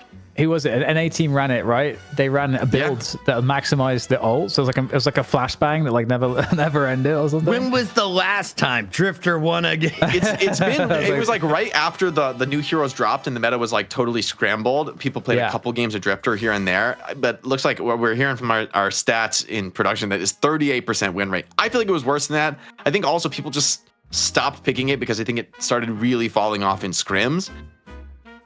I mean, this could be like pride coming before the fall for Abrahams, man. Like, you don't want to give one back to Buff Enjoyers. I feel like if Buff Enjoyers win this game and we go game 3, give one back. They gave you Shiv Kelvin. Give one back. Series. Let's go to a game 3. Just donate one. It's all good. What does that say again, Solomon? The last win for Drifter was Shift 8 7 weeks ago, nearly 2 months ago. Yeah, that sounds about right. so I believe in the Lash vision here as we go into game. Yeah. You get the Billy set up with the chain gang into the Lash ult. The team fight could be really crazy. You have Infernus ultimate like lay on top of that too. So the team fight follow-ups are kind of insane. And I think that's the right idea of a draft to deal with what Abrahams are bringing, where they're like, we're going to tempo you out. We're going to have these like highly mobile, snowballing, early laning heroes. It's like, yeah, I expect Abrahams to have a lead out of the lanes, but if Buff Enjoyers keep it manageable and play to the team fights and get towards that, like, you know, more grouped up mid and late game, I feel like things are going to really start to favor them. So that's exactly how Buff Enjoyers has liked playing in the past. They don't mind playing from behind and making some of these comebacks happen. Okay, well, we are into the game. Abrahams versus Buff Enjoyers. This is the second map in the best of 3. Buff Enjoyers falling to the Shiv and Kelvin combo from Abrahams previously. So now let's check out these lanes and see if the prognosis is any better. AVL's on the Drifter. I just honestly don't know what to make of this. Actually, I mean, I see it together is also a beast on the Yamato. Like, don't get it twisted. You know, this guy is one of the best Yamatos. And I think this actually makes sense. ABL is like we heard, you know, from other players, he's like the ego, like self-maxing player. And Drifter is, in this type of a comp, I feel like is going to go for like the ultimate solo carry build, where you start getting those like stacks online where you're just, you know, increasing your gun damage for the rest of the game. That's how the Drifter really wants to scale, and very bad trades in the laning phase already for Listic. I mean, almost missed that score. I think he hit like 1 creep or something, but now finds himself very low and in an awkward spot against two laners that don't mind getting up close and personal with Mo.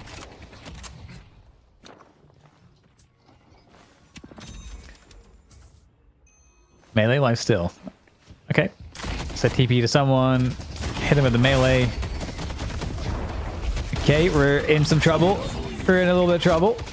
That's fine, because Hidden comes together. Who is, yeah, I agree. Super nasty on the Yamato as well. And it's going to actually be the Paradox and Sinclair lane for Abrahams in mid. And there you go. If you have draws first blood, love to see it. Yeah, the melee life's still very annoying on Drifter in the lane. Demob finds a kill on the Cosmetical on the Bebop. I mean, these kills, I don't think they're actually too backbreaking right here. The fact that Infernus has stayed relatively high HPs, you're going to get a couple solo souls here off this wave. And there's not really much early tower damage threat at this phase in the lane. So strangely, I think those kills are not going to be too impactful. But you find another set of kills here, and things could start to get scary, especially when Drifter gets that ultimate online. So how do you feel like the lanes are going to break down here? We're about 3 minutes into this one. Obviously, it's fairly even at the moment. Who is coming out ahead? Right now, it looks pretty good for Abrahams. Taz finds Sharik, and I mean, Taz is another major problem in these laning phases, right? Giving Taz the Paradox, it's a risky move for sure. Yamato could be a gun Yamato build this game actually from Together. What he's building so far kind of leans that way for me. I mean, I think going the the high velocity rounds is something you don't usually see on the Spirit Yamato. Quicksilver reload from Mo could be the start to getting him back into this lane, but I mean, trading close range with Drifter, it doesn't feel that good. Yeah, look at this damage, man. Every time he steps up, and I mean, is this really a base trip for Listic? He's at like 1.8k souls. Like, this is problematic, and there's going to be a pretty substantial amount of tower damage coming in here every time these creeps crash. Yeah, he's missing half a wave there. In creeps. Might miss some more as well. Yeah. So here we are now on the right side. The Vindicta holiday here for Abrahams as well. Up against the Lash Billy combo. Like, I don't see Lash Billy playing together all that much.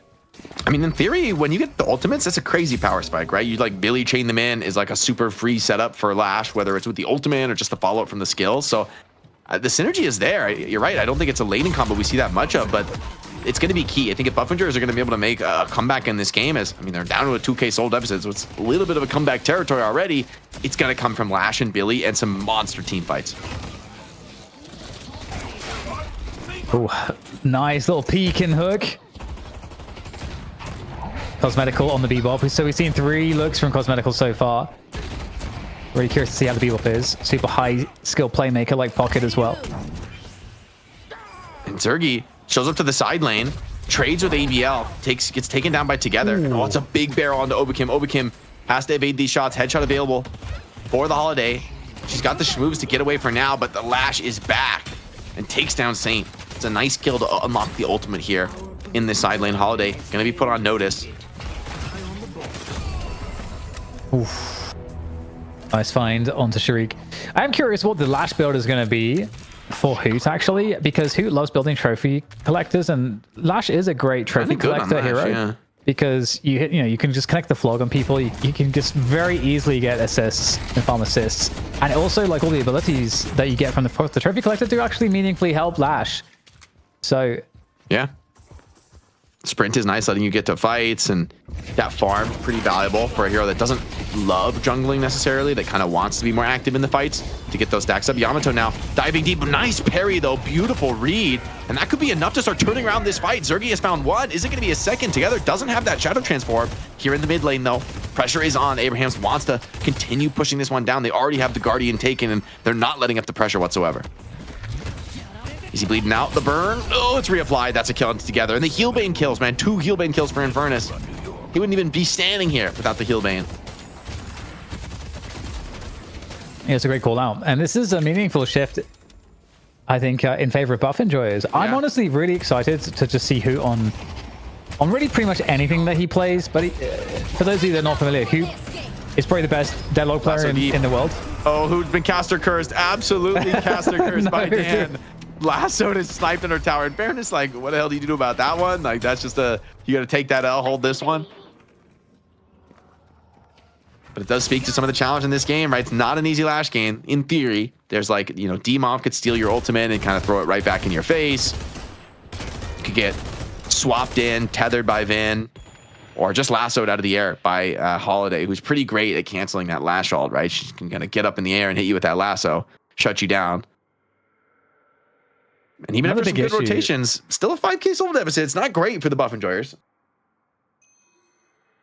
Yeah, I was going to say another big issue as well is counterspells. If those come in, I mean, you'd have to expect that they're going to come in, right, Jake? I mean, if you've got a Lash, like just one counterspell can be game breaking because it can cancel the entire ult. It's a very good counterspell game, by the way, because not only do you have Lash ult, but you can also counterspell the Concussive Combustion and Furnace ult. You can counterspell Billy's Chain as it pulls you. Both very, I mean, I wouldn't say easy, but for players at this level, I think it is pretty easy. Like almost guaranteed you're going to be able to hit those counter spells. So this, I mean, the item hasn't been bought as often lately, but I think you're right. This is quite the game for it.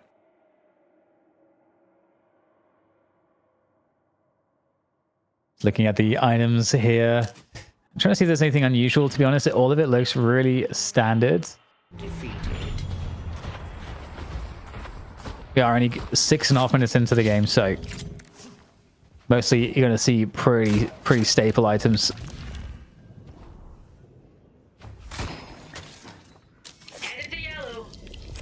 I'm ready to be convinced the Drifter's playable, man, in the comp. I mean, we'll see. We'll see. You know, the game, there's a lot of deadlock left to play in this game. That's what I'll say so far. D-Mob looking to get a rabbit hex in. Swap on the cards here. Could be attempted on the Billy, but I think Obakim has played his way out of this one for now.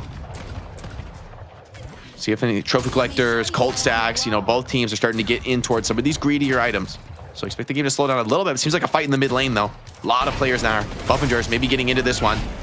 Billy, the laser over the top. Can ABL slip out of this one? The Drifter hits that darkness. Can he just get away and break the range? No, he gets caught in the Baroness Hotel and should almost certainly be going out of this one. Here comes the damage. Nuke is good. Sharik finishes it off. Is that a stolen Baroness from T-Mob? Did he put someone else away? Seems like they got out of that one. Well, there's the fight around the mid boss. They often see fights down there at this time of the game. Hey, 1-0. You take down ABL, right? I mean, this is how you got to play against Drifter. Gank him together. Don't let him get these 1v1s that he's hoping for. He's not that strong in a team fight. It's nice to help your team initiate a team fight with Darkness, but if you get caught first, you really feel pretty useless on the Drifter. Chain pulls in. Here's a Lash follow-up. Hits onto a couple players. Is there going to be finishes here? Who?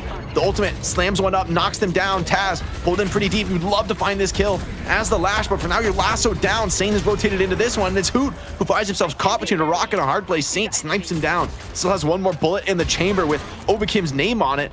Straight into the back there, but Billy has just enough tankiness maybe to get out of this one. Oof, just barely. Thank you for the raid, Wanda Deadlock. Welcome, everyone. This is map 2 between these two teams, and honestly, this is perhaps one of the most strange drafts. I don't think I would have ever expected this draft to see any of these drafts that we've had so far today between these two teams of all teams. Yeah, I mean, this is the meta has shifted more away from some of these heavy frontline drafts. But in fairness, Shiv, Calvin both banned, right? Some of the top quality frontliners are out of this pool. But something like Abrams not even getting a look here in this draft where, you know, you would have thought, hey, previous weeks of Deadlock, that would have looked like a pretty strong pick. Bombinger is getting a bit of a jungle raid off here, which is actually kind of a nice win for them. Big snipe on the Hoot, man. The resistances just aren't there, and Saint is just profiting. Very greedy Vin build, pretty much all damage, but it's working out for him. Okay, 49k or 50k to 44 now, so 6k advantage. Thanks for doing that center for me, brother. Sharik's just gonna pick that one off. Wait, he didn't do the center. We didn't take the center, bro. No shot. Huh? Oh, he just caught it away. Did he get it? I think he caught it. I mean, why did you do that? Oh my God, Sharik. That looks like the freest center steal of all time. Billy now getting into this one. Doesn't have that chain gang though, so yeah, he doesn't have really the ability to lock it down, and ultimately they are gonna have to yield the buff, life buff, to Abrahams. I think Buffinger's got the other buff on the other side of the map. To their namesake, of course. Darkness popped. But yeah, they're just playing together, shrugging this one off. Hey, Cosmetical's just running it down. He's calling the buff of this Darkness. He's not afraid to step up. ABL's gonna have to fall back and farm the lane. I mean, the Drifter, I've not been made a believer in the Drifter from this game. Even if Abraham's winning, the Drifter looks pretty sus here.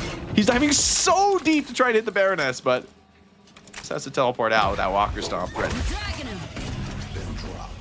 Oh, the lasso. Just pulling the stick deep. Oh, there's the Into Baroness. the hotel he goes. But it's Mo. I mean, okay, you're going to have a lot of follow-up damage on this to finish it off. He goes into the burrow. Heals up. Swap misses on the burrow. Mo, Listic getting a big heal, and he walks out through the door. Despite all this classic Mo Crow, man. Okay, who's looking for revenge? Oh, that's damage. Saint, oh, the floor doesn't finish him off. Oh, He's gonna reload, as he tries to chase down the kill. The 2 King is coming on through, but finally Saint goes down. Unfortunately, no one was coming in to help Saint there. I feel like that's revenge. That is revenge. Oh, Urn drop being attempted. Is the parry there? Dortmund's parry is baited out, and the combo is good. On to Taz. This is a classic. Buffenger's comeback starting to brew here. Urn and multiple kills. Yamato in deep, but maybe too deep. Has Shadow Transform, but I don't know if you want that smoke. Zergy super low. You're trying to just take out Zergy before you go down. ABL just barely, or rather together, barely gets off that power slash, and it's enough to take out Zergy. Okay. So despite being near the enemy's walker, together actually walks away from that of the winner. Some crazy skirmishing going on. And in the meantime, Saint's come back to lane. He's found a sniper as well, so I don't know if he's got level 3 assassinate, but if he has, That's another 850 souls for him. So, okay, 3k difference. So, farm, pretty man. close game.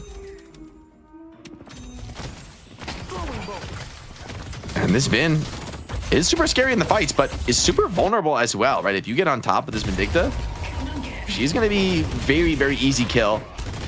So many movement skills. Obakim just slides out of that one, got tons and tons of barriers on this Billy. So it's a bit of a bait trying to go on him. You know, he's got all of these escapes, and with players like Dorman and Lash behind, Abrahams are, I think, a little bit reluctant to get chasing close to walkers, to kind of get pulled into a team fight that they don't intend to take.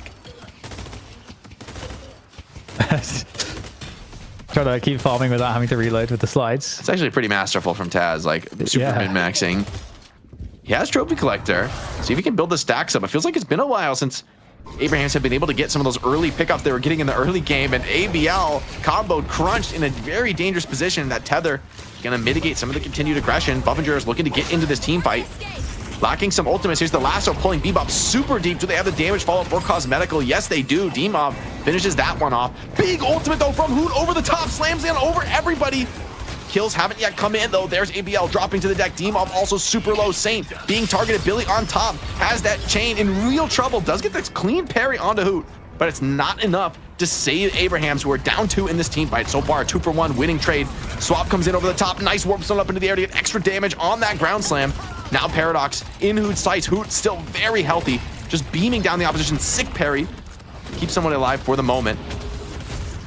Now the focus turns toward that mid Guardian, and Abrahams have managed to stay alive on a lot of players despite the low health. But that's a solid team fight for the Buff Enjoyers. Yeah, cool build as well there from Hoot. But in comes the damage there. Zergy with the concussive combustion, and he's so low, but look at the defense coming on through. Zergy's just holding it down and forcing away Sign Sniper. In the meantime, Saint is going to be able to help ABL get that pick off onto Listic. Oh my god. Get that. Helmet breath. Both I think it's too teams healthy, right? licking their wounds out of that one, yeah. But man, I mean, Abraham was able to live on so many low HP players and then re-engage into that one. Honestly, that really does come down to the wire. In the end, I think it's pretty neutral in terms of the soul trade. Maybe the lead expands a tiny bit for Abrahams, thanks to some bonus souls from a Saint snipe. But getting the mid Guardian down is actually, I think, pretty positive for Buff Enjoyers, and the lead isn't really enough for this Drifter to feel like a serious threat on the jungle invades here yet. Yeah, I don't feel like Drifter really scales that well into the end game. So, you know, a lot of it's going to come down to ABL and Sanya Sniper on the Holiday and Yamato respectively to be that late game power force. So Buffett is, 6k difference, climbing back at the moment. It feels like the mid game could start to turn into their favor in the not too distant future as you start to see these ganks come online a lot more. And Zergy, especially as his damage starts to scale, he starts to get some power spikes going. Yeah, I feel like the team fights are going to start to get scary. Sonya has built pretty tanky, so pretty focused on the early game here, rather than rushing towards some of those later game items. Expect to see that coming up soon, though. Options like a glass cannon for the carry. Somebody slips away from the lasso, and now Abrahams want to beat a hasty retreat here, but they could find themselves in a bit of trouble. There's a combo from Listic holding one down. Zergy in with the concussive combustion over the top now. Do you want to stay into this fight? Sonya doesn't really want to get into this. You're just trying to slip away from this, but Abrahams for now have done just that. Actually, together turns it around to the Shriek, and here's ABL starting to get some of these solo kills, building up stacks in the Drifter. That's exactly what you want. And with Saint over the top, these snipes can, like a howitzer coming in from the backline. You got to be very careful. One misses, though, and he's kind of running low on ammo. But still, it's a 3-for-0 in the end. That looks so good for the Buff Enjoyers, but they just couldn't find the kills. Yeah, and all the lanes are pushed up in favor of Abrahams right now. And I feel like they've obviously shown us today that they are very good at playing this position where they have all the map pressured up, and they're going to be able to try to run the urn now. Here we go. ABL is going to try to send this one. Is there anything to stop this? I mean, you got the contest attempts coming through from Buff Enjoyers, and it's going to go, though, in favor of Abrahams. ABL will turn it in. Could turn into a team fight now. Listic super low, snipe down, just can't quite get the skills off.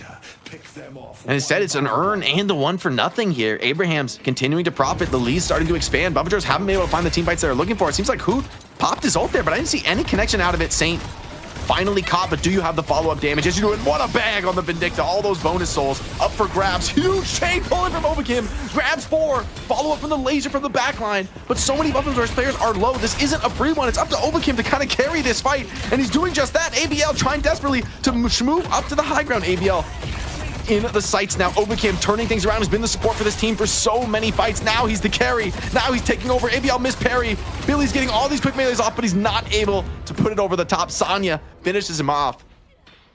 And in the end, it's still a 2-for-1. It's still a strong trade, but meanwhile, Zergy splitting the map, gonna get a free walker for his troubles. That's a very nice win for the Buff Enjoyers. Yeah, that's actually that's actually massive. Whilst all that action was going on, and my God, Billy like in the gauntlet against 3 different 1v1s there, insane stuff. And this catch is going to be so difficult to escape from. Mystic. He's very tanky, and in the door, so beautiful from Sharik there, building the door for his comrade, getting Listic out of trouble. Very nice to see it. That's why you love Doorman. It's just, it's so hard to ever account for that when you're on the other team. What a great save. All right, who has trophy collectors in this game? We need to get a stat check, trophy collector stat check. So who doesn't have one? He went for like a warp stone. I think he just built the straight up range increase. Oh, yeah, he got Mystic expansion. Oh, he's a little deep for this one though. Caught by the Recta as well. Here's the follow-up. ABL thought he could get cheeky with a quick pickup in the jungle. Instead, he's the one getting turned on. It is enough to take down Zergy, so a 1-for-1. May favor Abrahams right now. Big ultimate over the top. It's stolen. It's from the Sinclair.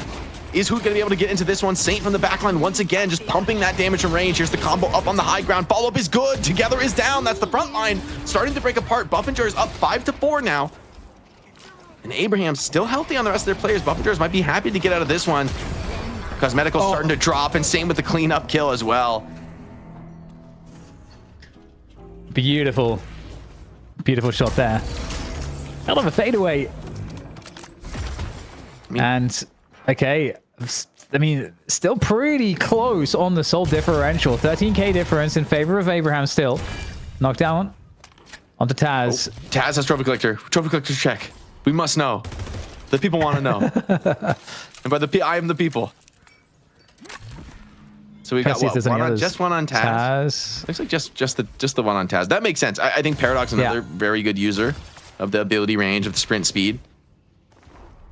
Max health, never hurt anybody. Mo trying to slip out of this one. Has been targeted by so many of these ganks, but so many times been able to walk away. Sort of Mo Krill things, just signature.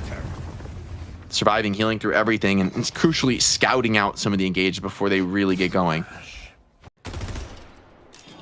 8 stats. 8 stats. That's healthy. That's healthy.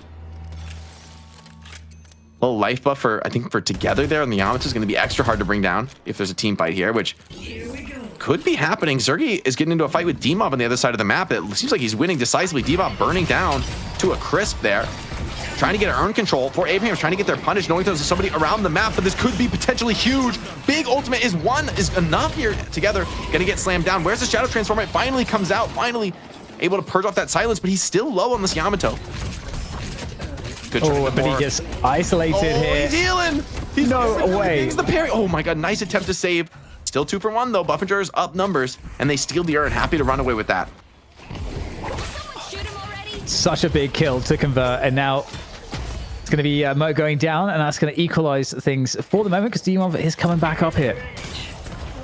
So Buff Enjoyers, they're going to be positioned to turn in the urn. There is no challenge for this. Yeah. That's a great win for them. Wait, Taz TP'd. Does Taz want a piece of this? He's all alone. He's on the enemy side of the map.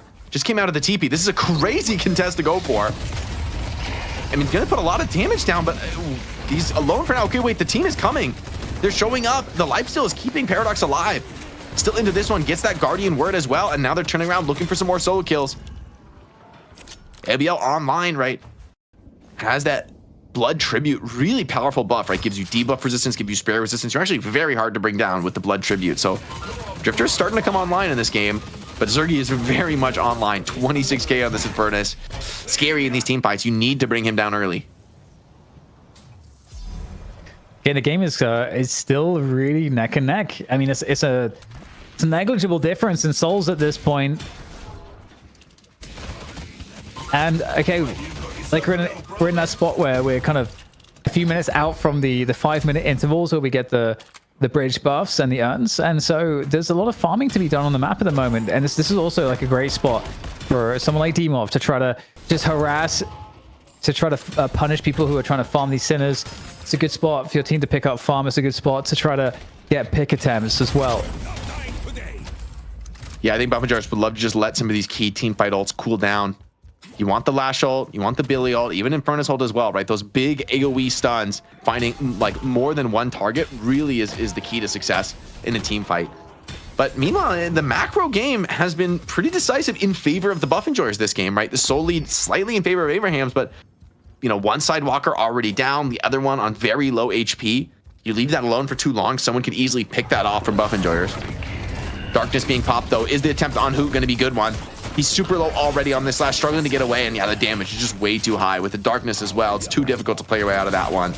And the pick on the Lash could open things up, but you're being punished already. Cosmetical is going to clean up an easy Walker for this one-player trade. If that's all it ends up being, I think this is actually a pretty nice trade for the Buff Enjoyers, but Abraham's, they want more, and they're going to force the mid-boss. And this is also going to force a response. Buff Enjoyers have to challenge this. They've got a few ults. Chain Gang is amongst them. As the Reju Crystal falls from the sky, the team fight is going to break out here. Combo is going to be landed. And here comes the Yamato trying to take control of this. Together gets one. Listic gets one. 2 for Abrahams. With 2 players already down in the fight, but 2 down for Buff Enjoyers as well. They've got a Reju Crystal to fight with. This fight could go either way at this point. Still, a lot of damage being focused out of this Yamato. Big problem. There's the Power Slash taking down Cosmetical, but in comes Zergy to try to take down Yamato. Huge 1v1 right now, and it's going to be Zergy's as a massive bag is dropped, and Buff Enjoyers rolling through this fight right now, taking down absolutely everybody. Zergy with such a performance. Oh my god, incredible fight from the Infernus. The fact that Buff Enjoyers could find 2 kills before the fight even got going, and now they get another Taz caught dead to rights here. Should be cleaned up, trying to dance around the wall. Fancy footwork to even get out for a moment here, but the chase down is immediate and brutal. And Buff Enjoyers, lanes are great for them. They're gonna go straight in onto this mid walk here. There's a good chance they're able to drop this one and maybe even think about a base siege here, or maybe just cleaning up the jungle. Either way, huge retaining of the advantage here from Buff Enjoyers. Early deaths for Demov and ABL end up being very costly. And that could be the moment. We are for the first time we see Buff Enjoyers now ahead on the souls for the first time in this game. In comes ABL, but the knockdown is going to be isolating him. You're still on 2. Do you really want to be here, ABL? I mean, okay, so you got out of this one for now, but here's the combo. Demon might be the price that they pay for trying to chase that deep. Big punishes already for the Buff Enjoyers, and the TP out. Is it enough? Demon just barely slipped around the corner. He's 7 HP. Okay, no, the bullet comes in from Hoot with the death slam as well. Hoot's too low to really fight this one, and surely, yeah, with Together on top, this is starting to turn very, very scrappy, Dan. Yeah, Walker's going to go down in the meantime for Buff Enjoyers, so starting to carve out a slight lead here as the gun buff does get collected here for Cosmetical. So that's actually kind of nasty on a Bebop, as the gun damage is pretty nice. I'm not sure what his build looks, how his build looks at the moment, if it's kind of becoming more of a gun build now later into the game. Get some of those gun items online. So we've got the Tesla bullets, we've got Capacitor coming online right now. Debuff Reducer also coming online as well. So yeah, the Capacitor is definitely a nice damage spike. Yeah, definitely a key one here. And you're right, this Bebop has pretty significant gun damage. Lasso misses. That could have been a kill there, potentially, for Abraham's on this side lane, but Sonya not connecting that. Now just turning the attention onto the Walker. There's a bit of a defense here. Infernus is here. There's a big rescue beam, pulls him out, but he's still cooking. And this Infernus damage is very real at this phase of the game. That's a duration extender. Don't want to try to fight this guy. He's got metal skin as well. So much defense out of Zergy. He knows he's such a public enemy #1 in these fights. Now Cosmetical swapped in super deep into the waiting arms of Together's Yamato. Just cuts him to pieces. Saint with the finish as well. Diving into the Walker is so deep. Okay, big lash out. Is it enough? Pulls one in. Drifter very deep. Silence under the Walker is the follow-up there. It's turning into a 5-on-5. Buff Enjoyers need to bring everyone to this. But we can get a catch here with the chains. Here he goes, deep into the front line. Catches multiple. Rabbit Hex is good. It's going to deny him popping some of these skills. Getting the follow-up. It's still a 5-on-5. Anybody's fight here, but it seems like Abraham's are the team that feels like they're getting the worst of this. They're trying to back off. Buff Enjoyers would love to catch them on the exit here. And Saint looks like a bit of a movement mistake from Saint. Got caught on the ridge, slammed down maybe by a ground slam there. So it ends up being a 2-for-1, but with the Walker going as well, you don't feel too bad about that, although a third kill would really seal the deal here, making Buff and Joyers the decisive victor of that team fight. And now they can start to just clean up all the lanes, start to push all the creeps out. And obviously a lot of farm to be picked up here too. So they're starting to really come alive in this game. And one interesting aspect of this game to me is that it looks like we could potentially enter not just the late game, but the super late game. And in the super late game, Sanya Sniper on Holiday becomes a really big problem. Together as Yamato also can be very nice in terms of that late game scaling. And in terms of Buff and Joyers, I don't know that I like their scaling as much. In terms of the raw damage output, I think they're going to get beat by Abrahams, Jake. Maybe, but I'm worried about the team fights. I think, like, in theory, if it was just a game of, like, raw gun damage into each other, I would agree. But I think getting, like, these massive AoE team fights, it's going to be too much value. And someone like Saint, who has a pretty significant net worth, is like, what is he going to be able to offer if he gets caught in, like, an insta-bursted in an ultra-late situation? And I think Buff and Joyers are just more likely to get a better start to the team fight now with all these AoE catch skills that they have. Abrahams really want to find an individual, and this is much more of a death ball game. I feel like ABL's not really getting value out of the passive right now. As a Baron is on a D-Mob, let's see what's waiting for him as he comes out of this one. Okay, he just has Spectral Assistant instantly TPing out, but this is turning into a team fight. Lasso pulls deep. It's Obakim bursting down first. That's actually a big kill. Without Obakim, I'm not sure that you want any part of this on Buff and Joyers. So the game is ultimately still neck and neck. And the only difference really is the Walker advantage that Buff and Joyers have now. So that's going to be what is going to precipitate this action. So low. And the Shadow Transformation comes on through, but needs these heals. Chase down is coming in. They're going to attempt for more. Cosmetical's already super low, in trouble. Here comes Zergy, though. He's going to be the linchpin of this fight. 41k souls on the Infernus. What can he get done here? Together, completely out of this one, has already beat a retreat there, ziplining back. Saint burns down. Hoot gets the finishing blow there. Anyone who's caught is almost certainly dead now. Zergy is just too strong to fight. They don't have the answers anymore. ABL trying to get out of this one, trying to slip away with some cheeky movement and slides, but he can't. Zergy's got the burn on him. Yeah, a few more kills to try to chase down here for Buff and Joyers, as Zergy's in just such a good position now on this Infernus. It's actually looking mega strong. Got the crippling headshot online as well. So the damage output is undeniable. And I mean, they're in such a commanding position now. Cleaning up this, yeah, just cleaning up the creep wave that just somehow made its way through the tower. Yeah, sometimes, I mean, this phase of the game, man, like a huge wave of creeps just crunches through your base Guardians. No problem getting at like many heal creeps all together. But still 3 on the deck here for Abrahams. Opportunity for Buff and Joyers. What are they going to do with this tempo on the map? Zergy is enormous, man, and he's so tanky in these fights. It's gone suppressor, crippling. I mean, there's a lot of status effects from this Infernus. Like, you get burned, you are really starting to feel it. Hit bosses off, perfectly timed by the Buff and Joyers, and this might just be free. I mean, maybe Dimov can put some harass in. You have some good tools to threaten, but are you really going to go for this 4v6? Well, I guess 4v5 since Cosmetical is also coming back into this one. Knowing Abrahams, I expect they're going to get into the fight. Yeah, Shadow Transformation is online here for Together. He's going to pop here as he goes into the pit. They go, jumping in, the parries, and the rejuve captures are coming all the way here for Buff and Joyers, every single one of them, and they're going to get out of the fight, looking out to now chase down the kills. Oh my god, 3 crystals against the Together Yamato, just completely shut down. Abraham's forced into the desperation contest, and now Buff and Joyers wanting more. Blood in the water. Dimov in the sights here of this Mo Krill. It's going to be an easy cleanup, a little bit of revenge there for the laning phase from Lystic's Mo. And, ooh, ABL. This is a 1v1. Drifter in the 1v1 is pretty scary. And yeah, with the wave crashing against you, Hoot choosing the wiser path, I think, going back to clear this wave. Let's take out Holiday. Pretty big damage. Still able to be delivered here. Oh my god, that dog coming in the nick of time so you can escape Sanya Sniper. Just... It's actually so insane, the damage output, and the isolation there onto Sharik is just gonna be a horrible death. Sharik already uses rejuve, yeah, so he can't lose the crystal there. I like that from Abrahams. They're only 3 alive, but they call the bluff. They say, we know you're out in the map farming, greeting this one up, Buff and Joyers. We're gonna punish the people sieging mid.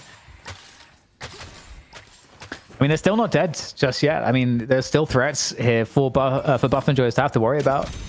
Absolutely. Again, it does seem like the team fight is overwhelming in their favor, but still.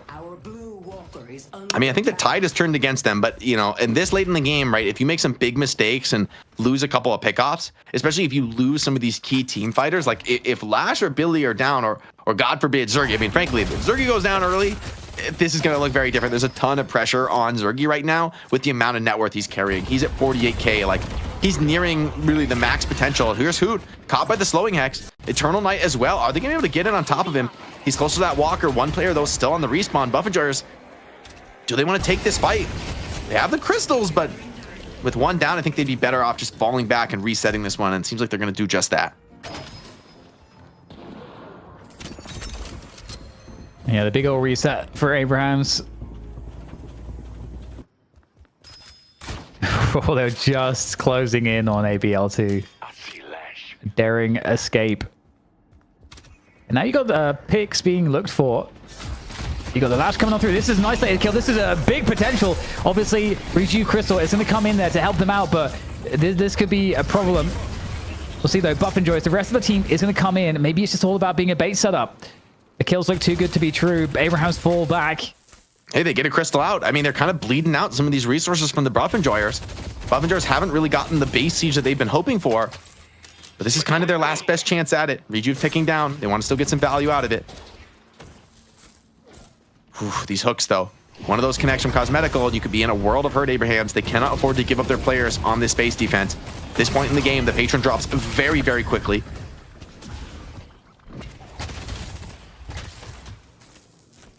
Siege. It's not really started just yet, but they're sitting out. The orcs are outside. Helm's Deep. Man, he's so tanky on this Infernus. He's kind of unafraid of some of these trades. And they're just going to go back and farm it up. All right. So conservative from the Buff and Joyous. I mean, in fairness, right, they're facing elimination right now. They need this game 3. They're in control of this game, and I think this is classic Buff and Joyous. They're not going to risk it on like a cheeky one Rejuve base push when out of the base playing the team fights. You know, they are super favored, and they're wanting to keep the game, you know, where they want it, which is like out in the open where Lash has room to work. You get towards the enemy base, things start to get scary, right? There's a lot of those cheeky corners where, you know, there can always be a lone drifter hiding.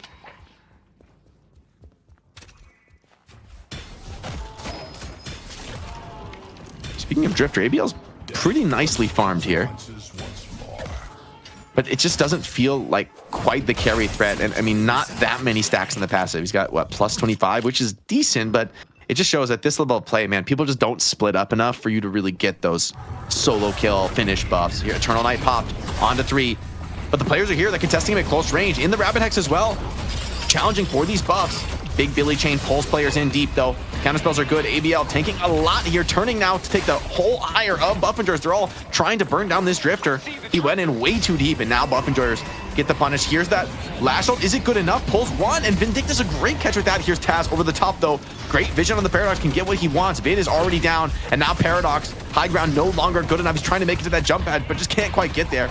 Debuff Remover purges the Infernus Burn, which is nice, but the damage is so massive. Trying to get that mobility, and only Taz gets out of this one, man. Goodness Oh gracious. my god. That's crazy.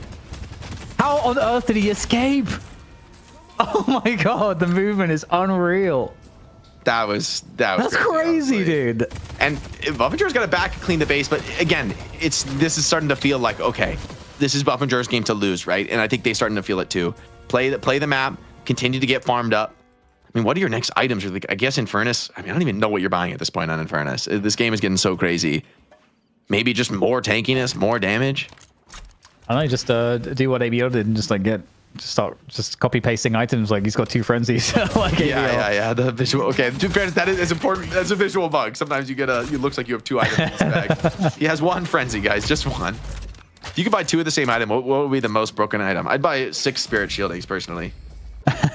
You deal 300 spirit damage to me, and I get 2,000 health. Okay, well this should do it, right? This should secure it. There is a challenge though. Shadow Transformation is online again. Steals are possible. They might fake this, or are they gonna go for it? A 6-on-6. This is crazy risky, man. Buffinger's gonna gamble the game on this mid boss take. They're finishing it, dropping that rejuve. Are Abraham's going to get into this one? You better believe it. See what comes in over the top. Where's the connections? Where's the parry? Multiple players now coming in very late from the Yamato. They do get one crystal. 2 crystals go towards Buffingers. They've already lost one of them, but the fight ensues. 2 players down, hitting the deck. Zergy playing that tempo, still healthy, still healing up off that leash, and I think he's going to already head towards the base, man. This game could be done and dusted. Buffingers pulling in Abraham's. Just a very aggressive rush in, trying to take down that mid boss early, and this time they come away with the win. Ooh, yeah, looking Sonya? very nice now. Oh, this game has been hard work for Buff Enjoyers. 1 damage. Sonya Sniper trying to bounce away from this. No, kicking around the corner. Chased down by the Lash. Nerf Flash. And an Urn as well. Insult to injury, Obacam. But you know what? That's classic Buff Enjoyers, right? Locking down the game, securing it. And honestly, with 70 seconds on the respawn for Sonya, this is going to be a 5v6 for the patron. Is that a hook? He hooked a bin? Oh my god. Again? Cosmetical. Very clean there on the Bebop. And that's an 80-second respawn for Saint. This should be the finishing blow of the game here. Patron's going to be dropped in moments. And let's see. Sonya's respawn 27. Yeah, you're down 2 and the crystal. This is surely Buff Enjoyers forcing game 3. Yeah, that Patron's going to die in like 1 second. So that is indeed going to be a wrap, I think, for this one. Here we go. Into the pit. Nice catch from Cosmetical. Love to see it. Showing a great versatility so far today as we will finish map 2 in favor of Buff Enjoyers. And that means we're going to 3 maps. We go again. Abrahams.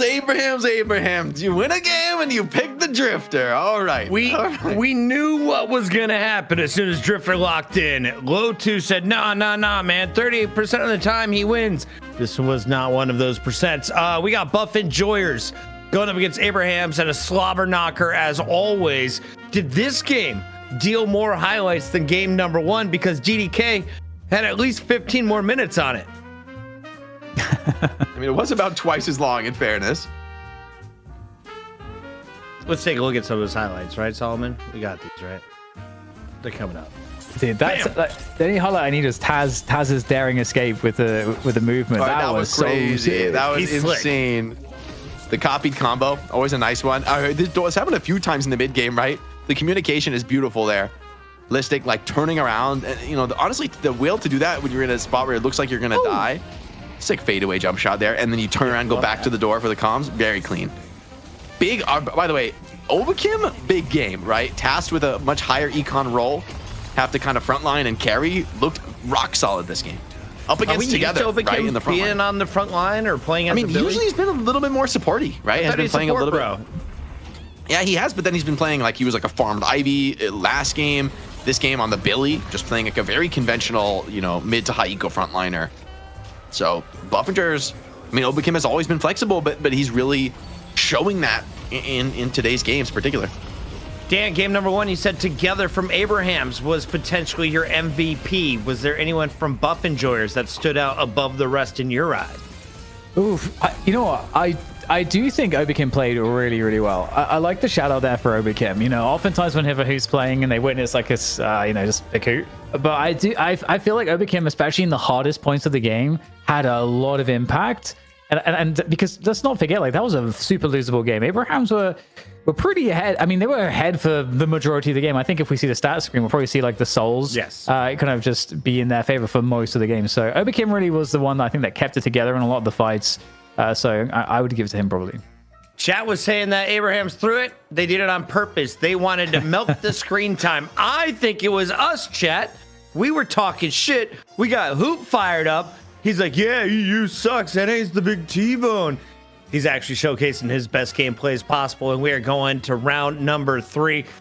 We got more highlights coming your way. We also have an MVP award at the end of this match. I need to know, though, during the break, who do you think deserves the honors of most entertaining player during the game? We all know Viper's the best character. It's break time. We'll be right back.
Would the eggs be lumpy or would they be smooth? That is the question Chat and I have been pondering over on youtube.com/Deadlock Night Shift. We've got DDK and Jake, though, our two excellent salespeople. Before we jump into game 3, DDK, tell the people why they're here and what they could do tonight. I think, okay, so I know this one. Okay. So they're here because they like Deadlock. Yep. Okay. All right. Okay. And what was the second question? Community members who like Deadlock. Okay. Yep. Yep. And then what was the second question? I've already forgotten. What could they do tonight? You guys could subscribe. No, wait, hang on. You guys could stay tuned for the after show, after show, because we have a guest that we're doing an interview with for Graveyard Shift, which is a patron and subscriber exclusive. So if you are subscribed, if you're a patron, you can check it out. So it's kind of like we give you even more access to the people in the Deadlock community and the pros that play the game.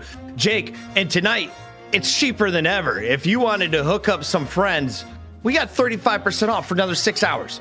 How's that work? 5+ gifted, baby. Huge discount on gifted subs. Great way to support the channel. Great way to support the stream. Everything we do here. And while this is the EU Grand Finals, we're going to Game 3. If you're just joining us, between Buff Enjoyers and Abrahams, the two top teams in Europe, going head-to-head, clashing now after this Buff Enjoyers rebuild. But this is only halfway through the day, man. We got a whole NA tournament coming up right after this, and that's every Wednesday here on the Night Shift. The best teams in Europe, the best teams in North America, the best Deadlock esports you can find anywhere. Bam. All the best.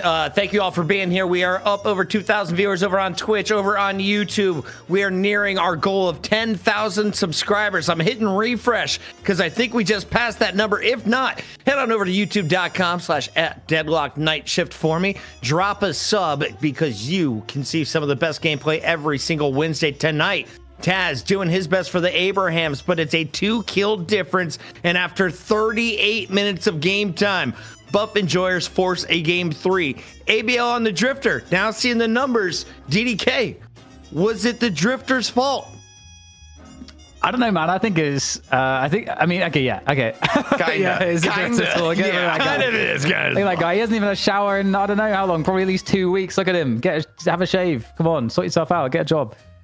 All right, the game is ready, so we can jump into The war that is one. over. The bums have lost. Let's take a look here at our draft as we jump into things. I think the players are ready, right? Yeah, we were just filling. Here we go, ladies and gentlemen. Big shout out for everyone's patience tonight. Thank you for joining us. This is the EU Grand Final. After this, we're switching over to our NA Challenger. We've got all kinds of different metas, and EU seems to make more sense to us. So let's start here with the expected ban. Here it comes, Jake. What are they getting rid of? Shiv? Actually, so this is, I believe, the first time Abrahams have been first pick. So they're going to ban the Infernus. In fairness, this is what Zergy. What else you got, It's bro? Zergy's best character in terms of a top meta character right now. I think it's Zergy's best. So this is a less of a meta ban and actually more of a direct attack on the Buff Enjoyers. I would love to see Buff Enjoyers ban the Shiv here, especially with Infernus out of the pool. Dude, I don't care if you're getting Kelvin or not. Don't give together Shiv, and they followed the rule, Dan. They followed the rule number 1 of playing against together. Do not let them play Shiv. They've evolved, they've grown. Okay, so now the question is, do they pick Kelvin? One would assume that Kelvin's still pretty high priority, but what do you give up? You're going to give up the first pick Paradox. You might give up well, in fact, you might give up Yamato and Paradox, or you might give up the Holiday. Like, you're going to give up quite a lot here for this Kelvin. So the question is, we go back to that first game we saw today, Jake. Is the counterplay for Abrahams with the Kelvin? Is that going to come out here in force with Doorman, with Pocket? Is that going to be? Is it crazy to pick Sinclair Doorman off the rip? Is that like too? That is too crazy. But that's a bit too out there, isn't it? But it would be. I mean, that was the recipe. Oh, there it is. Okay, Door buddy. Hold up. Door buddy. Hold up. I mean, show me a little skinny man with a. Show me a little guy with a mustache and a magic wand, because that did look like a pretty nasty counter. The door lets you contest those urns and drop them in before Kelvin's ready to stop. And also lets Sinclair get in position to put in a stolen frozen shelter and turn it back the other way. But they go with the Paradox, which safe. And honestly, take it away from Taz. Is Abrahams really going to take the Sinclair away, like in the first 2? You might even get a third pick here. Yeah. Same thing. Like, I mean, I wonder about Pocket because we haven't. It'd be so cool. It would be so cool to see Cosmetic on the Cosmetical. pocket. I would Yeah, love to see man. it, man. Like, especially against a team as good as the Abrahams. That would be a real test. Abrahams are going to be quite happy, though, I think, to grab the Yamato, whether it's ABL or together. I don't think they're really too worried about one way or the other. I mean, they have insane Yamato players on this Abrahams roster. We might see an Ivy for Zergy. I feel like maybe Zergy gets into the end of the draft with an Ivy potentially, because I'm not sure what else he's going to play. Because I mean, Mina is something that he has gone to, but Have we seen Ivy do anything but lose recently? It hasn't looked as good, but I think Ivy still has a lot of potential as a character. but OC plays Ivy. It's a bit different. That's the thing. got It has looked good, and I do think Zergy, his pool isn't great right now. Like, Seven and Wraith are pretty much unplayable in terms of like the pro meta. People just aren't really using those characters. Ivy is kind of like uncarried. However, actually, we have seen Zergy play the Mina, so I think that's something to keep in the back of your mind.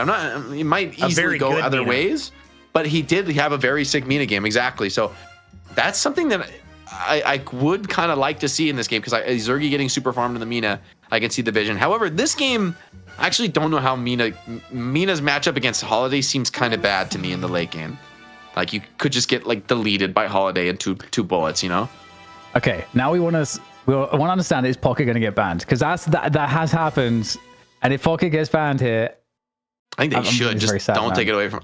Exactly. I hope they don't, but I think they should. I think the Cosmetical Pocket is very scary, and I would love it if Buff and Jars go back. However, Mina plus Pocket, I mean, it's not unheard of, but okay, it is going. I mean, you got to put respect on this guy, man.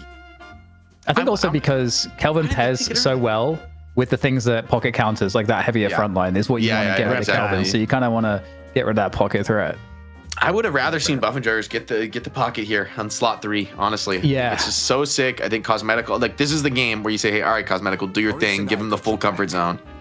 But Mina and Mo, I mean, the pickoff threat, the mobility on the map right now for Buff and Jars, both top notch here. So, you know, it's going to be a little awkward for Yamato and Kelvin to actually get into the kind of fights that they really want to find. Gerpy wants to know, does Vindicta fit into either comp? I think Vin actually looks good for both teams. And Vin is a pretty solid character, you know, for the initiation. We saw Saint had a very snowbally strong early game. Might I think see she him. falls off a little bit in the late game. But yeah, very realistic. I think Abraham probably is the comp more likely to pick Vindicta here. They have Abrams too, so Abrams Vindicta is kind of an OG classic lane. Yeah, The blue people. my thoughts exactly. Let's see what they go with, because it's There's also Bebop. Bebop. Yeah, okay. Yeah. Okay. That's the thing. If you pick Vin, Snag. it's almost assured that Buff and Jars then are going to respond with a Bebop. And then I think the Vin would be a little bit scared, right? We saw that, you know, a little bit last game, right? You get hooked in on Vindicta. It's kind of over for you. You get hooked in on Vindicta. It's not the place to be. And when you're up in that air flying around thinking you're safe, that's when the hook strikes. Okay, so the Sinclair They get the comes door in. again. Listic was really good on the Sinclair across this series. Even though they didn't win game 1, I still was very impressed. I still felt like it was strong. And now this is the Doorman plus Sinclair response to the Calvin that we saw in our Challenger match. Different matchup, you know, obviously against Fearless Furies and Abrahams. So this is going to be, I think, more of a meaningful test about the meta, really. Is this the powerful response you want to go for? And they're going to snipe that Vin away themselves. This is Buff Enjoyers playing the tempo game, maybe playing a bit of Do we Abrams' like own game this? against them. Sinclair and Doorman, you wanted to see that. I feel like Paradox away from Taz is a bonus. Zergy has shown us a good Mina. Do they have enough beef? I feel like the tanky guy I see here is Mo and Krill. Am I wrong? The thing that, so I actually like all the pickoff that Buff Enjoyers have. They have a lot of really good combos and synergies for the pickoff, like the mid game, the pressure game. But I kind of worry about the late game. Yeah, 'Cause Mina is I think no Buff Enjoyers Infernus. need to. This is a game in contrast to the last game where I felt like Buff Enjoyers could be behind and find team fights as they did. This is a game I don't think you can really be behind on the Buff Enjoyers, and so it's quite bold to go for this on game 3 when historically Buff Enjoyers has been a like let's team fight and make comebacks happen. But they're saying, hey, we're gonna win. We're gonna draft some winning lanes. We're gonna dominate you early, and we're gonna like just never break that chokehold. And it's actually gonna be, I think, more Abrahams that are looking for the pickoffs and the team fights to bring it back. Less explosive of a team fight than last game. Like this is no Billy Lash and Furnace, you know, triple threat, huge AOE control skills. it's a little bit more individual. You're going to find the bebop hook to pick somebody off, maybe an Abrams charge or a lasso to pull somebody into trouble, and maybe the dome to follow it up. But not so easy, I think, to pull off with Doorman Sinclair, because we've seen the playmaking, the team play potential between those two characters alone is pretty devastating. So I see the vision for both teams. Buff Enjoyers, I think they found themselves the style they wanted to play in game one, but a much more effective draft to actually allow them to do it. We need predictions right now. 56% of y'all are taking Buff Enjoyers over Abrahams. It's game number 3. DDK, call it. You going Abrahams or Buff Enjoyers? I think it's going to be Abrahams, me, Jay. Jake, what about you? Oh, it's so close. Honestly, I'm leaning Abrahams, but I feel like this is doable for the Buff Enjoyers. I just think the execution difficulty is so high, but if there was a team that could pilot this like super challenging comp, Buff Enjoyers would be that squad, right? They would be the team I'd kind of trust to be able to, take an early lead and maintain it, expand it without giving up any kind of bad fights. And historically, that's been Buff Enjoyers' strength, the communication, the team play. So winning lanes against Abrahams is something that very few teams, very few players have ever accomplished here in Deadlock, but it's what Buff Enjoyers need to do, I think, to give themselves a solid footing in this decisive Game 3 in our EU money match. Quick reminder, we need to get to 10,000 subs over on youtube.com/@Deadlock Night Shift. We are 400 away. Once again, Deadlock Night Shift. Hit that sub. Help us hit 10K. Then I can sell more sponsorships. Love you guys. For a second, I was like, Pocket's talking about Twitch. I was like, whoa, dude. Pocket, We need 1,000 right now. Twitch subs. Let's go. 10,000 Twitch subs. We need it. I wonder what they're like CFO, largest like I will gifted. set that as the target. All right, let's go. 10,000 gifted. Call your credit card company. Get the limit up. This is not financial advice. Okay, well, let's take a second to look at how the lanes break down, because obviously this is always a really important aspect to how these games start. You said Buff Enjoyers have to start ahead, so are they starting ahead off of the lanes? I mean, it's gonna be a little bit deeper into the lanes when I'm more worried about it, but I just think the way this draft plays, it's like I think Abrahams have the better team fight. So if Abrahams get an early lead and they start tempoing objectives down, I don't see how you really punish that as Buff Enjoyers. But if Buff Enjoyers come out ahead and they're just like too mobile and they're the ones roaming and they're the ones, kind of showing up in numbers when Abrahams aren't actually ready to bring the fight, that's when I could feel a lot stronger about this. So we'll have to see, especially as like the ultimates come online. That's really the moment when I'm starting to see like, okay, who's building the lead, right? If you get the ultimates up first, that tends to be, I think, a key part of your advantage. And already the trades haven't been great in this side lane, but in fairness, this is a scary lane. Yamato Bebop, man, there's a lot of threat in this lane. You get hooked in, you get pulled deep, you could be in real trouble. Oh, yeah. Okay, well, okay. Speaking of our real trouble, we got Hoot on Sinclair. Let's go. Let's go. Did we see him do Sinclair with a trophy collector last time? I think so. I think that was in the last night shift potentially, or maybe the last time we saw him. He played the Sinclair. He did look really good on it. Listic also had big games on the Sinclair today, so I'm a little surprised to see the swap. But then again, maybe Mo Creel isn't really the Hoot hero.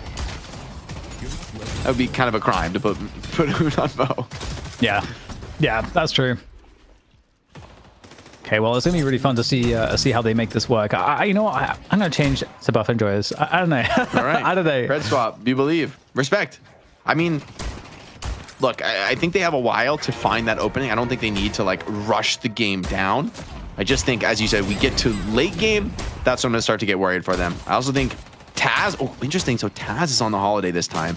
So he's playing that pick-off hero that he's so experienced on. I expect to see the early game be great for Taz. But then into the late game, actually, I kind of like that. Give Taz the ball. Like, let him be your carry. There's few players that have more faith in with, like, an end-game farm potential than Taz. I can't wait till we have Deadlock lands and we can kind of, like, see all the players, and start, like, putting the faces to the names more. What a parry. Through the rabbit hex. Oh, a double parry. Oh, my God. Hoot's getting styled on. But Hoot is very healthy here. He's under his own Guardian. Oh my God! If ABL gets this kill, this is crazy. Oh my God! A quick wall bounce away. Oh my God! It's brutal. This is turning. Leave him alone. You don't like that in the side lane. You don't like that one bit. All right, who needs to deep breaths, brother? Because that is a tilter. Man, ABL Savage. What is this guy doing? Is he has he been roiding? Has he got roid rage? What's happening? Seriously, man. Bebop, Yamato have their ults online in 4 minutes. Oh god. That's not He's on good. the trend. While we are paused, guys, if you take your attention to the top right tonight, this is a community-funded prize pool. We're up to 2,317.28. We'll be splitting that number 50-50 with NA and EU. Thank you all for your support. Shout out to the community. Almost doubling our prize pool. As a CFO, it's my duty to say we also put up $1,200. We also putting that work in. We did the first half. Community's almost doubled. I think we could get to double by the end of NA. 100%. Surely. But that being said, that 35% off on the 5 gifted. I mean, come on. That is a very tempting offer. Okay, well, again, okay, the charge. This is what we love to big see, charge. Abrams. Are you strong Oh my enough, God, though? Mo's tanky. He doesn't mind soaking that one. Here's the kill from Zergy. If there was a hero in Buffinger's time of need, it would be him. You're comboing in onto that Kelvin and just deleting him. And this is a Kelvin Abrams lane that just got crunched. All right, Mina. And they're going to go for the tower finish, too. Okay, that's exactly the type of start you needed to counterbalance the dominance from ABL and DMob in the other side lane. And arguably, this is even more dominant. They've dropped tower. I mean, ABL and DMob haven't really put that much work in. And actually, Obacam has already struck back. Here's the copied ultimate from Yamato. Baroness Hotel. Special gift for Taz. See if he can climb his way out of this. I love the way the pros are doing this escape from the Baroness. Yeah, this is a really good start. All things considered. Okay, buff enjoyers. I love that. I love that we're seeing more Doorman, honestly, as well. Like, Doorman's so cool. He adds a lot to the game. Man, with ABL and DMob start, this game was looking actually kind of scary, and Buffingers have kind of pulled it right back into control with that double kill from Listic and Zergy on the side lane. Sharik finds Taz now, and now the mid lane's starting to look like real trouble. So the burden on ABL and Taz is kind of growing. Big ass burden. Bebop's on the bridge. Cosmetical Paradox. has played a different hero in every single map that we've seen so far, I think. Yeah, is that has correct? beaten the pocket one trick allegations for sure, right? Yeah.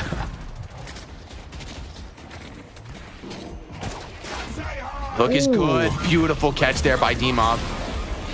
Rabbit Hex is making this very weird. And the Battle of the Beams. It's Dragon Ball Z out here. But Hoot's going to back off that one. More committed build there from the Bebop. And ooh, 15 seconds on that ulti. ABL wants to dive this. He wants every piece of that. And the tree blocks the power slash. That's going to keep Hoot alive for the moment. Does he have the outplay parry? Not good for now. The teleport back. Snipe could be good. 4 seconds now on the ultimate. Shadow transform. Could turn this one down. Ooh. Is it enough? ABL's incredibly low. Still hasn't popped that ultimate. The hook is good. And it turns into another double. So Abraham's feasting on the side lane. And now they're going to get their own Guardian take.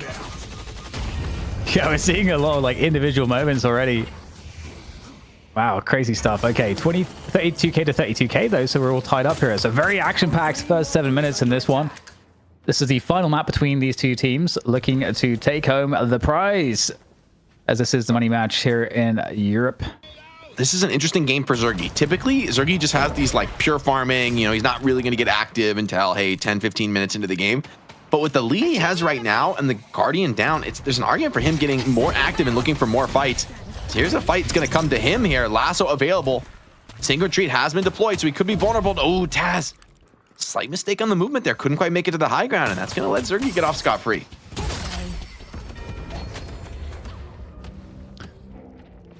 He's going to be so far in this game. I mean, he has a free solo lane, ton of jungle to clear. This is going to be a monster game for Zergy. I'm calling it out already. Yeah, At what point do we great. just put the observer cam on Zergy and hang there? All right, I mean, low-key, bro does jungle for 2/3 of the game, so it'll be a while until we get to that point. But it could happen, man. I mean, I do think the way the strat has been built, there's like a ton of emphasis on Zergy to carry, and he's having exactly the start you would want for a draft like that. So, Mina, probably one of the better characters to be like a super fast tempo carry. You're not reliant on getting like a super late game into the items. The abilities themselves are quite powerful.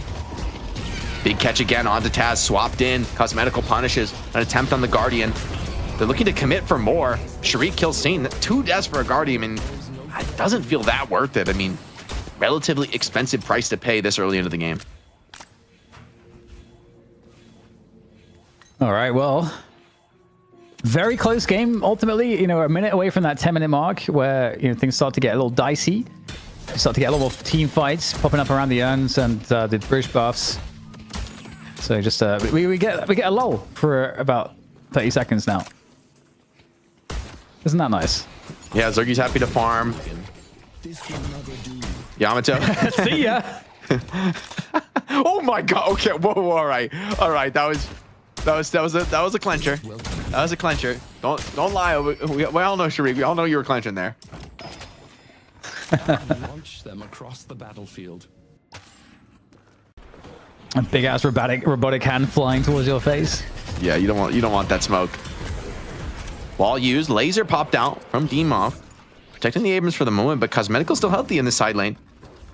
Could look to get some action in. For now, Abrahams want to emphasize they want to keep that healthy Guardian strong. There's a wave crashing on mid, though, and no one's here to defend it. Big hook deep, though. It's a great catch on the Obacam, but do they have the follow-up damage for it? Abrahams would love to find this kind of a fight. They push Cosmetical away from the buff and have the follow-up damage as well. He's in real trouble, and yeah, the damage is good. 2 kills around the map, especially with the buff spawning. That's a great opening for Abrahams. This is Zergy's side of the map. Let's see what he can get done here.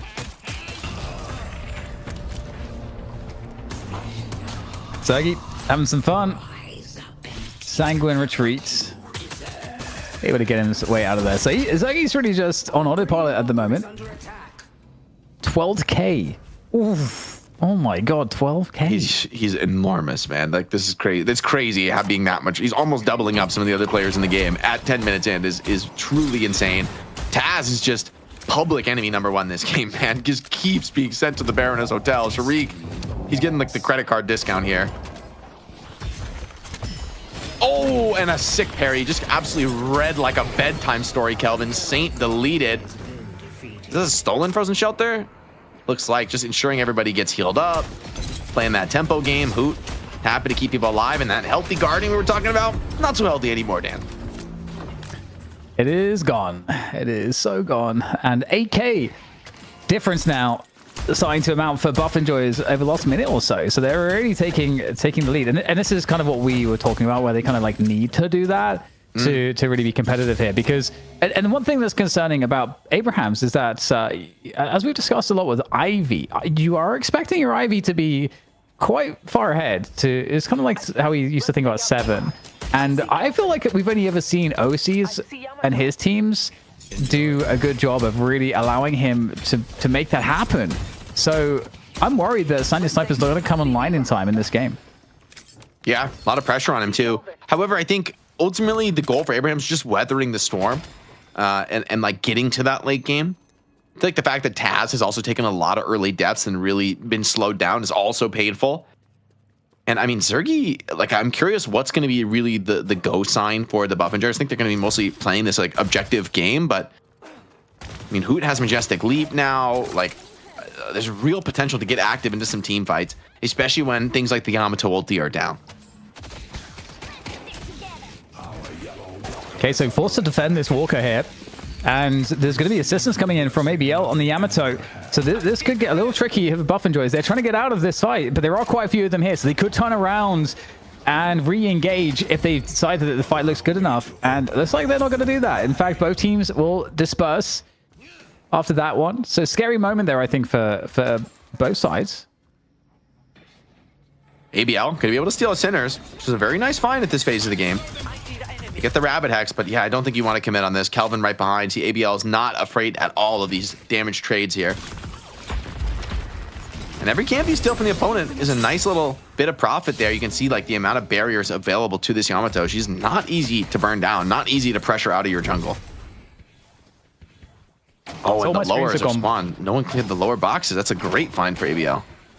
There's actually deceptively a ton of souls in clearing all these boxes and the golden statue buffs.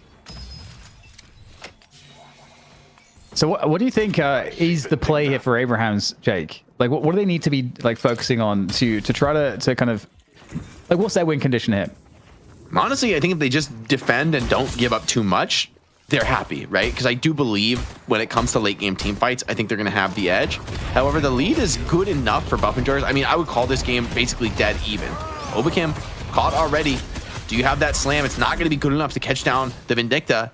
And Zergi's in this fight, so this is, you know, you've got your strongest player into the engagements now for the Buffingers. Yamato tries to dive in and finish off the Vindicta, but it's not enough, and you've got a Mo trapped in here. But who's trapped in with who, man? Mo and Krill are very tanky in these spots. Laser beam from range is, I think, a stolen frozen shelter as well over the top. And this is starting to be a scary fight. Zergi still full HP. Abrahams have used their ults. They haven't found the kills. Trying to get out of this one. Ultimately, Abraham's doing a great job. I mean, bringing back the soul differential, and you know, Zergi's pretty huge. But if you look at the overall souls for the Abrahams, you know, they're getting into really good shape, I feel. And Sonya Sniper is catching up right now as well. Like, if the lead's not growing, it's losing relevance, right? You know, you staying at the same lead as here's Bebop on top of Mina. Seems like the hook went wide though, so Zergi. That's a little dance with death there, right? You know, you get caught on this high soul spot as Mina. You really are giving up a ton to the other team. Who's gonna take this life buff? They're thinking about it. It seems like it's gonna be cosmetical. Let him take a little bit more risks looking for those swaps. And Buffingers, they know that they are strong at this moment in the game. They want to continue tempoing this out. They want to continue snowballing things, and to that end, they're going to get that Urn control. Listic takes a lot of damage doing it, but forcing these fights around Urn is how you progress the game, especially with Abrams down some key ultimates. No Yamato, no Abrams for this Urn fight.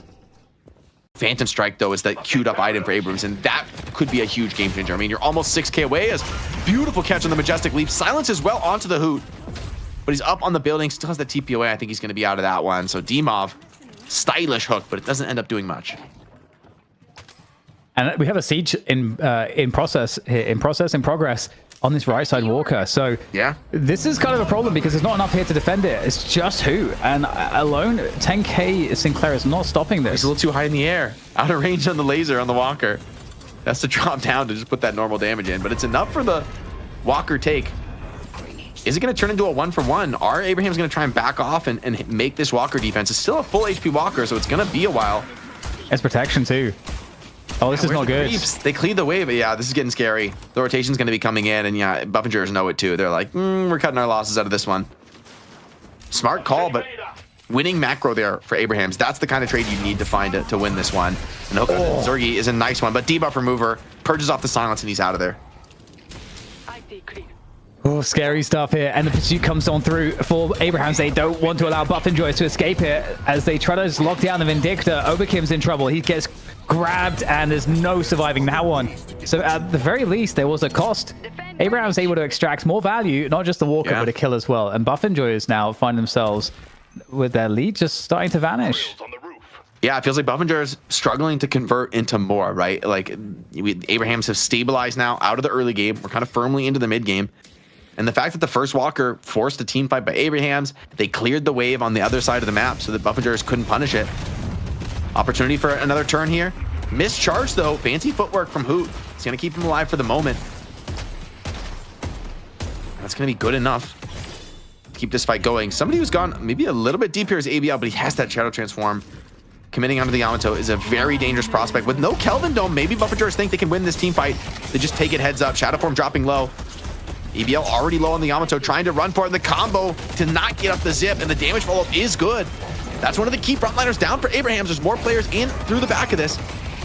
Stolen frozen shelter once again out of Hoot. So much value deployed, and even together with the ground slam, it's just not enough to actually turn the kills. Here's Abraham's frozen shelter. Now it's their turn to be strong, but Buffingers waited out, and they're right back into this without even Mina in this fight.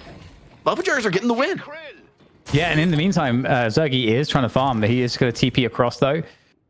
So hopefully, for his sake, he was able to get value whilst his team is fighting without him. And that's going to, I mean, the scoreline is still basically the same. So it's just not growing. So like you're saying, for Abrahams, I think that's going to be a win there for them. And they are ahead of Walker as well. So Buffingers with a lot of work still left to do.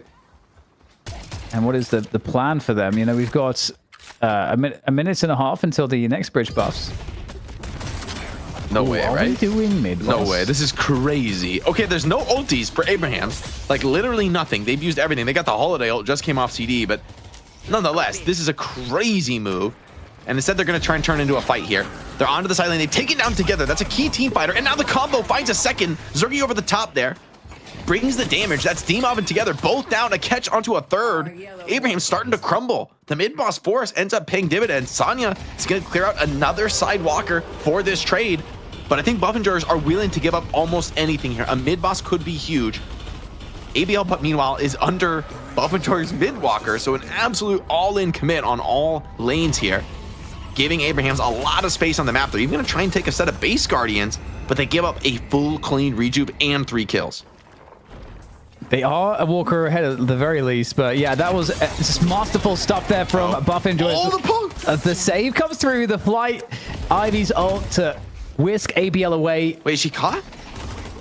They're on top of her. I don't think she's out of this one. Maybe got pulled out of the air there. Yeah. And Mo ABL has a got to combo escape. in 15. Oh, but the hook, the defensive hook, the uppercut as well, trying to get players out of this. Buff and Jurors want to keep doubling down though. But it seems like Abrahams have done enough to get away from that one. And that's kind of the last objective you can give up for the Buff and Jurors. You can't give up mid-walker. It's way too valuable. Giving up both Sidewalkers, I can understand it for the rejuve. But now, can you force the team fights? It's going to be a double buff for the Buff and Jurors, which, fitting to their namesake, could be the moment for them to open the game up.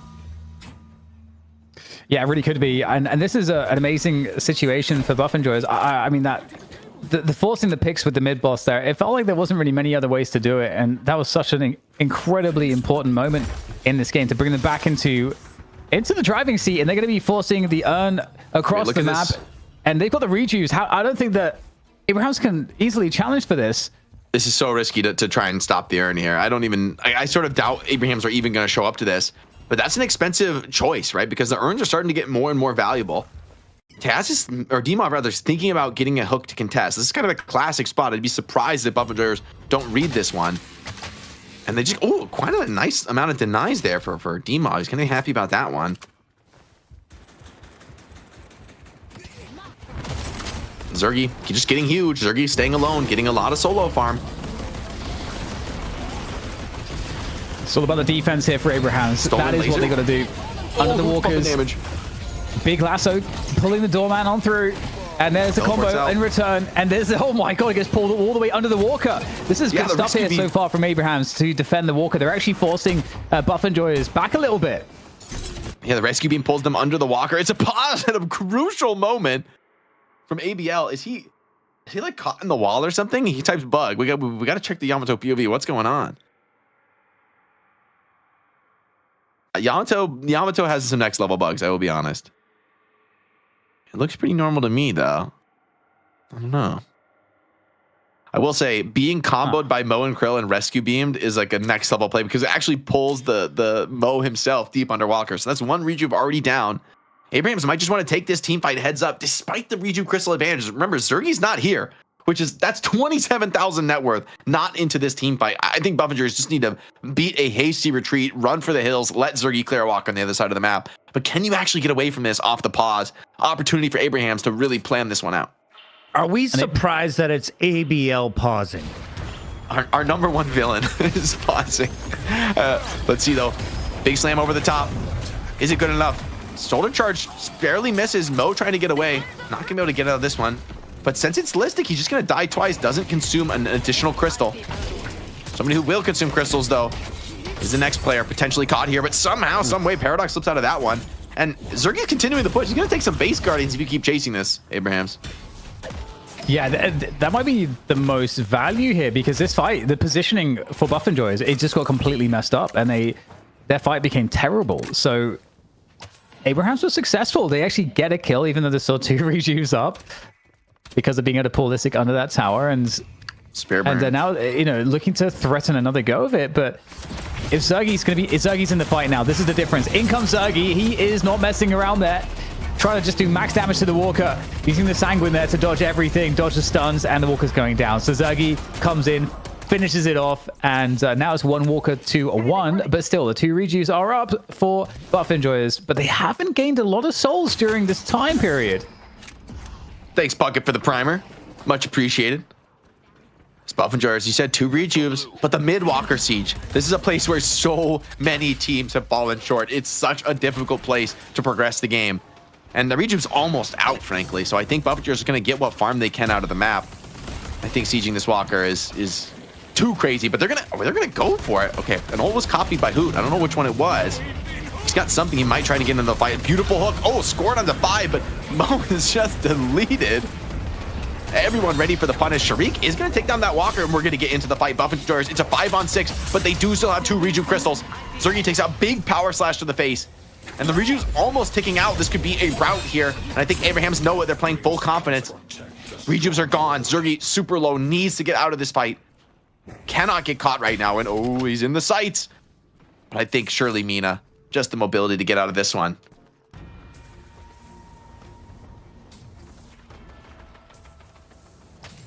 All right, well, the map is starting to look a little more amber. That's a big fight for Abrahams to kind of clear the map out. But there's so many camps online. I mean, these teams have been fighting nonstop. There hasn't been really that much space to jungle. Clearing Sinners is going to be of the utmost importance. And I think Buffagers have a little bit more on their side to jungle clear. Okay, that's next level. Yeah, I was going to say. I mean, look, creeps are creeps. They got to go down. I don't know, man. Seems like a little bit much. And Phantom Strike for Together, by the way, I wanted to mention that last fight. That's a game-changing pickup. Once you have Phantom Strike online, that's going to be probably the most reliable way to initiate fights for Abrahams. Phantom Strike in on Abrams, pin somebody deep out of formation. And even characters like Mina, I mean, you get stunned one time by Abrams on a wall, you're just dead. You're just going to get popped. You don't have the HP to survive that. So Zergy can never be caught by something that is theoretically like an instant stun lockdown combo. You know, there's so many other ways to finish it off behind. So definitely a scary game to be a Mina with the most farm. Like, you just will never have the tankiness to survive getting caught by the hard stuns. It's cool to see that Oberkim had the counter spell as well, which is going to could be potentially crucial if the hook's coming for you. There's like a lot of abilities. Like, okay, never mind, never mind. Okay, there's a counter spell, but counterspell's the uppercut actually, which is kind of crucial for getting. Yeah, that does help. Nox Nostra popped, putting a bit of damage on the ABL. Here's the combo. Do they have the additional damage follow-up? He got pulled away by a rescue beam. Together starting to drop low. Even the Abrams doesn't have the tankiness here. Frozen Shelter popped. Stabilizing things for the moment. 2 Frozen Shelters. A Venn diagram of Frozen Shelters on the map right now. Buffagers are up 1 though, and as the dust starts to settle, it's a 6-on-5. Zergy has a bit of space to work with. Ivy's pumping huge damage in this team fight, but the Rabbit Hex should be enough. He finally slips away on the jump pad, but the snipers started to rain in, and what else is raining in but hooks the robot hand from afar. And Obikim pulled way out of formation. D-Mob gets his blood prize, and now it's actually 2 kills. So Abrahams, that hook pickoff turns the fight around. Unearned pickup being attempted by Zergy, but the rest of the fight is going terribly for the Buffagers. They lose 3. Glass Cannon online now for Taz. This game's starting to worry me. Yeah, the urn has been collected, but I don't know if that's getting turned in anytime soon. And in the meantime, the rest of Buffagers are just going to be ripe for the picking.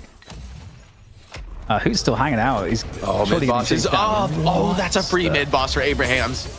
Oh my god. I wasn't even sweating. I didn't realize it was so soon. The fights have just been thick and fast, man. There's been no break, but Abrahams absolutely realized it. And I don't think there's a contest to be had here.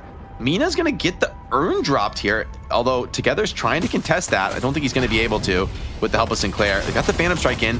Gets a big hit. Oh, the slowing eggs. He can't get away. And that's the most farmed hero dying after a triple rejuve claim. Abrahams onto the base looking for more. Oh my god, and he's getting chased down as well. This could be it. They could just wrap this game right here and now. Yeah. With these 2 pickoffs staggering the respawns is literally the worst possible thing that could have happened. So that urn turn-in. If it was anyone else other than Together with the Phantom Strike. Oh my god. So brutal. And even waits the parry this time to go for the uppercut. Waiting out that counterspell parry. And Obikim caught dead to rights. So far away from the base. Where's the damage follow-up? You know D-Mob wants that kill. He's hard calming it out. Frozen Shelter isolates players for the moment, keeping people alive into this one. Abraham's still healthy, still with 3 crystals online, only Together dropping low. Patron is down. Here's the laser from the Bebop, beaming into Zergy. Zergy's dropping low. Zergy needs to go back to the fountain, take the reset, but ABL has found Sharik, and Abrahams have found the win here in a decisive game 3. They make the comeback happen. The team fights are good, and Abrahams are better. 2-1. Your reigning EU champs send Buff Enjoyers packing after an incredibly close best of 3. Your turn, Dan. Oh. Abrahams did it. I shouldn't have reversed my prayer. I can't believe I've done this. And I also think that Obikin needs to file a restraining order against Dimov because of all those hooks. Absolutely criminal. Oh my God. Harassment. Obikin's like, bro, why did we let this guy leave? Like, it's the worst when it's your old teammate too. And it certainly has such a strong game, but we just got that Phantom Strike online, man, and the hooks kept coming. The best part of Night Shift is the winner wins all the money. Loser gets nothing. Congratulations to the Abrahams walking away with another big dub. How do we feel about Cosmetical? This was his first appearance with Buff Enjoyers tonight. I know we talked a lot about the importance of the drafts. How did he play individually in your eyes, Jake? Very solid. I mean, it's a shame we only got to see one game on the pocket, but I think he was undoubtedly a key contributor on all the heroes and showcased a pretty diverse pool today. So I'm excited to see more out of Cosmetical. You know, even though today Abrams get the win, I feel like it's absolutely the case that this Buff Enjoyers roster has what it takes to, in the future, be the champion. And so definitely a little bit of, time to revise and adjust your strategy coming into that next week for Buff Enjoyers, but I think I'm just super excited to see more of them. They've been gone for way too long, in my opinion. Yeah. DDK, how close was this matchup? Looking at the numbers, it seemed to go back and forth with Buff Enjoyers seeming to have the edge throughout most of it. Yeah, I think this was extraordinarily close. I think there was definitely some... I think it came down to the macro ultimately, because I think both of these teams definitely had opportunities to win this game. And we had that situation where Buff Enjoyers did a great job just securing some picks after going for the mid boss and then using that as bait, getting 3 kills, getting a rejuve, and then their siege onto the Walker turned into a very bad positional fight for them when they had a really big advantage. So big props to how Abrahams handled that. But that was I think that was the fumble. That was the major fumble for me in this series, that if Buff Enjoyers were to play that a little bit differently, I think Buff Enjoyers are still probably, in the lead and potentially win this game. So it was so close. It's very hard to call between these two sides because it just comes down to those small macro things. Dimov originally won me over with his viscous play. Now his Bebop, maybe my new favorite. He was grabbing folks all game long, causing chaos and tilting the numbers in favor of your reigning champions. Abraham's taking again 2-1. We've got an MVP award to hand out, and we just saw a few of the highlights. Did you get your vote in, DDK? Jake, you're smiling. I think I know who you picked. Look, I got my vote in. Wanted to see, I always lead up to where are the best highlight clips, what has the sickest, footage behind it on the MVP. They can see more than what we do. Exactly. So I give deference, but I do agree. I think Dimov put on a crazy show there. I also want to highlight, together, just destroyed game one. Just absolutely destroyed game one. I know that was a while ago, but man, that it felt like that game was over from literally the first picks of the draft. That is crazy to have a player as good as Together. I think on the Abrams in game 3, he was also phenomenal. Definitely a lower eco style, but ultimately they just survived. 335 is not very sexy, but you're doing your job. But this is Abrams at the top level. You're more about catching people and starting fights and locking them down than you are about impressive stats. You're not really going to hit that many final blows. You're not really going to do that great stats of really any kind, but you're so crucial to being able to start the fights. I also think Saint getting 2 Kelvin games, pretty phenomenal for him, right? He's going to be super happy about that one going into the future, as Saint almost never gets to play Kelvin. Teams almost always ban it out against him, and Buff Enjoyers, there were too many threats to worry about. You had to prio the Together Shiv. You had to let Saint get that Kelvin, and it just goes to show, man, this is such a stacked roster on Abrahams. There's so many players who can have a huge impact. Add Dimov's Bebop to the list, right? There's just too many threats to really answer here. And even though I think Taz had an uncharacteristically quiet game on the holiday in game 3, the rest of the team was there to back him up. Sonya got huge on the Ivy, and then ABL, a signature Yamato game, 6-1 and 9, really dominated the server in terms of look at that damage stat. Pretty disgusting, right? It's kind of carrying in terms of that frontline damage pressure, still going with a very, very tanky, heavy frontliner build. So really well played by Abrahams. They easily deserve this victory, but I can't wait to see Buff Enjoyers back for a rematch next week. It's time to see your MVP. We already touched on it, and here it is officially. We will switch it to Dimov. Why? He has some of the best clips. We wanted to show you his 13 assists on the little guy with the cranky arm. Let's take a look at the plays here. DDK, what was your favorite contribution? Was it the haze? Was it the robot? What did we like from the guy that used to roll around the map? Definitely everything that Demo played was excellent. I think we had that Jake make a great shout to the support haze and how it roams so effectively, and I think it's some of the best roaming haze that we have seen. But I don't want to go too much into that because I do think the Bebop is hard not to just give the trophy to of all of the different looks that we saw from Bebop. And there you go. Like, where the hell did that come from? And you had this poor Obikim guy buying a counterspell just to avoid that stuff, and it just wasn't enough. The Demov, the grabs were just so aggressive. This is a team guy, not always greedy. When you give him a chance, though, he's got pop-out potential.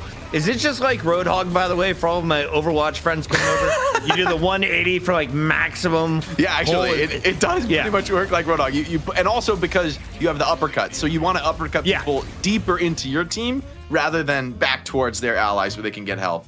So it's like Doomfist combined with it's my favorite character. Yeah. We got Yoshi hanging out with us in the chat. Shout out to all the devs who have been popping off for us. We had API drop out for a minute where we couldn't get stats. How quickly they got it back up and running for a show like this was insane. So mad love to everyone over on the Valve side, everyone working behind the scenes, and of course our players for putting on a hell of a show. Once again, Abraham's Buff Enjoyers round 16, I feel like, maybe round 20. Lives up to the hype. DDK, favorite moment on the first half, because I know we still have a second half of the show to go. Favorite moment in the first half, I guess. I actually really liked seeing the Doorman and Sinclair combo run by Buff Enjoyers. Like, that was really cool as like an answer to like because we've had Kelvin get insta-banned every single time. And so to actually have a draft that you can construct where it can work as a counter to that was really cool to see, because we've never seen it done in that way before. So to me, I think that's one of the coolest things I saw today. YouTube is saying that don't allow Snowy Boy to get through. It was simply the Kelvin that was the difference maker. Jake, true or false? YouTube is right.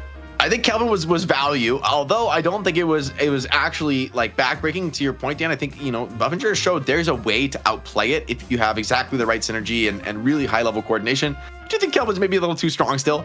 I'm just happy that they let the demon out. You know what? Like, I know I was blaming Buffinger's for letting the Shiv through, but I like to see the together Shiv every once in a while. Just let him put on a show. Let him out into the pasture, the wolf among the sheep, and just see what happens. It's always exciting if maybe a little bit one-sided when you give him the Shiv, Calvin. I'm told we have more fun during the break from our friend Jason Kaplan. Also, big shout out to the community artwork, Milk Carton. Ridiculous stuff. If you ever wanted to know what a VPE 25 was, you might want to check out our brand new emote. We went to Jake. We asked, hey, can we get approval for just a little miscellaneous fun? He's like, what's it for? And we're like, it doesn't matter. Just don't worry. We just have we're like, Dad, can we just have a little bit of money? He's like, yeah. Now we have a brand new emote. If you're over on twitch.tv/Deadlock Night Shift, please spam it in the chat. DDK is lost in the sauce. He's about to find out as the Vipers rain from above. We're going to break. When we come back, more fun. It's the Night Shift, episode 15. Welcome back, everyone, to Locked In with Name That Thing, part 2 of number 2, with, of course, Listic, Hoot, and Zergy once again, with Hoot currently leading at 3 points, Zergy leading at 2, and Listic at 1. If you guys missed out on part 1, well, first of all, go back and watch it. But to remind you guys, I get to show an image that's very zoomed in and very cropped of what will be coming as an item, and they have to guess what it's going to be. First to answer is first to buzz in, and we'll drop straight into our very first item here. Remember, we have 6 items, and let's see what it's going to be. Okay. Wow, Listic went real quick there. It's healing booster. Okay. Yeah, it's healing. It is healing booster. Damn. Okay, Listic. It's on a warpath here to get back into the game. Tying things up in Zergy. Moving on to number 2. What? Zergy, what's with you and buzzing in 69 milliseconds? That's why I'm called every time. That's why I'm called Wait. All right, what is this? Is it long range? Wow, you're right. It was long range. Congratulations, getting that one right. I might have written that down wrong in my my little document. Okay, so moving on. What did you think it was called? Long shot. Oh. I was in a hurry trying to write it down. Okay. All right, moving on to item 3. Listic coming in. What? You don't wait. This guy's cheating. This guy's actually cheating. Hello? He doesn't even know what the item is, so he's just gonna click it. He's gonna think about it for like 3 seconds. Yeah, how do you know? Everyone knows Mystic this. vulnerability. It is not Mystic Vulnerabilities. So Zergy. Bro, Listic. Focus lens. It is not Focus No Lens. way. Wait, what? Either. Hello? No way, guys. It's Transcendent It is not cooldown. Transcendent cooldown either. Okay. So I'm gonna reset your buzzes What? and you get to go in What? here. That's unbelievable. Holy, what? Isn't what? Oh, Wait, hang okay. on, hang on. Okay, Zergy, Is it greater expansion? you really should have waited for the hint. It is not Greater Expansion. What?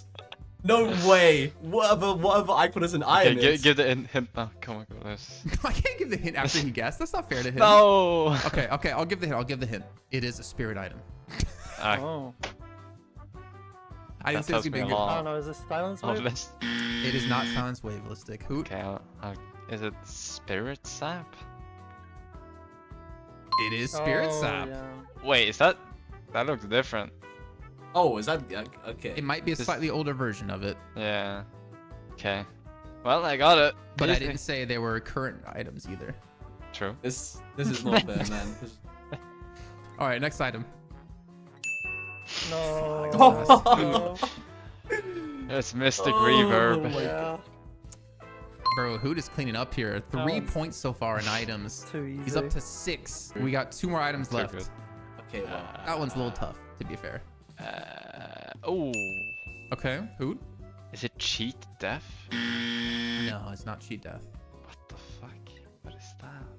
To be fair, Got many of the I hint in this really one. had to zoom in on this one to make it not easily Okay. guessable. Because you can't even see any of the color. You can't see which item type it is. Okay, I can give you a hint. Okay, Listic buzzed in. Is it silencer? No, not Silencer. Toxic bullets. It's don't know. not Toxic Bullets either. Okay, I'll give you guys a hint. It is a vitality item. Hoot? Guessing. Is it Heat Bane?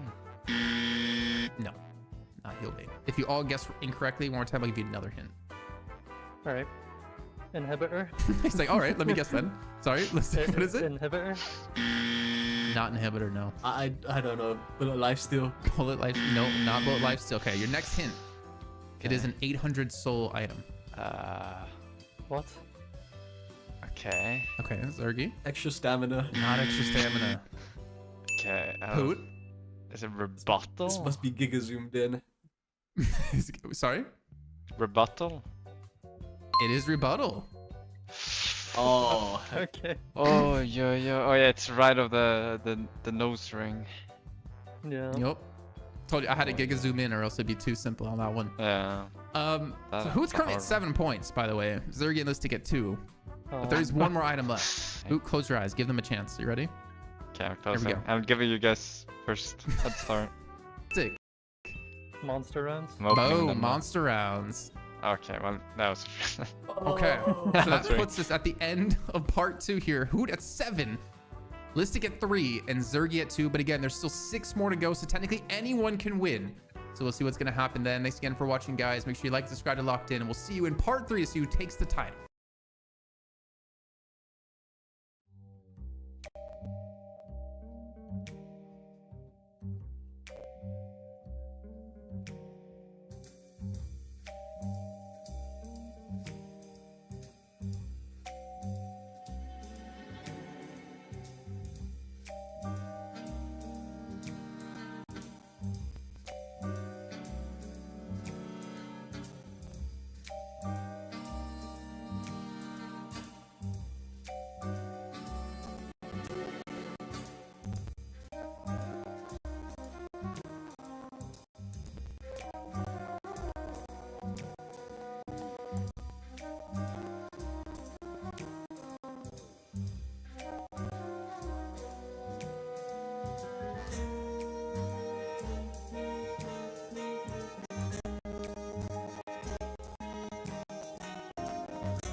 It's 8 o'clock and I don't get paid by the hour, so let's jump into this shit. I got Jason Kaplan, I got ZP, and we're halfway through the party, baby. EU, crown belongs to the Abrahams.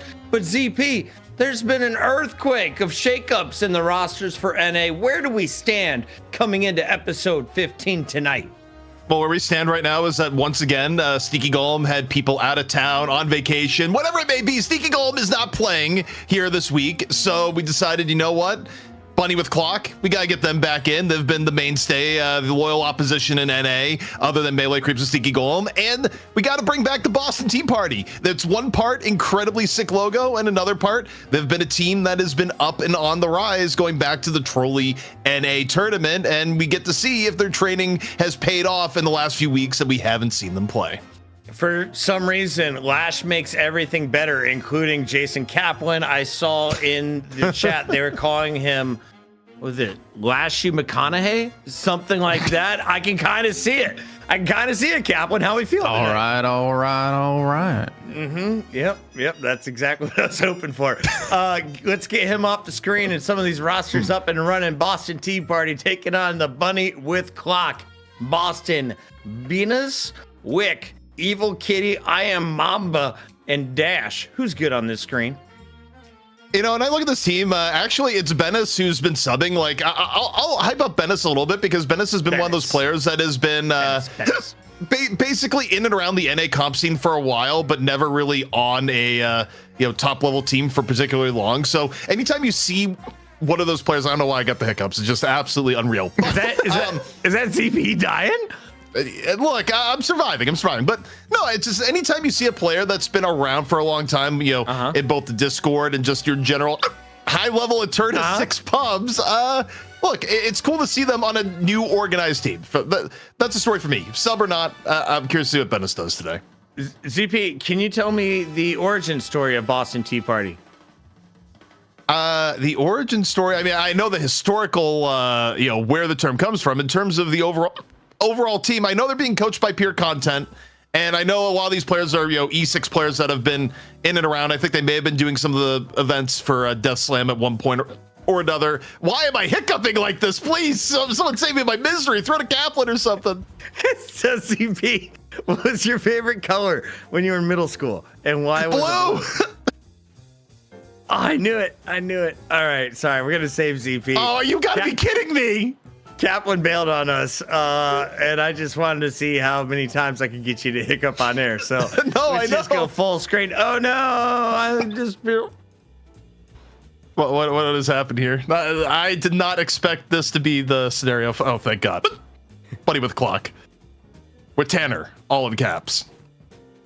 But if Jason is gone, Jason, are you still here on voice? Is the question. Or because we may have to just get Jake back in some form or fashion. But in any case, rather talk about Bunny with Clock, what I'd say here is that I got to talk about Gibbs. All right, I can't do it to him. Bring him back Kaplan. All right, we're all here. ZP, we were just trying to find out internally how many hiccups we could count on air. And after a while, I just started to feel bad. So we're going to show the whole screen. We showed Poshy Pop in the past. We've got your little hiccup cam directly above Arctic. I'm going to try and hold my breath is what I'm going to try and do. And I want to remind you that as part owner in the company, you can file official HR complaints about Jason Kaplan. Oh, okay, yeah, you know what? That's fine. I'll throw it at Jason. It didn't come from you. It just came entirely from Jason. That makes sense. Exactly. There he is, ladies and gentlemen. The one and only hiccup master. Is he going to be able to dominate the play-by-play? Does he have a Diet Coke to wash these hiccups down? I do. I actually do. Just to be entirely clear, I do at this moment, Bucket. Chat, should he chug it to fix the hiccups? What bad could happen? Screw it. What could go wrong here? As we get a little ZP chug off. There's no burps so far. There's no hiccups. Okay, that's ladies and gentlemen. Jake said he'd be here in 5. I just saved ZP's hiccups. I'm a doctor. They might be gone. Come visit me. They actually might be gone. Holy shit. For just 5 subs, I could heal your family, ladies and gentlemen. Allegedly, 35% off 5 gifted or more. We got the Lash Bass back in the building, and it's time to jump into this one.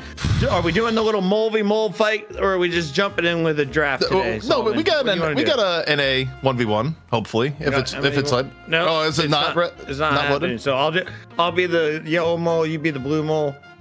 We'll just. Oh, the blue mole wins. All right, let's jump into the draft.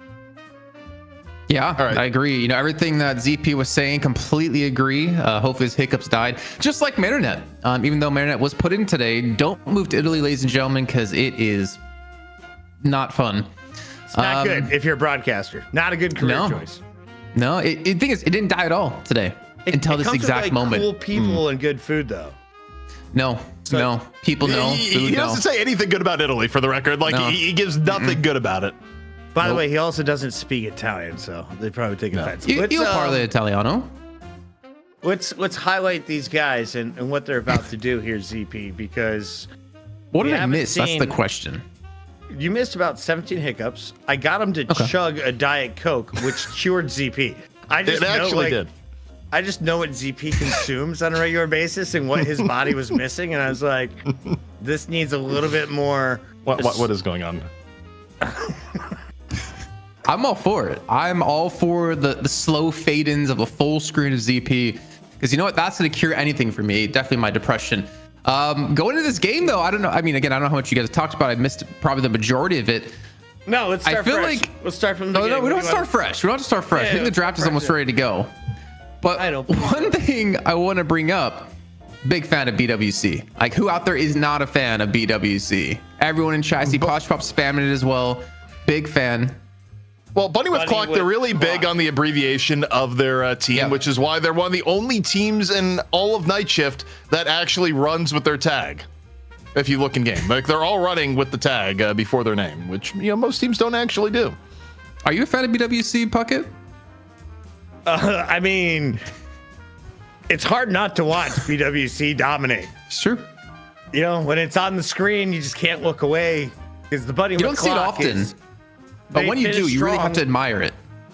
It's very rare. Very rare when they appear during my work hours. But Boston Tea Party, ZP, oh my God. ZP's having some more. I think he needs more Diet Coke, maybe to level out his amino acids. I've just got full grain. I mean, at this point, I got to figure out where I put my Abrams horns. Like they're around somewhere, For Boston Tea Party, though, I don't. Oh, yeah. So go ahead. I can't remember fully the roster they ran with in the trolley event as I quickly look to my left and do this while I'm talking and trying to drag on as long as I possibly can before I do run out of things to say while typing in trolley NA over on Liquipedia. They're running, I want to say, like a majority of the same roster. Boston's there, Evil Kitty's there, Wick is there, Mamba's there. But we do have a couple of new additions in the team, like Venus, like you mentioned before, and Dash as well. I think, I don't know if it's a step up or step down, depending on their previous roster, but I'm curious to see what they can bring to the table, considering it's been quite a long time since we've seen them. Yeah. Well, the one thing I've noticed that they still have been scrimming actively the entire time. They're still being coached by Pure Content, who of course had pretty long run at the top of competitive and NA. So I'm just curious to see what level of improvement we might get from them here today. Well, good luck to you in your future endeavors. And also whoever plays Viper, because if we see Viper or Lash, what we need to do, Solomon. We need to bring back on air. What? Fingers crossed. I mean, we'll let chat know. We don't have to tell him.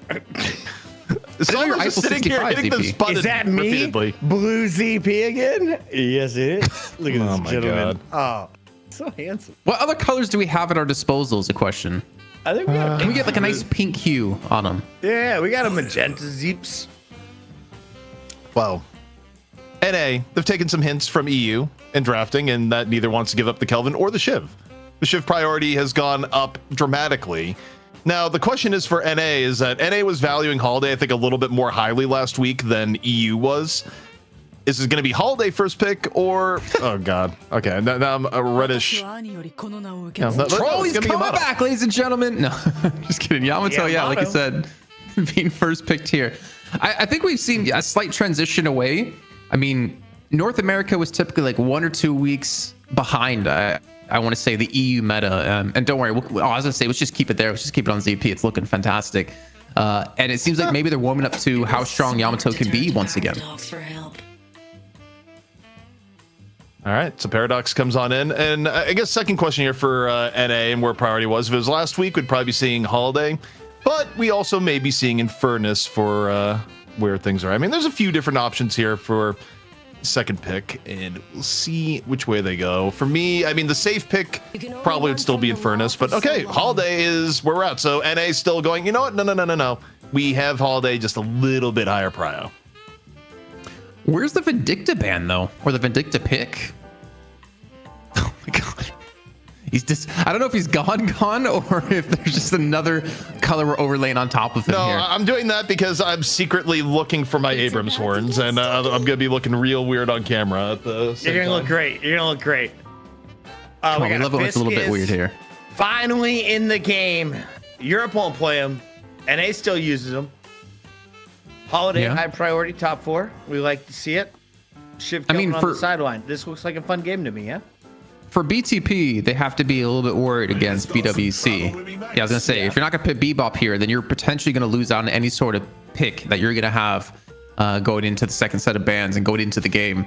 So smart pickup by them, but also does, I guess, kind of make them a little bit weaker because there's still a lot of high priority heroes you want to be grabbing at this point. As VP mentioned, Infernus would be a very solid pick to have in here. Also Vindicta for Bunny with Clock. If you're going to pick it, I would say you need to do it now. They're not going to go for it. So Aiden going to be on Mina, it seems.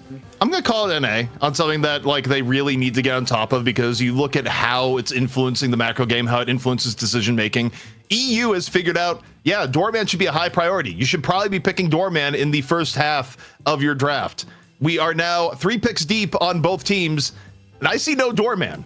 Doorman should have been in here at this point. Like, you talk about pick priority, you probably pick the Doorman before the Mina right now. I get it. You have some players that probably are very comfortable on Mina, and I mean, Mina is still really good for tempo, but nah, you need Doorman in that spot.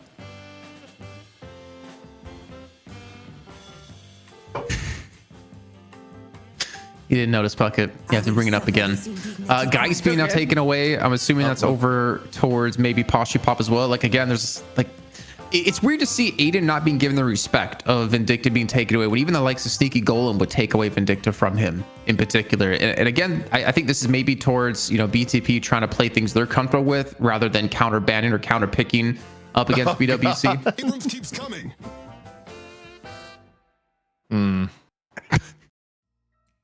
Okay, Bucket. Is that the picture I sent you like a long time ago? I think it is. Yeah. It's not recent. So I'll say there. But okay, Abrams comes in. Good picture. Yeah, I mean, it's interesting where NA is at. I mean, I don't necessarily know if like melee creeps is 100% going to reflect this. Melee creeps for sure is going to have Bebop priority, but what in the world is this? Where, yeah, Infernus is a little bit lower NA last week, but now you're getting Infernus at 4th pick. That is unreal, and Doorman's still available. I mean, the contrast between EU and NA right now is actually pretty severe. They were aligned for a little while, but now we've just gone completely off the rails of what each region is valuing. You know, I think it most just comes down to comfort. I think you can't just play what's meta, and you can't just play what's strong right now if you don't have people who can't play it. You know, and I think with the, not necessarily the tier of teams, I think that sounds too negative towards these two teams, but like the comfortability that teams have of playing these on meta heroes and playing around them, especially when it comes to like Doorman in particular. I don't think maybe it's there quite just yet. But ZP, Warden, just ain't it for me. Nah, still not the biggest fan of Warden. I mean, look, what we discovered last week is that if you have DMB playing Warden and John feeds you a 7-course meal in the most decadent way possible, and you have Shiv Kelvin on your team, you can win a game with Warden. But other than that, Warden has not been winning many games as of late. But the Vindicta comes in, so Bunny with Clock able to feed the Vindicta to Aiden at the very end. And okay, today is, I gotta say, this is a weird draft because there's stuff I really like with Bunny with Clock's draft, and then stuff I don't like giving up the Infernus Doorman late to Boston Tea Party. This is a weird one to dissect between both teams. Although just having the Warden in general, it's kind of a downside. Damn, from like top prio ban to last pick Victor coming in last. Your Puckett, help me out here. In COD or Halo, who was the best like sniper rifle player? Snipe down. Really? They had Snipe in their name? Snipe down? There was a guy named Snipe Down. Eric Rowan is nasty. Still is. Plays Apex. He named himself Snipe Down? Yeah, with it. I mean, I'm assuming I have to put some respect on his name. I'll send you a montage. Okay. It's got Breaking so for Benjamin in me, Aiden's going to be that player on Vindicta. I don't know if you've seen him play Vindicta yet, but it is a thing of beauty. He hits some ridiculous shots, and if it is going to be him, the way he gets fed early on transitions into the game, but he also does it in a way he doesn't need to pull economy from other players on his team because he's getting that economy to himself through his kills because of that max level assassinate. You get extra souls for yourself. So something we've been kind of theorizing of like what it can bring to the table and what you can do with something like that. But I think it's something you should definitely be excited about. Is there like any easy target? Any easy targets looking at Boston Tea Party? Because I feel like Viscous will just soak up a headshot, right? Yeah, I think it's squishy. I mean, Doorman to an extent. I mean, Doorman, depending on where he's at. I mean, obviously, Doorman always has the ability to escape with doors, depending on where he's at. But, you know, probably a better snipe target than some of the other hits that you have there. The thing that worries me when I look at the Boston Tea Party comp, though, is that generally speaking, you're only gonna get like 2 heroes that have like really high soul allocation, and then the others are more fighting for scraps. You got Yamato, Infernus, Victor all on the same team. One of those 3 is not gonna be eating as well as the others, and that's a little bit rough given the fact that all 3 heroes kind of demand a really high level of farm to be effective. So that's one thing I look at Boston Tea Party's roster, I'm just like, not the biggest fan on face value. Not yet. I need to know though, chat. Poshy Pop, what is he playing? Put it in the chat right now. You've all been arguing across the YouTubes, across the Twitch.tvs. I need to know, who is he playing? Let's figure it out. Puckett is looking like a dealer you meet behind an abandoned McDonald's. You wouldn't meet me, bro. You'd meet my people. All right, let's go into the game, shall we? No, we can stay here. We can actually just stay here for a little. You gotta marinate? I'm down to marinate. I feel like someone goes up to you, Pocket, like, hey, what you got? And you're like, what you need? Everything. And the guy goes, I need like 20 chicken McNuggies. You got those? And you're like, yeah, I got you. What sauce you need? He's trafficking in McDonald's codes, is what he's done. Oh my God. I'll have you know, in Italy, the McDonald's, oh my God. What is going so on? Bad.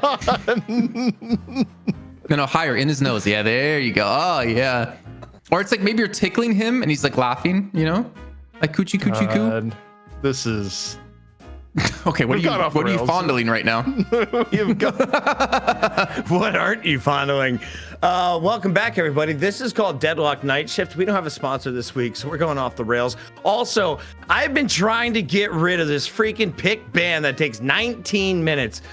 Seriously, we did the changeover from Europe, what, 47 minutes ago? And this game 1 from North America is still not ready. Guys, we need to do better. I work on a lot of esports. Deadlock, you guys have been doing pretty great. I blame ZP for tonight. And it was the hiccups. Whoa. Oh, what about the guy whose internet can't stay up for more than 5 minutes at a time? How about that? Defending you. Why are you throwing I blame the European. Here? No, I'm full offense here, you know? Yeah, I blame Solomon. I'm defending you, man. Who else are we blaming? Wait, anonymous gifter gifted a tier 3 sub to ZP I Love Nutella. Oh, thank you.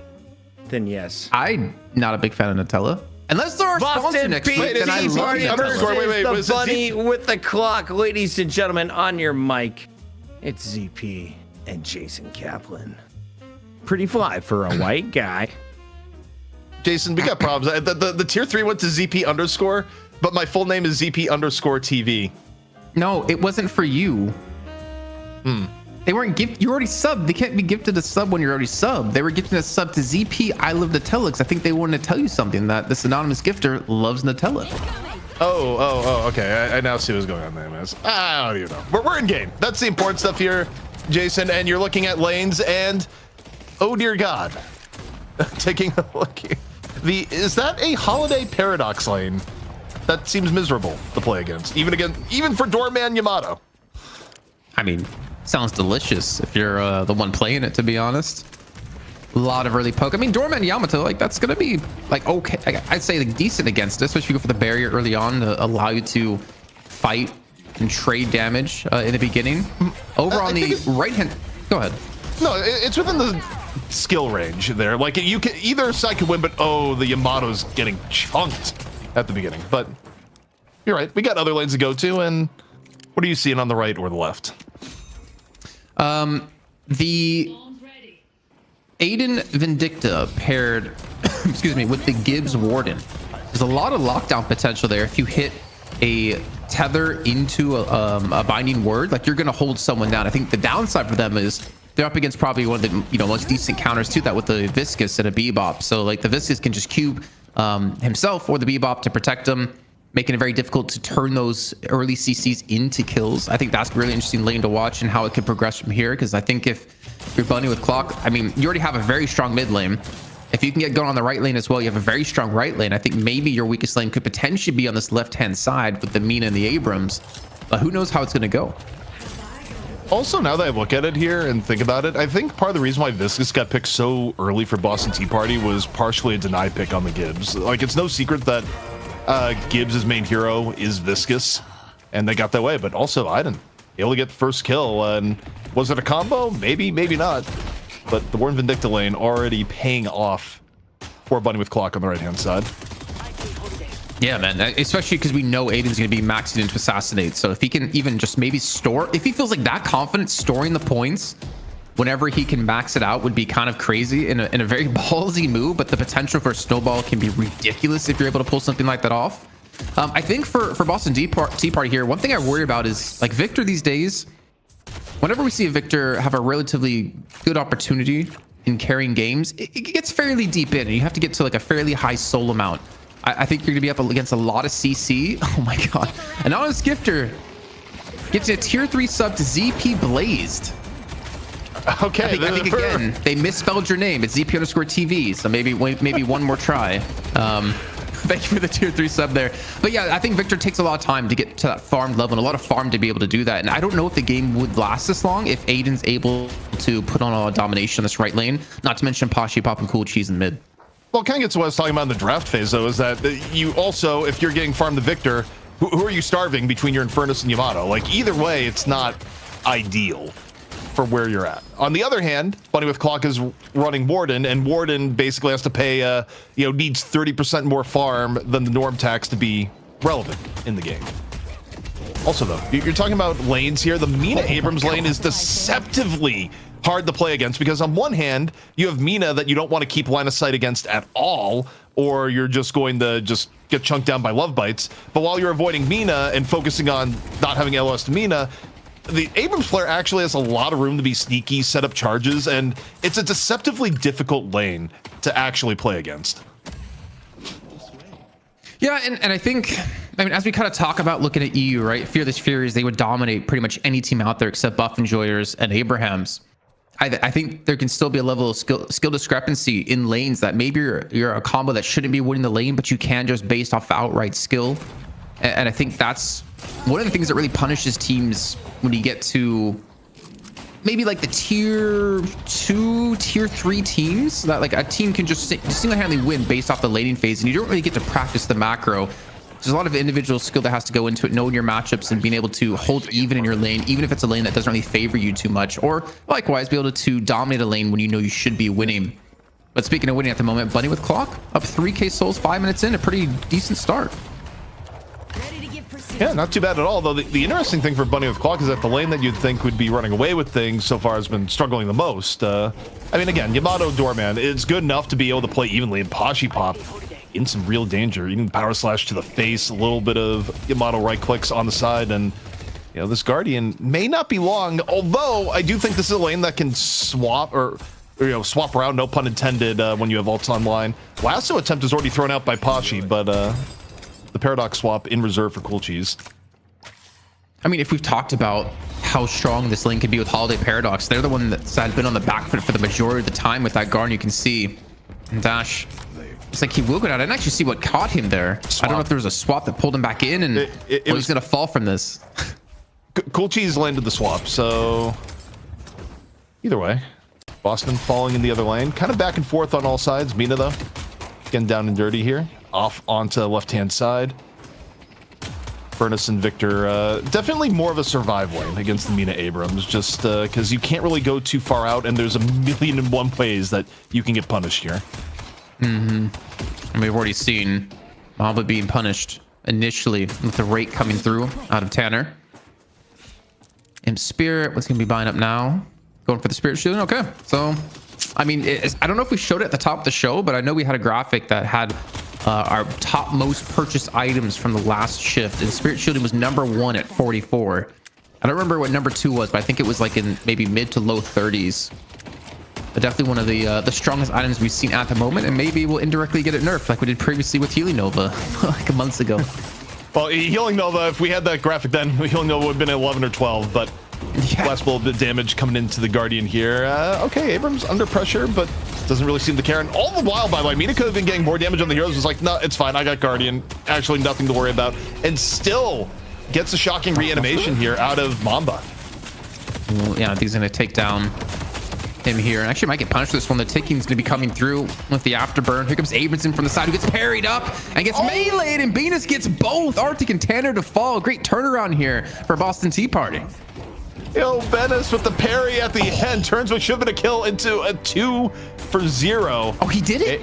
He maxes. I'm sorry to interrupt you. He maxes Assassinate ASAP.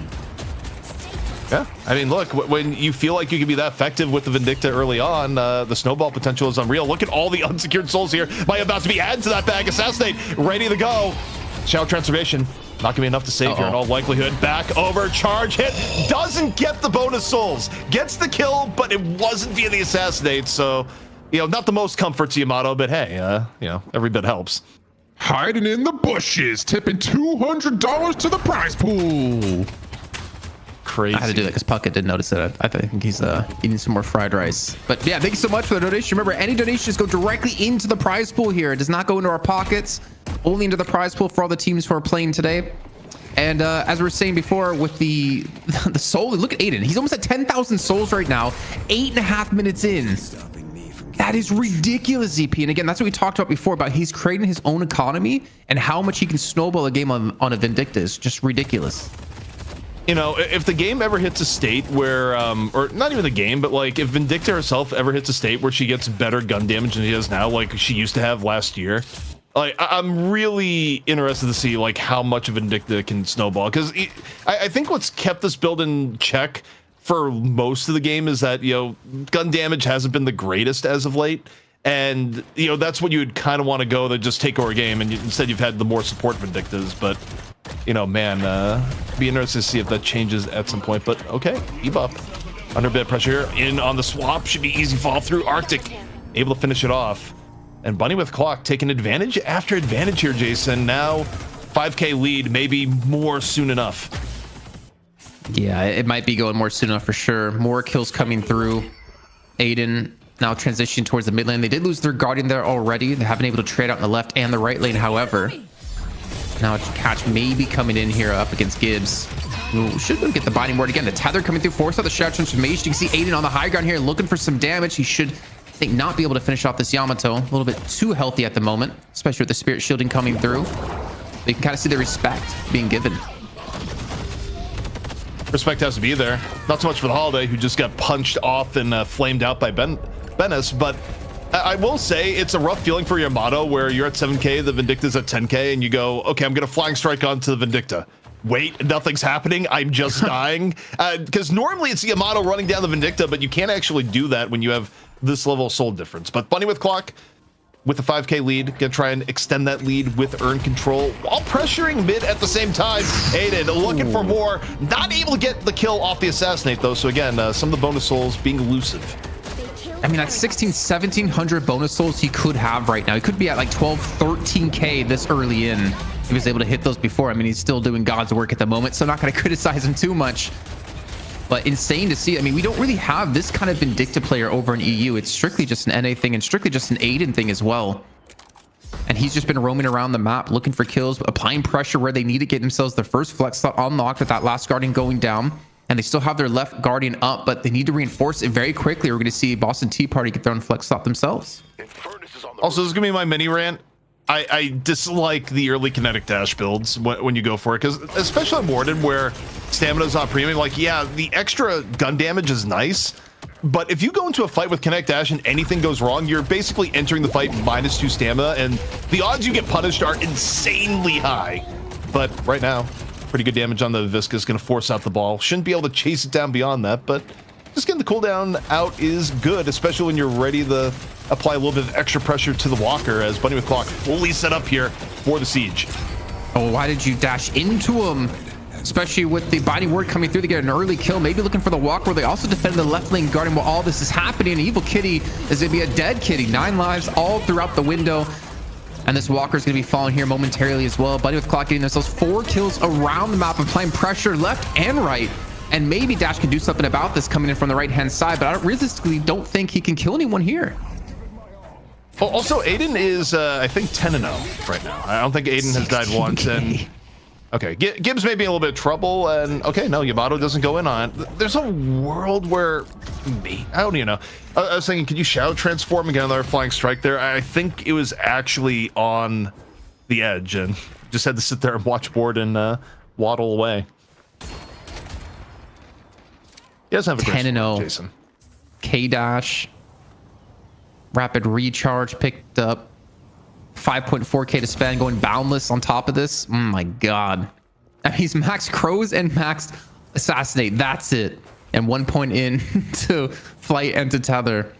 I mean, knows exactly what he wants to do. And I don't think we've seen a lead like this before. 17k in 13 minutes. It's just outstanding. It's insane. And if you're Bunny with Clock here, I think you just want to force fights. You can allow Warden, you can allow Gibbs to keep farming solo lanes, you can allow Tanner to keep farming solo lanes. You create opportunities for Aiden to pick up more kills because he has more than enough damage to take anyone out. Yeah, at this point for Boston Tea Party, you're hoping well, effectively, you want to play for comeback earn and avoid major fights here on out, and maybe if you could set up a pick via Boston the Bebop, like some of your best comeback potential is going to come from Bebop centric gameplay at this point. And beyond that, okay, well, you have to avoid swaps. Swaps come in, and we'll see what the follow through is going to be here. It is on the Victor, who doesn't have shocking reanimation up, but also not a big chase down into the underground either. Yeah, it's a good point about like playing around the Bebop. I think it's about minimizing the amount of souls you lose here, and more importantly, like deaths, because you're going to lose a lot around the map for any of the deaths that come through. Aiden gets another kill.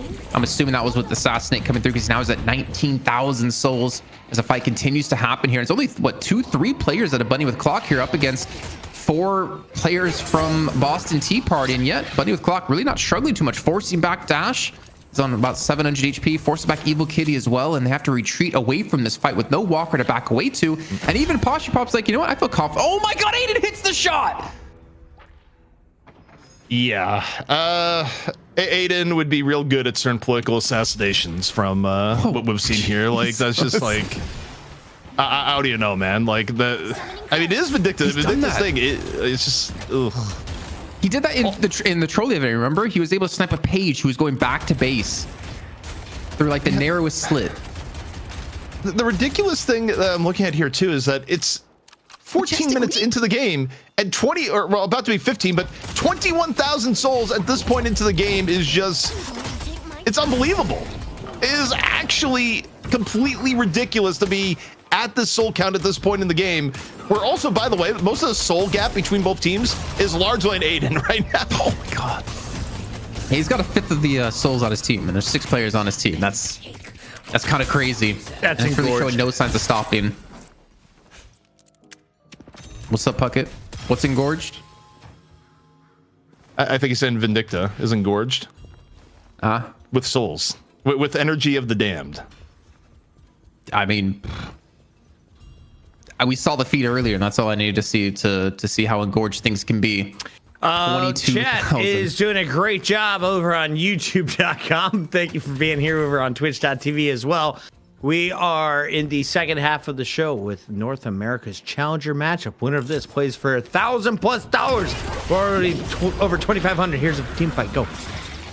No, you got the team fight we go, and maybe fight may be too strong of a word here. It's more of a team foregone conclusion. The urn is turned in by Bunny with Clock, and things have just snowballed wildly out of control. I mean, you have server admin Vindicta rolling around. You have starving Yamato. Like, Yamato is panhandling in the street saying, please help right now. And it's something we kind of expected going in, where the War of the Farm has gone now to the Infernus and the Victors. So, you know, at 11K, Yamato, you know, what's the opposite of server admin, Jason? Off the top of your head. Server peon? I don't know. I don't know of a good word for it. It might just be Boston Tea Party at this rate. You see the charging out of Arctic. It's initial catch on Evil Kitty, just trying to buy some time now for his teammates to come on through as they've taken the Walker down. And the Viscous will fall. Oh my, even the damage out of Arctic here is something you have to respect. Wick at 14,000 souls compared to the 18. And they're just continuing to snowball through them. I mean, Wick and Dash are just nowhere to be seen right now, farming jungle while they're losing their own base. You know, there comes a point where, like, screw it, I need some souls. Like, it doesn't matter. I mean, again, especially in Dash's case, realistically, you're not going to have much of an impact in fights now. You kind of have to hope something breaks your way. But even now, like, you go to the idea of, okay, win condition. Boston lands a good hook. You land a hook onto half of Bunny with Clock, nothing good happens. Like, normally you go, okay, hook the Vindicta, she's dead. I feel like Aiden can take half the team point blank at 24K right now. And that's the problem you have when the gap between teams gets this large. And I don't think you really even hit a hook on Aiden either. I mean, he's got Majestic Leap on a Vindicta. That's something you don't really see too often. I think it's going to be more of a snowball item for him again, given the extra flight, the extra ability to play from the high ground. Not to mention, look for snipes, as we do see mid-boss being tackled. Maybe Dash can come in and potentially steal it away, but they immediately head off it, knowing there's some prey to be caught. Though they're not able to catch on to anyone just yet. Let's go mid. Well, it just seems like ZP that it's just a matter of time at this rate. I mean, if you're Boston Tea Party, thinking about a way back into this game seems too difficult right now. I mean, you need to probably pick up the next urn in 2 minutes time, but you're most likely to be losing the mid boss here if we see Bunny with Clock go for it, and then you're going to be losing a lot of your base. Lasso forces out the shout. Oh god, like Yamato didn't have HP there. Also, the assassinate might have hit Yamato when she was over 50% HP, and it doesn't matter because the amount of spirit that Aiden has now just pumped into assassinate. Like, when was the last time we've seen a Yamato just be shredded like paper like that? My Yamato, when I play in my Initiate 1 rank, gets shredded worse than paper, because that's me. The mid boss finally gonna go down, and even Pop feeling confident enough to just sit here and take on 5 players from Boston Tea Party, but they all come through the door. They had it set up perfectly. They get the card away as well, and they can potentially go for the steals, as they do get themselves 2 of them, so a decent chance to get back into this game, but they still have to go for the fight after this. Okay, they do get 2 of them, but I'm gonna fight you on the decent chance to get back into this game. You can get the rejuve. Look, they could have gotten like 5 rejuve charges there, Jason, and it still would have been the same shooting gallery from Aiden. Like, there was, you know. I'm a believer, CP. Let me believe. No, even though my beliefs aren't that strong right now. There's no belief. There's just pain that was going on there. Where, what I will say, the execution from Wick, really good. You run that play as doorman in a game that's close, and absolutely hell yes, you are back into the game. You're not back into this game, though, because this game is over. Bunny with Clock, fueled by an outrageous amount of Vindicta play, is going to get their matchup once more against melee creeps. Well, it might be the end of the game here for Wick, ZP, but it's not the end of the show for Wick from what I'm hearing. I believe he's going to be on the graveyard shift, which kicks off after the next series finishes off in that best of 3. And we'll get to hear from Wick. You know, we haven't had him on the show before, and it'll be good to have a little chat. That's right. And I mean, I'm really looking forward to that too later tonight, just because, again, hearing perspective from those who are grinding up is good. And who knows, Wick could be one of those players like, yeah, we were there on the ground floor, but fuck it. You were here watching this, and it wasn't super close. Nah, kind of what I was expecting when I saw Pop's team name. Let's take a look here at the highlights one more time. Vindicta was flying. The shots still pretty pure. When you have that big of a lead, it kind of gets boring, though. What was your favorite highlight, ZP? honestly, probably towards the end of the game where we just got done watching EU, and ABL was raid boss Yamato for most of it. Very hard, very tanky to kill. And then we roll in here and we see the other end of the spectrum where you've been starved as Yamato because your team went Victor and Furnace. You've forgotten what wealth is like, and you die. You lose 70% of your HP in one assassinate. Very different point of view. I think Aiden was definitely the highlight for me. Glad that we got a ton of the highlights here from that game. Cap, when you said this was like the snipe down of Deadlock, I see it now. Yeah, I think Aiden needs to rename to Aiden the Sniper, you know, just really kind of reinforce what he does. I think it's even from the get-go, he stored up points to max assassinate. I mean, if we do see people max assassinate, I don't think we typically see them do that anymore, but that's kind of the confidence he brings to this hero. Not to mention some lovely feet, but I mean, like, he got so far ahead in this game. You can see at this point, you know, 11, 12 minutes in, he's already at 14k, so he's earning over 1,000 souls per minute. And he could have been even farther if he was able to lock down even more. Those like 2 kills we saw missed with the assassinate. Don't tell me. Oh my god, he got so many of these shots. Like, look where it was on the mini map too. Like, some of these shots are just ridiculous to hit, and he's able to pull them off time and time again. One of the cool things about the skill curve in Deadlock is that not every hero, but many heroes have this hidden extra layer of mastery to them. And for Vindicta, it's knowing angles, particularly for zip lines, where you can take angles that have like a split-second view of someone on the zip. And if you know someone's on the zip, you can find them and take them out from across the map. But you just have to be familiar with the angles, and you only get that from just obscene amounts of playtime on Vindicta. And as you look at the stats, clearly, Aiden is packing that and more. Somebody in chat just said BWC finished first. No, they have not finished first yet. They still have to win a best of 3. Our grand final is around the corner. We got to know who is the MVP. I think the numbers that are highlighted would support Aiden the Destroyer, aka Aiden the Sniper. I don't want to see it yet, though. Just what do you want to see? I want to bring up one more thing. So you know, like Puckett, we have like a breakdown of souls under the players, right? And you don't normally see this one, but for Aiden, he has 23% of his souls coming from Assassinate, which is his ultimate.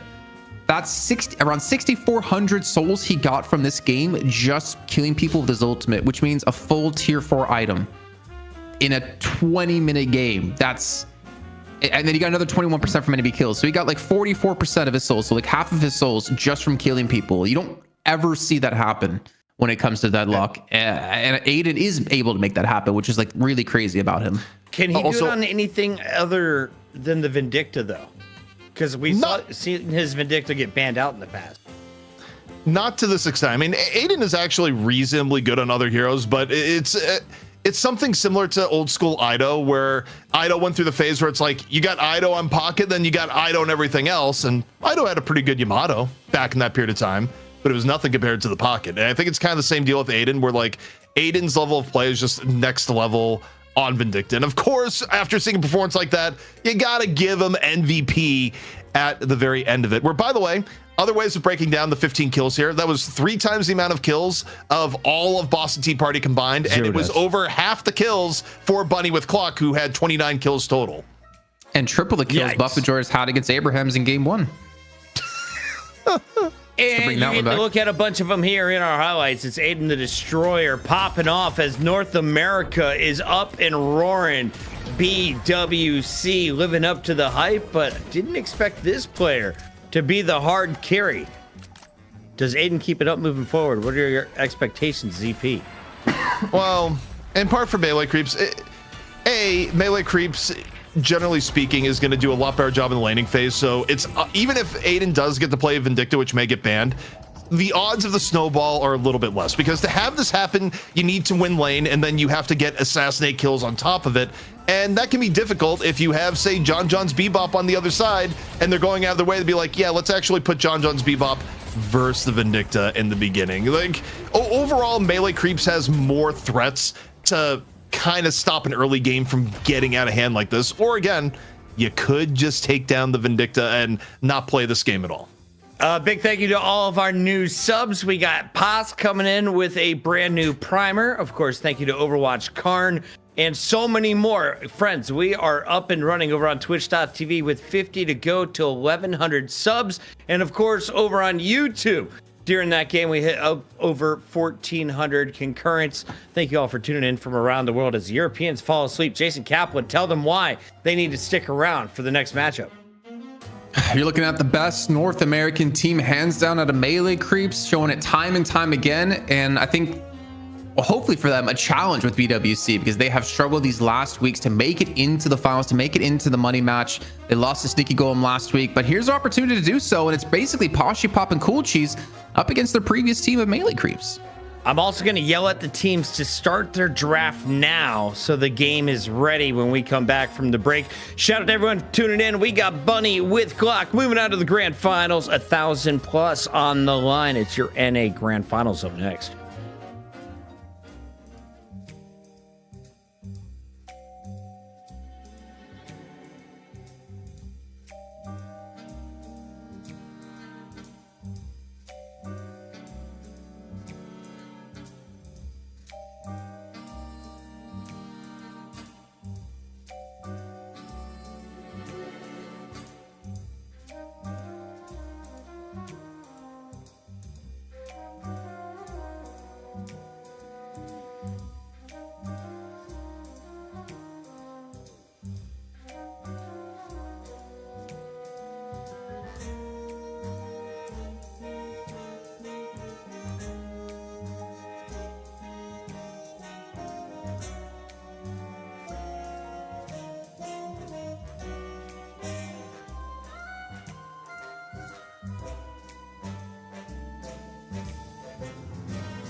Welcome back to the night shift, ladies and gentlemen. We've got Jason Kaplan, ZP, and some fantastic art on the show. Kaplan, you did a little segment earlier today. For those who missed it in the first half, what was it?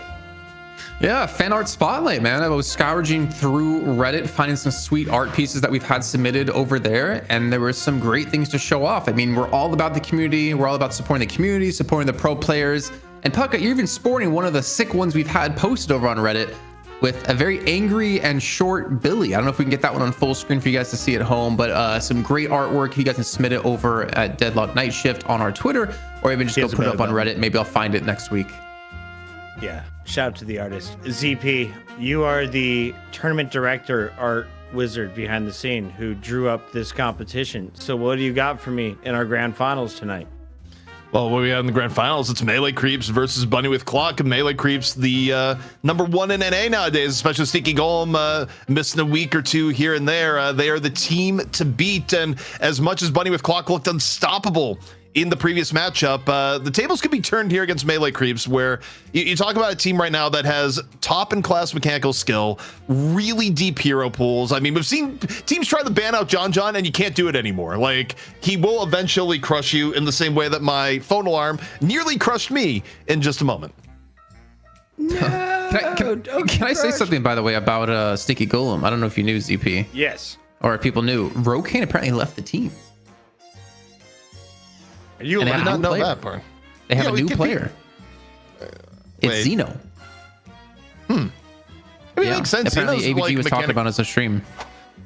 I mean, Zeno's super mechanically skilled, and also, I mean, short term, you are getting probably top 3 Yamato players in the game in Zeno, in a meta that's pretty good for Yamato. So, I mean, it makes sense. But wow, yeah. I mean, the player change-ups are kind of going crazy across all regions right now, is what I'll say. Yeah. But taking a look here at Melee Creeps, as I said before, like John, his Bebop last week was fantastic. It was really hard to stop him from just being so dominating. But this whole team has been kind of ridiculous as of late. We even got to talk to Scout on the Graveyard Shift over on Monday. If you guys missed out on that, you can go check out the VOD. If you're a Patreon pledger, YouTube member, a Twitch subscriber, or if you just want to, PayPal me, $5, I'll give you a link as well to check it out. But this team has been the epitome of strong in North America. Don't worry, I'll send you half as Puckett. And we haven't seen any signs of stopping them just yet. CP. Oh, you said Puckett there. I thought I was like waiting for the Puckett response. No, I just didn't know if you were ready for this. Are you ready? What am I ready for? I'm ready. You want to see what I've been building? What you guys? I think if ZP sees it, he's gonna turn blue. Oh, he might turn blue. He might blue himself. Well, I see Vindicta in your background right now. That's what I'm seeing. I don't know who that is. There's only one way I can identify who that is. No, it's fine. You the hair braid. You're locked out. Solomon won't let me zoom in. Oh. There's a foot situation going on down here. In the meantime, we've got to get to this game, right? Because it doesn't take more than 35 minutes to draft. Just drag the image up, Puckett, on your OBS. It's not working. It's not working? Because of the virtual NVIDIA broadcast tools. And then I tried to just zoom in purely on the feet, and it just didn't work out. And maybe if we just point the glasses at, do you guys know? It's not working. A little higher. Oh! I see it. Hey, I recognize those feet anywhere. All right. Congratulations, everybody. You made it. All right, let's get into the game. Get us the draft. My friends, Jason Kaplan and ZP. And the first thing that you're going to see banned is going to be a Viper. Why? Viper terrifies North American. I was with you for a bit of that, but we're not going to see the Viper ban. No? God willing, you should, especially with certain people in chat. But what I'm curious here is, do you get the Bebop respect ban? Do you look at Melee Creeps and go, we fear you, John. No Bebop. And what you say is, no, we actually fear Shiv. We fear the meta. We don't want to deal with the Shiv here today. Makes sense. Only way to get Puckett to smile that big is showing blue, beautiful feet. It's true. It is a little bit of esports lore if you guys didn't know about Puckett. But yeah, the shit ban coming through. I'm not really too surprised AP did not see a Vindicta ban. I think melee creeps are in general a good enough team to play around a Vindicta if it gets picked up for BWC. But see, maybe no direct ban on like Bebop or maybe the way Sticky Golem's approach last week was taking away a lot of comfort heroes from John and forced when something is not as comfortable on, though it didn't really matter in the end. So for melee creeps, here's my question going in here. You know, what are they going to highly value? You know, realistically, they could just come in and pick off like Holiday +1. If you feel like Bebop's going to get messed with in terms of picks from Bunny with Clock, you could pick the Bebop in the first 2. I think for melee creeps, they may be more willing to, you know, risk that, you know, going a little bit more. But okay, they do Yamato. I mean, Yamato Holiday would not be a bad start at all here, especially with Paradox off the board and the fact that teams are very willing right now to pick both Paradox and Holiday, which, well, for melee creeps are actually totally fine with Bebop. So there's a lot of ways this can. What is going on with my background? What is that messy place? Mr. Pocket, you have some explaining to do. What's that in the background, sir? Oh, that was just my mansion. How long have you been living with this dude, please? 6 months. Okay, to be fair, better question is, how often have you been home since you moved into the new place? I've worked all but 2 weekends this year. It's there you go. Time. Now it makes sense. Is your wife aware about the state of the room? Is the real not allowed question. to come downstairs. No, that would break our marriage. I imagine on his door, he has like no wives allowed, you know, handwritten on a piece of paper, like stuck to the door. No girls allowed inside here. Only his daughter. It's about to get sticky. Oh, now it's getting sticky. All right, we got Mina, Paradox, the Vithkith. We got Shiv on the sideline, Kelvin on the sideline. North America, it's time to get weird. What do we bring out here? I bet it's gonna be. You have to go Bebop. You actually have to go Bebop. Like, why? if you don't go the Grabby Boy right now. Oh, actually, they have the Holiday. Never mind. They don't have to go. For some reason, in my head, I've lost my mind on talking about your man cave, and it just like, wait, yeah, because they had Holiday. See my dirty room, ZP. No, I'm good. No, I'm good. I have to admit, I spend way more time thinking about Puckett's man cave than I like to admit. Look, they had the Holiday. They didn't need the Bebop here. They could still pick the Bebop, though, later on. So, you know, the ban coming in from Bunny with Clock here will be interesting. I'll also say they probably picked the early Viscous purely for Gibbs. They also, I mean, melee creeps banned away Geist, so now you're kind of limiting what John would normally play. Maybe trying to bait the ban onto Bebop here, because we did see John play Holiday not too long ago, if I'm not mistaken. Oh, so there's definitely a possibility. So they go with Page. Okay, so it does leave Bebop open for melee creeps if they want to go for it.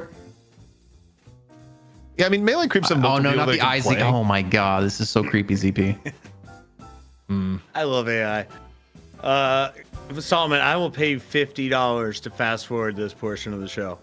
Oh my god, the bribery coming in.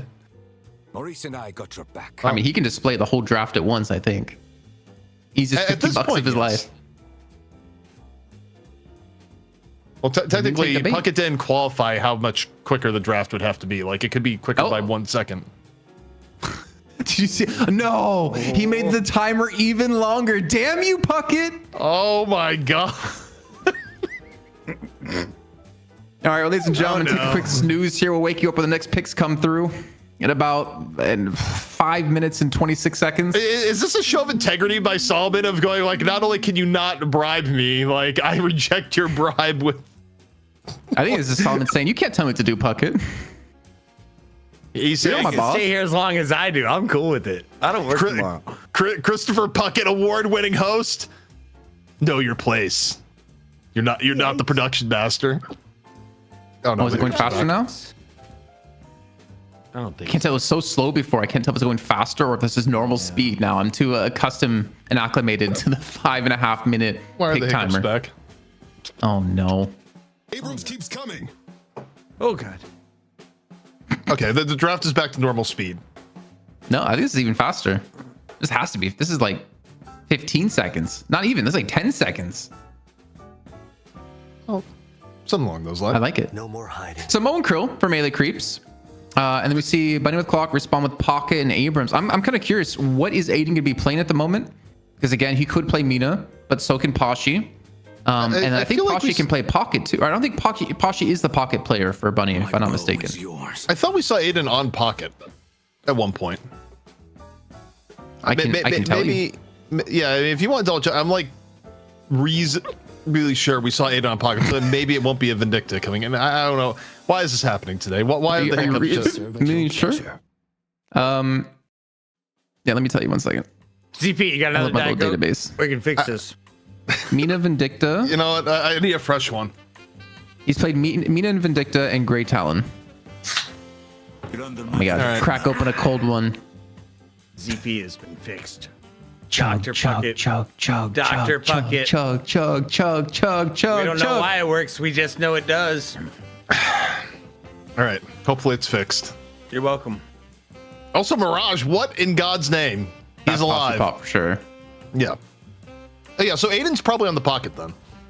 No, he's on Mina. He's only played Mina, Vindicta, and Grey Talon so far. So I think he's gonna be. I think maybe Grey Talon's bugged on my side. No, it could be Mina then. But I swear. Either way. We got This a will lot be to interesting. think through. I got good news, everybody. You made it to the North American Grand Final Game 1. This is Melee Creeps versus Bunny with Clock, aka BWC, aka Jason Kaplan's favorite abbreviation of all time. Why? Because it's got a viscous. It's going to get sticky icky. We got a Dracula chick named Mina, a paradoxical person in a pocket. What more could you ask for? Taking on the Melee Creeps. We got a door guy, someone with a giant ass owl, and then a burrower. Let's get into the game, ZP.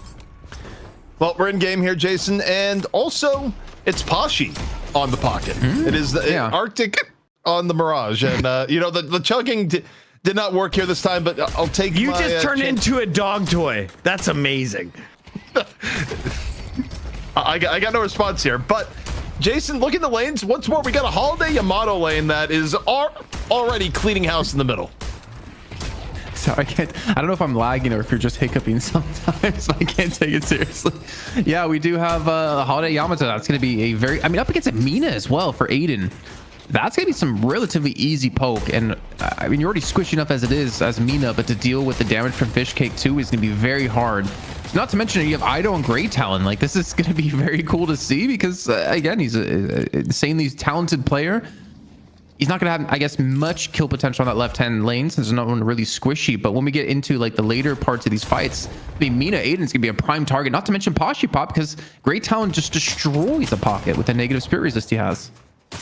Or they have. Also, in recent times, GT has had like a shockingly high win rate overall. Look, man, you're going to have to endure it. It will go away, I swear.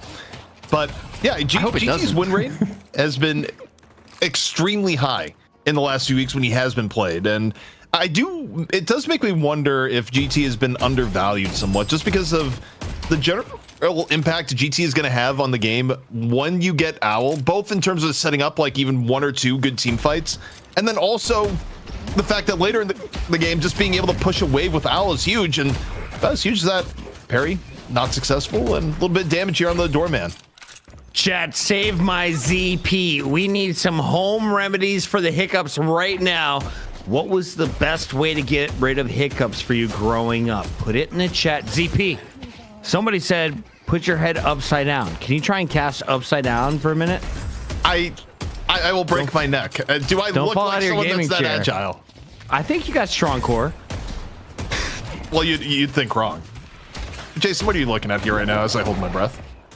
I was just trying to visually imagine you upside down casting and thinking about how much that hurts my head trying to do that.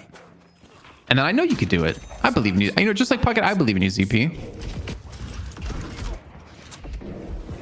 See, this is me holding my breath. Yeah, I was still.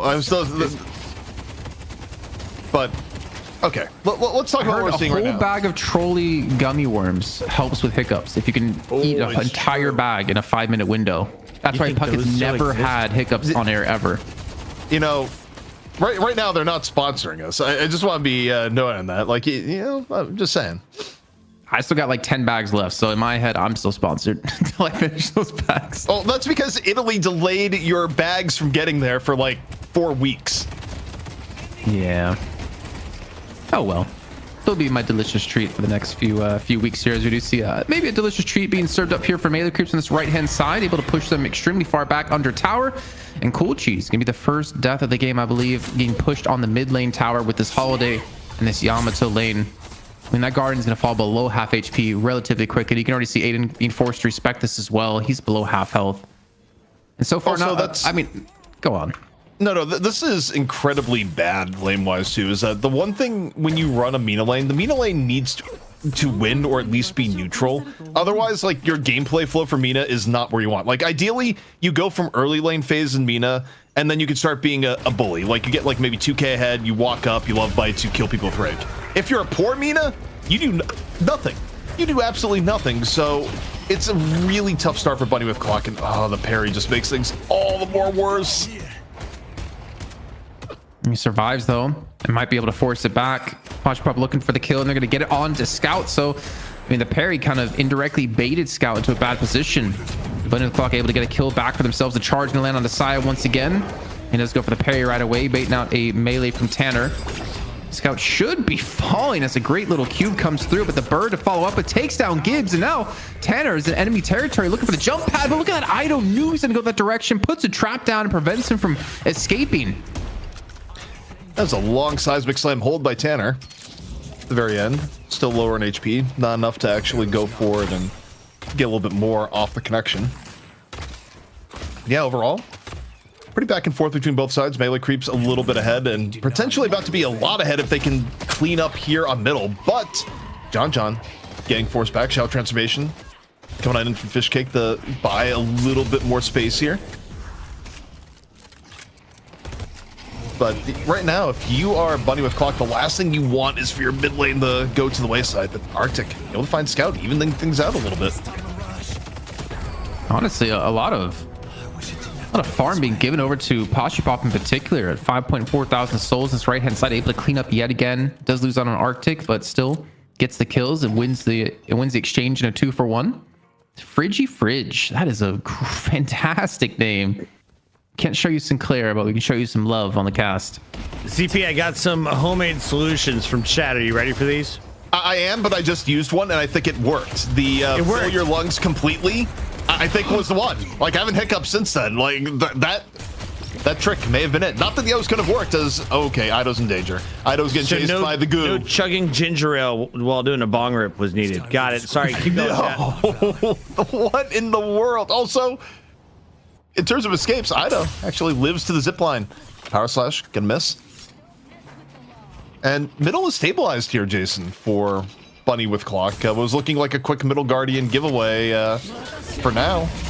They're hanging on, although as I say that, it may be hitting the end. Good old Caster's Curse there coming through, right? Yeah. When they get the Guardian, they don't get any more kills off of that. And with the first Guardian now down, it does free up potentially John, or even technically Fish Cake to go roam around the map here. I would imagine John would be the one left to farm. This is normally one of the big players they want to get farmed up, and we know what a gun Holiday can do. And this right lane Guardian's already looking very juicy, below half HP. This guy's gonna be a little bit careful. I mean, he's already died, I believe, twice in this game, only at 5,000 souls, so he's starting to fall a little bit behind. And Pop getting, well, a little bit ahead at 7.3. You know, it's interesting, the roaming thing. I think you still have the Holiday roam in this instance just because of her, pick potential. Okay, from above into the combo, and the Aiden in all sorts of trouble, but able to sanguine out. And was on fire the entire time. Just burned a little bit too much on the end. A little bit of NBA jam action there. And we also do see a full lane swap come through. I mean, look at this. We see Mo and Infernus head to the mid lane, sending Holiday and Yamato over towards the right. Oh, this owl. Oh, it crashed onto something else. I guess he messed it up, or maybe he had to cancel it because of Tanner right in his face. Tanner back on signature Abrams here at this point, where again, you have someone in all caps in Tanner just shoulder charging. Everything there is on Brandon. Speaking of shoulder charging, Tanner going underneath the bridge. Headed to Broadway. Not quite converting into anything here just yet, but it is interesting the amount of space you have to give Abrams, when Abrams is playing around terrain and lane, just because if you do actually get hit by a clean charge, usually it's not going to end super well for you. Yeah. And sort of micro thing here too is just saw Saya giving over the centers over to Ido. Again, trying to get him farmed up and fed. The true selfless player of melee creeps here with Saya. Set up the door, and with 2 Gurns already down, I mean, it's up to melee creeps if they want to continue to put the pressure on. And Tanner now below half HP. Gets the reinforcements out of Cool Cheese to help out, or at least be in the vicinity to help out if needed. But we're still stuck to these like 2-2-2 lanes. I was expecting maybe melee creeps to go for rotation for this last garden and start to put the pressure on. The paradoxical swap comes in, catches outside, and he gets charged as well. 30 HP, and he forgot which way his door was taking him as he does go down. It just wasn't a door that was going particularly far away. It's like, oh, door. Wait, I'm still dead out of the door. And 30 seconds before mid buffs are up and first urn. And, you know, the game is close enough here that a lot is going to be a contest for this very first urn. But if you're on the left side, it's turned into a 3-on-3. No swap up here from Cool Cheese was just used. Some of the initiate potential going to be a little bit lower. As an Owl getting express mailed to Mina in the middle while this is going down. Aiden nearly falling as a result. Probably gonna have to go back and heal. Opens up Yamato for a little bit more free farm as we're getting sticky with it. Up and over his scout. Can't quite get away. As Puck would say, the good old sticky icky coming through. And going on the attack now. Gibbs going for the charge onto Ido. Tries to, I guess, parry a puddle punch that wasn't coming. And now he gets knocked back into his team, but the reinforcement's going to be here. Fishcake rejoins the party as the Q's being forced out now. D&B just trying to light the fire and put him to a blaze. And Gibbs should be dying. It's a great little turnaround. And Ido escaped with his life as well. So a very big pickup here out of melee creeps, looking to lengthen this lead up to now about 5k with the urn picked up. Also, I think a door has already been put down. Like, you take a look, Saya was going over towards the urn turn-in setup, and now you got Fishcake rotating over. So this is going to be a Doorman urn play coming up, which is a big part of the reason why you picked Doorman to begin with. So melee creep's about to take a big jump up here in all likelihood. Urn, done off the doors. Just the ridiculous power of Doorman right now for objectives cannot be overstated. Just got to rename him to Urn Man at this point. Another Guardian taken for Bunny with Clock on the left side to keep things at 2 apiece, though. I say that. They actually did end up losing their left lane one, so that is going to be a flex that unlocked for melee creeps. It's only the right lane Guardian left as the combo comes through, locking down Tanner. Mirage there to help reinforce this one, and Scout again being forced to back away. The punches continuing to come through with the heavy melees and the melee charge, but now Abrams is ticking away, and he's got to be careful. There's also an Owl coming in from long range out of Ido, who gets connection onto Pashi Pop. The Owl's tilting the HP balance a little bit. Left side, though, still all sorts of dangerous. Bunny with Clock rotating around looking for DMB. DMB surrounded by blue on all sides, has one Doorman to help him out here. The swap, though, comes on in. DMB and off the parry. No takers there on the melee, and looks like he's able to rotate out, get back to the Walker, and things are safe as now Bunny with Clock gonna look for a different rotation. And kind of tragic for Bunny with Clock, where you overinvest for the pick on the Infernus and you end up losing right Walker instead. Even with that, though, I'm surprised it's only like a 5k soul difference between the two teams. I mean, that Walker's a huge advantage.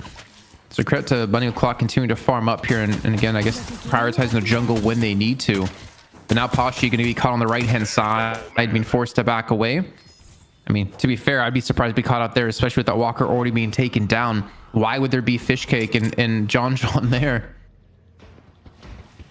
We got a lot of members of Bunny with Clock just hanging out between left and mid, where they could over rotate in the middle or left-hand side, depending. But right now, they're looking for picks here in middle. Leading the way is Tanner.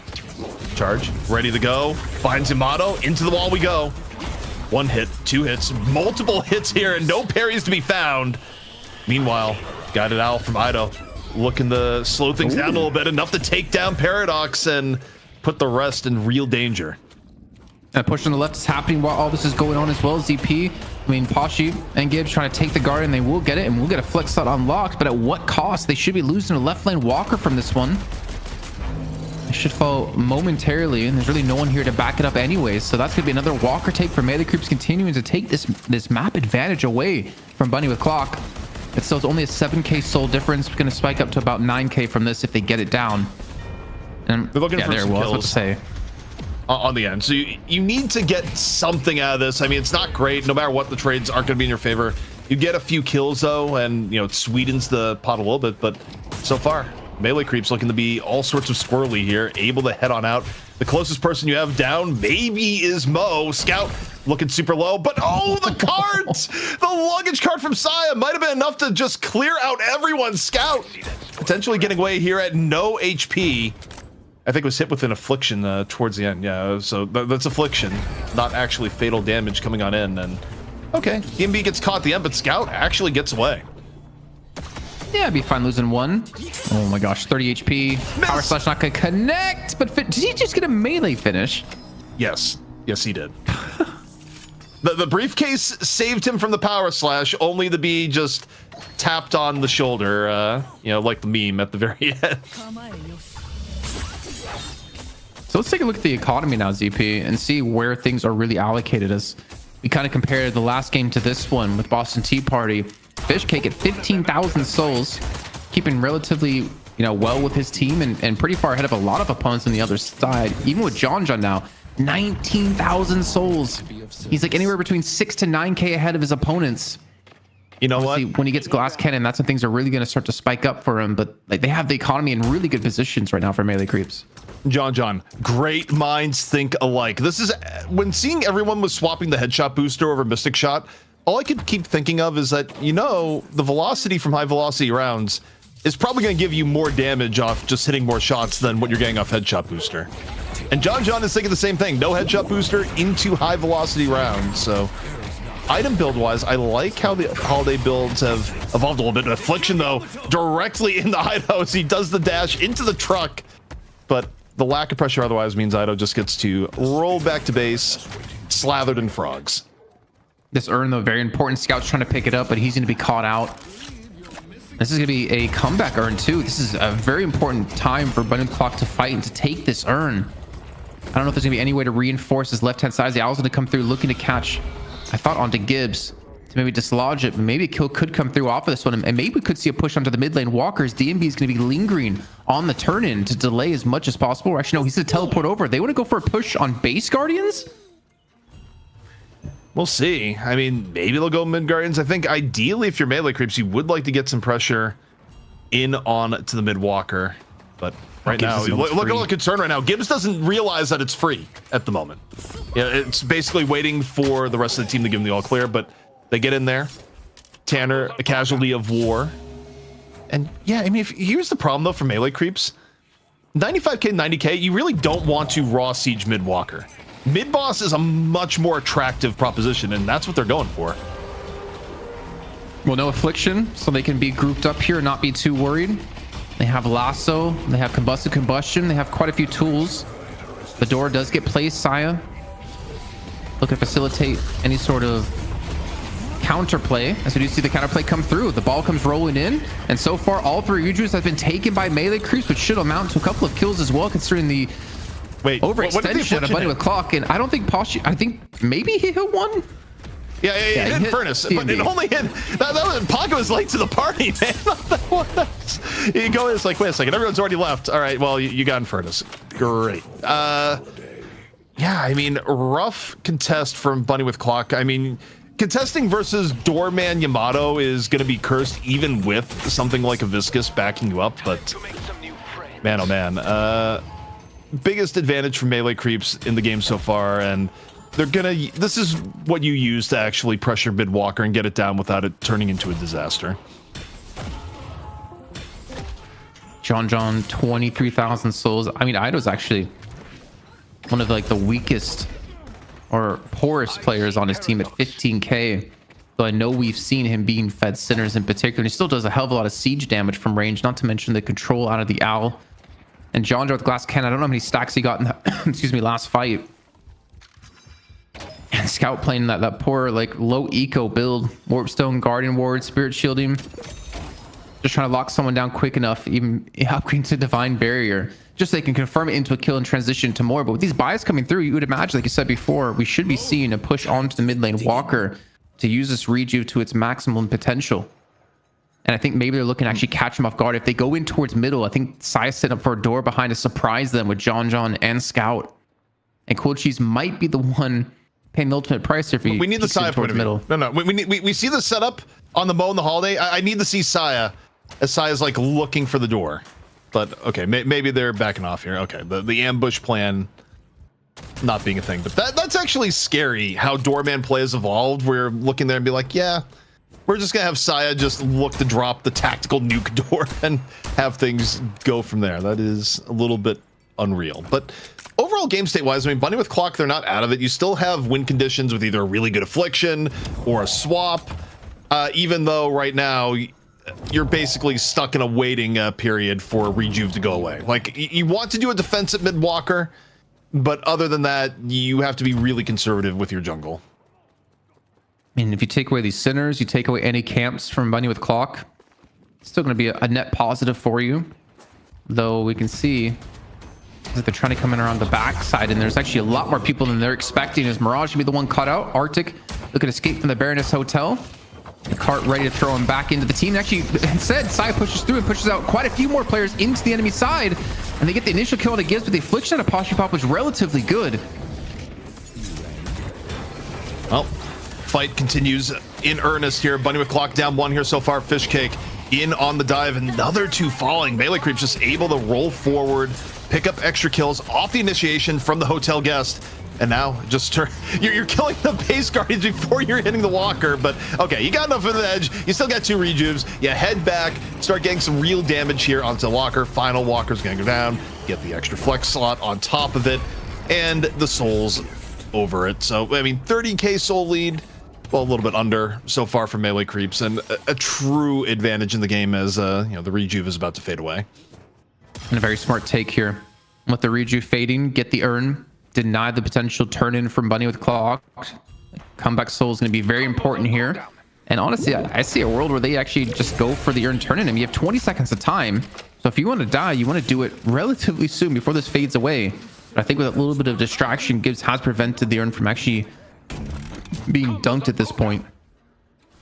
So Rejuve is going away, but I definitely think, especially with Doorman, you have ways of getting this urn turn in relatively safely. But okay, not when Doorman gets caught. Doorman got hit by the swap on the other side. Bunny with Clock, best opportunity they're going to have potentially for the rest of the game. On a 6v5, can they get a little bit more? They're looking for DMB. DMB looking to run away, hits the jump pad, gets away. Now you're going to see the urn actually turned in by Melee Creeps, and the rest of Bunny with Clock, they're going to try and trade this for a walker if they can here, Jason, when you look at how they're positioned. The walker, but not to mention we got a raid from Apply. Thank you so much, man. We appreciate it. Hope you had a good stream. 200 viewers coming in to the Deadlock night shift as we're underway with our championship North America match, currently at 0-0, but Melee Creeps with this lead of over 22k are looking to close out this first map in the series and go into map 2 to win a nice cool, what is it, $12.50 for themselves, just about that. All the donations go directly in towards our prize pool. $12.50 and some change, minus PayPal fees, because PayPal still takes some fees, which is, you know, a little annoying. But boo! Yeah, we hate fees here on the night shift. But Lucky Shot gets built, and yeah, I mean, John is online, which, by the way, to me, this is the request of observers. Now that we have Nuclear Cannon Holiday, I demand the John point of view. We need to see Holiday 3-tap some people live and on camera, because this is the point where Holiday starts becoming server admin, especially when you have this sort of lead. It is John's game to lose at this point. Even goes all in, grabs a connect dash where, hey, the extra 25% at this point in the game when you're already doing so much may actually be worth. Even give him the survival buff too. I don't think you're going to 1v1 him. 3,000 life and the amount of damage he has at 31,000 souls. Ain't no surviving. And if I was Aiden here, I wouldn't want to be Aiden. And we're actually seeing Bunny with Clock go for a catch on the fish kick. I respect this. I like this play. Yeah, swap comes in. Yeah, you need to go for something here. However, Yamato, not the easiest of targets. Shadow Transformation gets out, and yeah, I love the logic there. It's like, you know, if I was Aiden, actually, I wouldn't like to be Aiden. It's actually awful where you go for a Nox Nostra versus a Gun Holiday, and you just die. You actually just die at that point. It is not a fun experience, nor is getting comboed into headshots from the Gun Holiday. Like, combo is normally pretty good, but you combine it with Gun Holiday, and it is not just death sentence, but death sentence long before the combo is over. It is absurd burst that Cool Cheese was on the receiving end of. I really liked what Ido did in that fight too. He used the owl to cut off the wave, so there's no chance for them to go for a push on the walker, and also allows for sure Fishcake to escape. Good lasso came through, get a catch on a Apache Pop and Arctic. Well, you kind of just walked into a fight that you don't want to actually go to. And Aiden, it's just a matter of time when he gets out of this hotel guest, you know he's going to be popped. And there it is. John closes it out. Another couple of kills and more stacks to his glass cannon, which honestly, I mean, it's supposed to be like a single shot, but with how fast he's shooting, man, it's like he's playing Viper right now. Yeah, I mean, the fire rate has gone up. Also, by the way, Gun Holiday murders mid boss. Look at the mid boss HP. But yeah, it's gone. It's actually just gone. Oh, Tanner, this is the worst place to be in. Is like, do I have to? Well, I guess. Like, you try and get at least one charge, but it is the suicide mission of suicide missions that you end up getting put on. You should be happy about that, though, ZP, for seeing that happen at Tanner. It's kind of some closure about what happened in high school. Oh, well, yeah. I mean, it's, you know, you go from the jock in high school to, you know, the stereotype of you're really down on your luck and you're 40 still, you know, thinking about the times you're on your football team. Perfect spot. But I didn't do football, but I did do cheerleading once in high school. There you go. Did they have powder puff at the high school you went to? Wait, what? So it's when the men cheerlead and the women play football. I have never heard of that powder before. Puff. Yeah, I did cheerleading. It was fun. Split that V dot that I curl that CTORY. Victory. We're gonna win. Victory. Let's do it again. I don't know why I remember that one. Yeah, I was gonna say that is actually imprinted into your brain. That is. It is. It is. My dad's got some really really sketchy videos of me when I was younger when I did that. Those don't need to see the sign of light. Unless maybe we get to 1,500 subs, maybe I can put the video out for people to see. Who knows? Also, in terms of item builds, we didn't really touch on too much, but you know, the other thing that's unfortunate when Pashi Pop drops the affliction on the John and it just gets instantly removed by Saya with Divine Barrier, and also John just evaporated someone. We talked to the lawyers, Jason. You're gonna need to keep the minor footage in the vault. Okay, good. I mean, I was wearing a skirt, but I didn't look sexy. I'll tell you that. At least to me, I didn't. John, we're gonna lose the Rejuvenator Crystal here, but again, he's still 38,000, and you can kill him once, but I don't think you can do it twice. As Yarn be on Saya, trying to go for the turn, as she said, drops it, pushes Gibbs away. And looking for the 1v1 here, ZP. I don't think Saya wins this. Saya might win this. Could be close. Still got the rejuve and also quite a bit of damage. Forces out the cube, and well, it's not 1v1 anymore. It is a beatdown out of the cube, where you just look at the cube and be like, actually, I don't want to leave the cube. I want to stay in the cube. As all the viscous voice lines tend to say. But Owl finishes off Pashi Pop. Shrines are going down. First stage patron is going to get melted, and not gonna be a whole lot of mercy from John onto second stage patron here. Bro, just stay. What are they doing? They should just stay. Like, if John goes in the pit, it will be the patron losing like 30% HP a second. It's gonna be fast. Guys, quick as Cool Cheese did here, and you can see the patrons falling. No chance to delay this anymore. And Bunny Clock will lose out in the first game, being down over 50,000 souls. And Melee Creep's now one game away here, ZP, from closing out the series. Well, it was decisive. More importantly, NKD wants to know how many to see Kaplan cheerlead again. I think he's talking gifted Kaplan. We could work out a number by the end of the show. Right now, 1-0 is a decent scoreboard number for the Melee Creeps, and that means they're one away from earning another 1,200 some bucks. ZP, was there an MVP? Was there an MVP? Man, I'm thinking on here, I kind of want to give it to Sai on the doorman. You had good saves with the you know, half support doorman that was going on there. And also, I think you look at how Melee Creeps got ahead.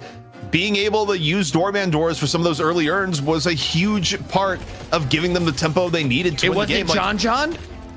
No, I mean, John, like, you're feasting on everything else that's been set up there. Like, you're a holiday that's ahead of the game because your team has made good earn plays and good team fights at that point. You should just be left clicking people into oblivion. Like, what are the structural elements to how you got there? And Saya was building the bridge that John would later walk over.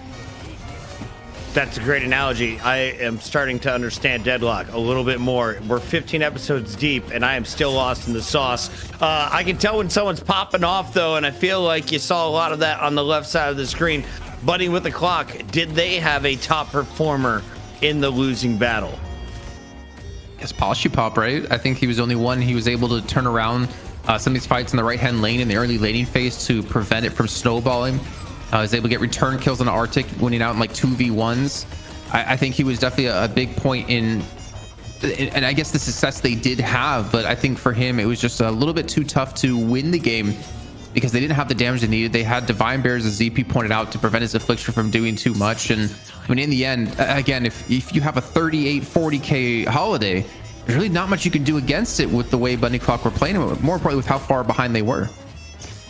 We're sitting at 1,700 viewers. You guys just witnessed game number 1 as Melee Creeps take down Bunny with Clock. We've got a fill-in team today as North America is still finding their footings in the official 6-man rosters they want to bring to competition. ZP, how close do you think these teams are? Are Melee Creeps officially locked in for good? I know there's talks of other change-ups going on in NA. I think Melee Creeps are pretty stable right now, but they're the team that's winning right now. So yeah, the one thing in any sort team ever, when you're winning, it's real easy to be happy and stick together. The real test is when you start losing. And overall, I mean, I think Bunny with Clock is closer than people may be giving it credit for here. Yeah, in terms of the eye test, this game got way away from them, especially because of how Melee Creeps was able to dominate objectives, and the late game looked pretty brutal because that's just what a gun holiday does. But honestly, in Deadlock, if you're even a little bit behind a team, the early game goes way worse than what we saw here. And, Bunny with Clock, overall, I mean, on mechanical level, they are really, really close. But Melee Creeps, they just have a knack of turning small advantages into bigger advantages and do so in a way that, is on par with some of the best in Deadlock.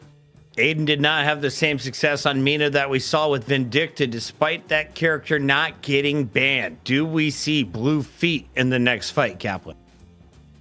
I don't think so. I think it's too much to ask. The top dogs.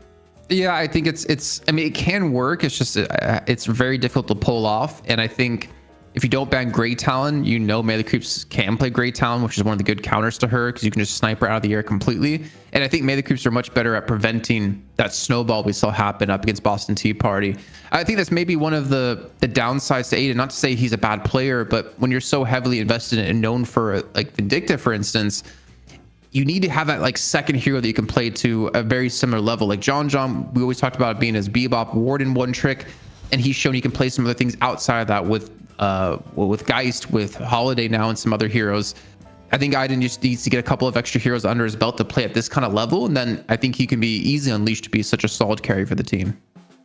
Yo, Puckett, I am still upset about the musical chairs in Valorant. That was scuffed. Unlucky Clover, I'm upset you can't even spell my name right, and it's right there in front of you with the graphic. We're going to a commercial break. When we come back, we'll find out, are we going to a second game 3 in a grand final? Will Vindicta show her feet? What's going on? Stay tuned to find out. Let's go.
It's getting hot in here. Jason Kaplan and ZP ready to rock for game number 3. That is, if Melee Creeps will allow it. They looked pretty much in control of that last one, but you're going up against Bunny with Clock. Anything can happen when they start swinging their strength around. So Kaplan, let's take a look here at what's happened so far and expectations going into draft number 2.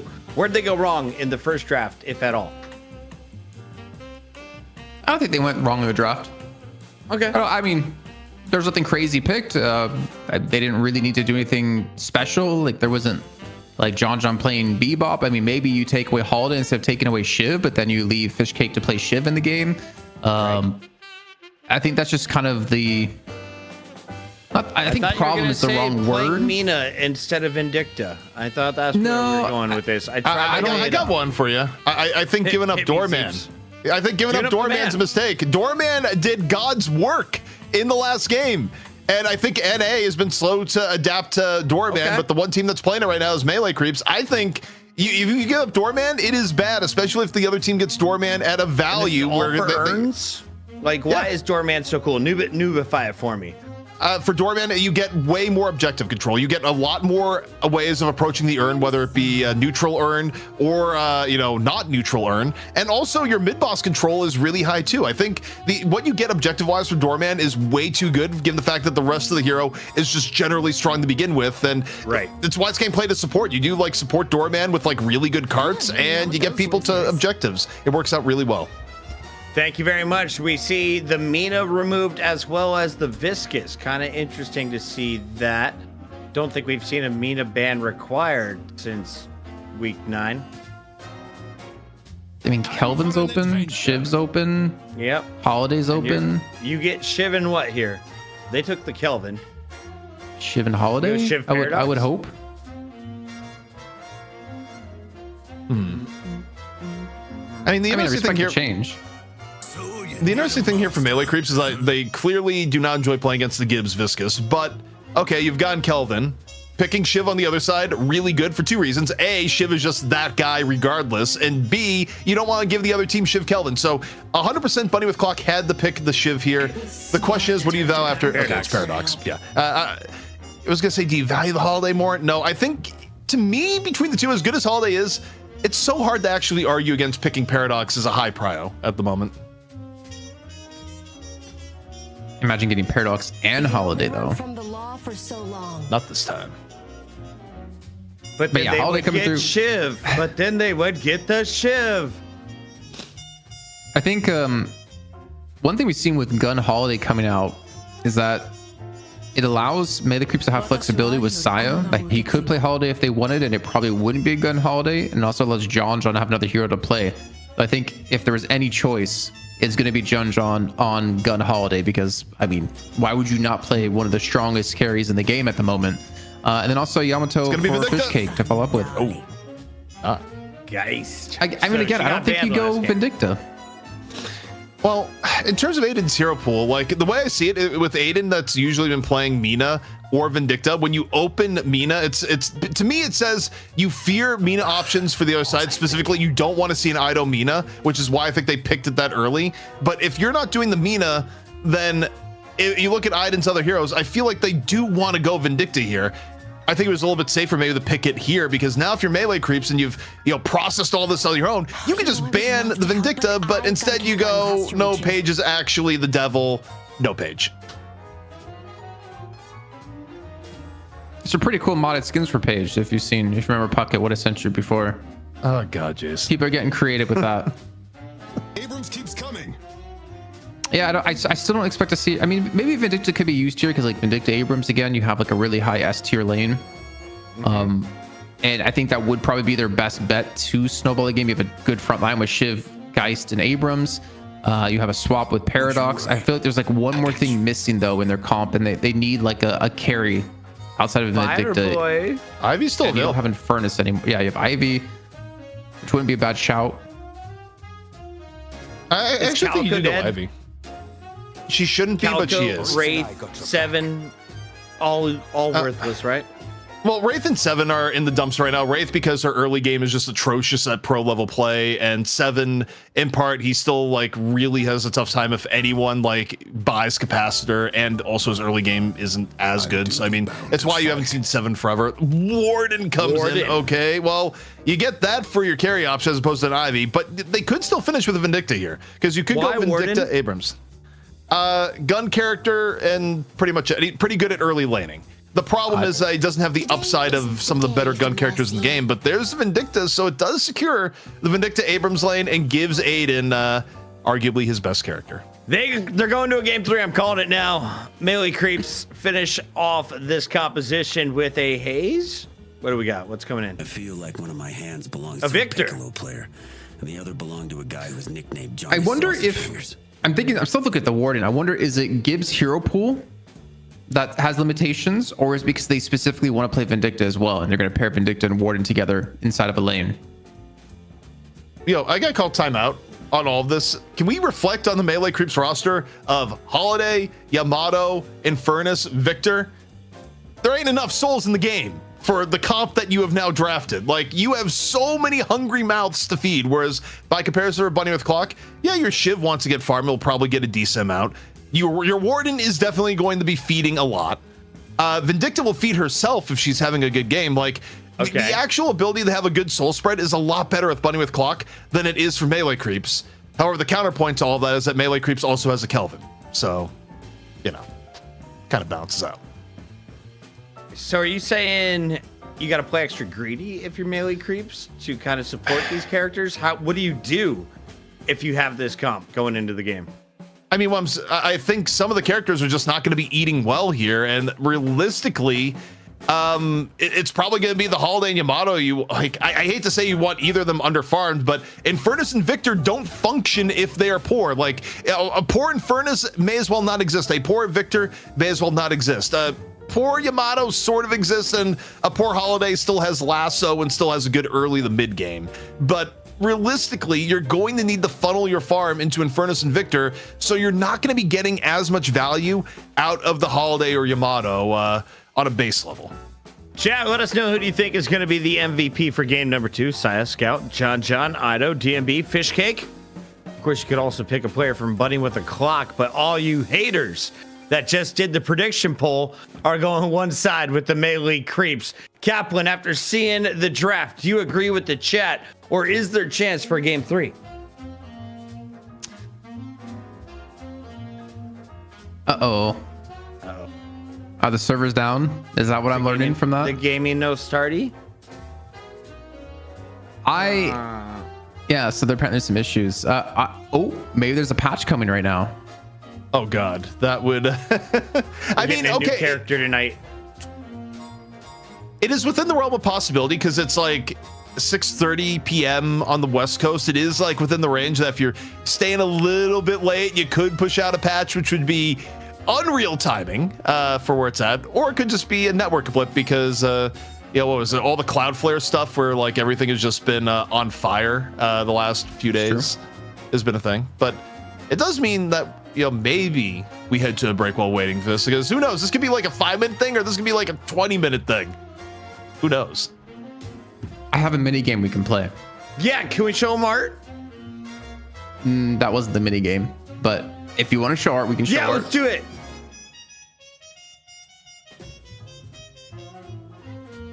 This is the sound of the producer just rapidly. I was like, shit, where's the art button? Art button, art button. Art button. Oh, Kaplan, what is this stuff? Walk me through the start of the show. I don't know. I forgot. This was the incredible Bebop from iHead. If you look in the bottom right, there's a Deadlock that has been carved into the ground. Now, Kaplan didn't know the color, but I know it's blue, and I know there's pink involved, and some purples in there. It's like cyan and magenta. Some black. I probably should have looked at this a little bit more closely, because now that I look at the Deadlock name on the bottom right, it could have said something a little bit different, and I never would have noticed before putting this on air, which would have been really bad. But it says Deadlock. We're good. We're good. Whew. Yeah. Ooh, number 2 on the big ball. Big spike. And then I think ZP said he was going to get this tattooed on his back, if I'm not mistaken. Yeah, 1,500 subs.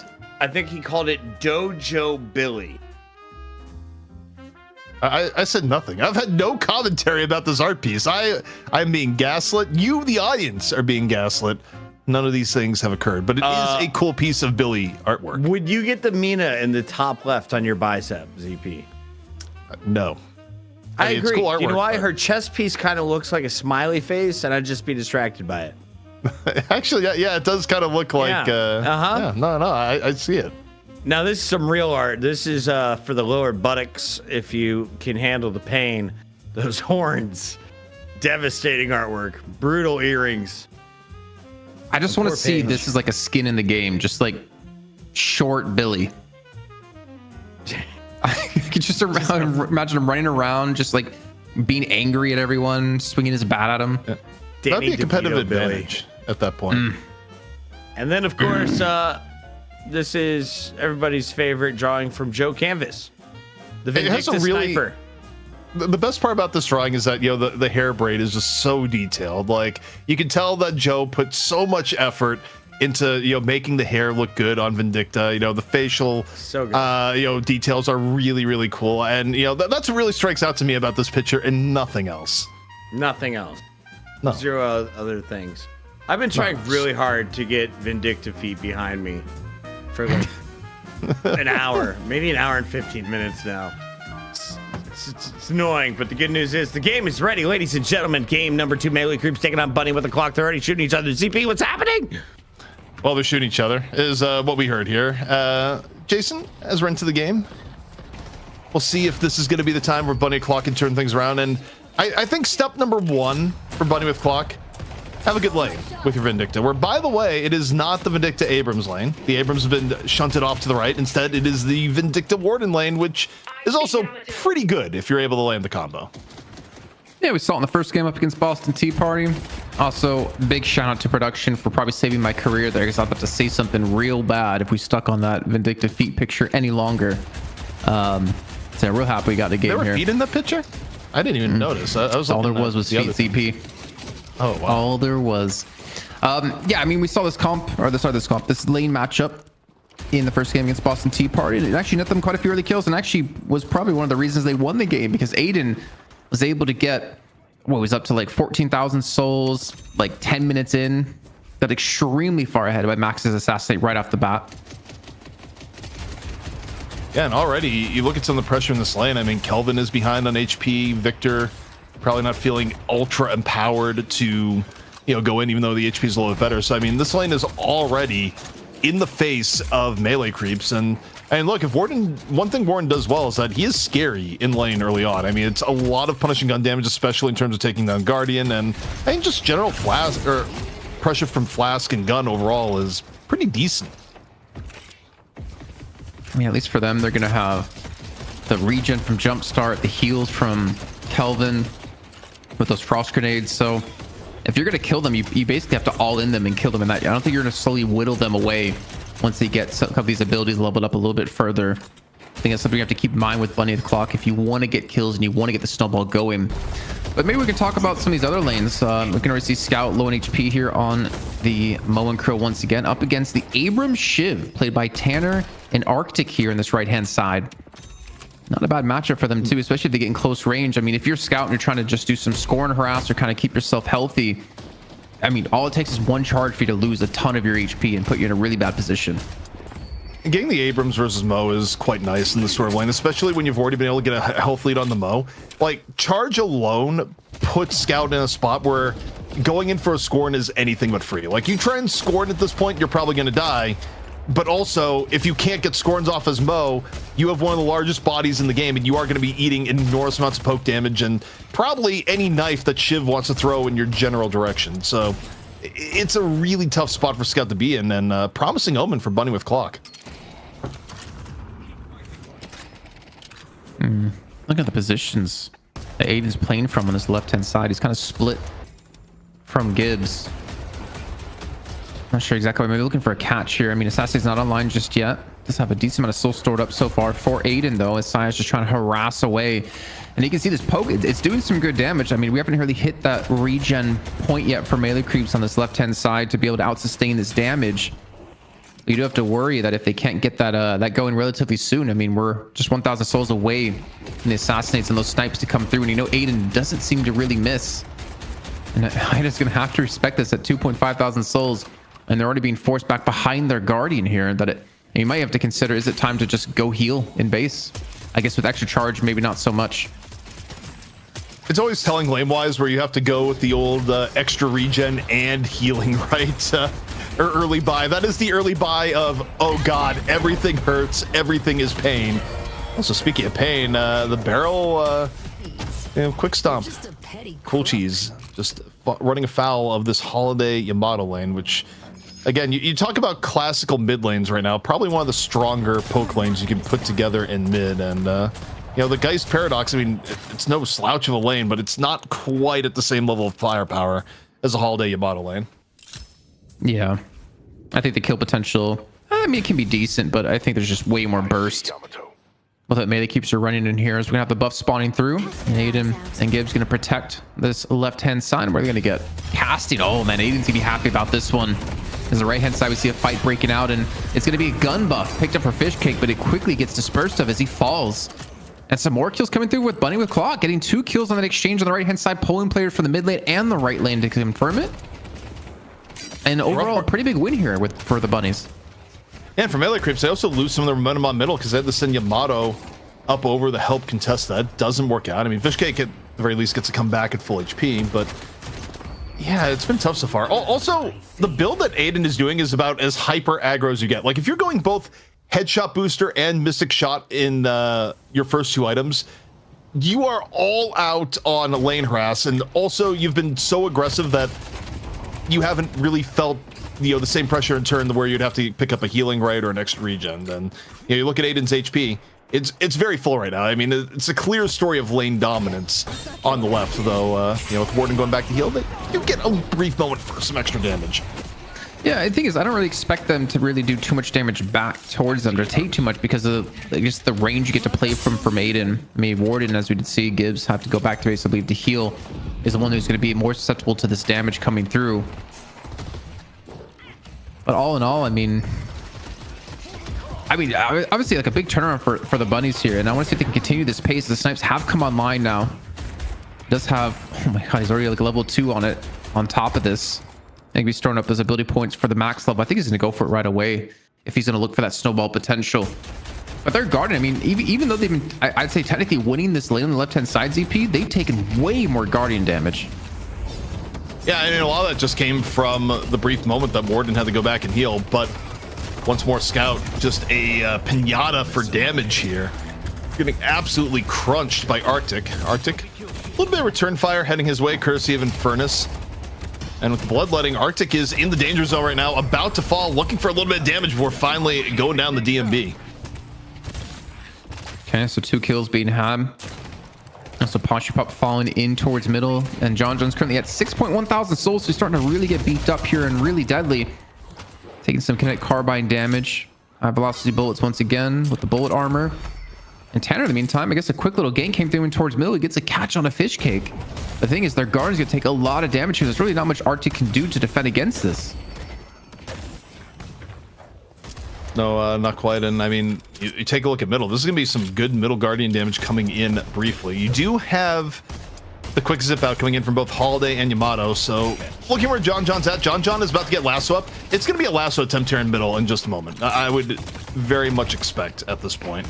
Especially, early game Holiday, where your goal is to keep lasso on cooldown. And you take a look at the mini map, and from what we can see here, John John is just really angling, looking for lasso, and they use the threat of it just to get middle Guardian. Let's use the movement there, trying to get a catch on a DMB with the shoulder charge. He does escape. The centers will be taken for Bunny with the clock. The middle Guardian has gone down. John John's still hovering with that lasso, but they get the initial Guardian of the game. And now what are they going to do about this? The soul spike there, like, we didn't see it, but that was Cultist. Cultist came online, and he just immediately went and ate a red creep, and now is on Sinners. But we got a combo here. Tanner, a little bit low off the combo. Gets the parry, 200 HP. Abrams living on the edge right now. The fire, though, is coming. The burn a little bit too intense as Tanner reduced to ashes. DMB just being solid and reliable in lane. And now Shiv is next on the menu. This is a rough spot for Shiv to be in. We'll see if Shiv is going to be next to burn. I think he should be fine here. The DMV is going to have to give up this garden and maybe look to escape. Killing Blow's not up just yet, but it's not really going to matter for Arctic because he's more than enough damage to finish this one off. Gets stunned up, and DMB will fall to Cool Cheese. But no clock, keeping things close, keeping things competitive, and actually having a lead is Arctic's just going to take away from the bleed. And John comes in to get the first kill. Maybe a second as he tries to pull Cool Cheese back towards the Guardian and go for the chase.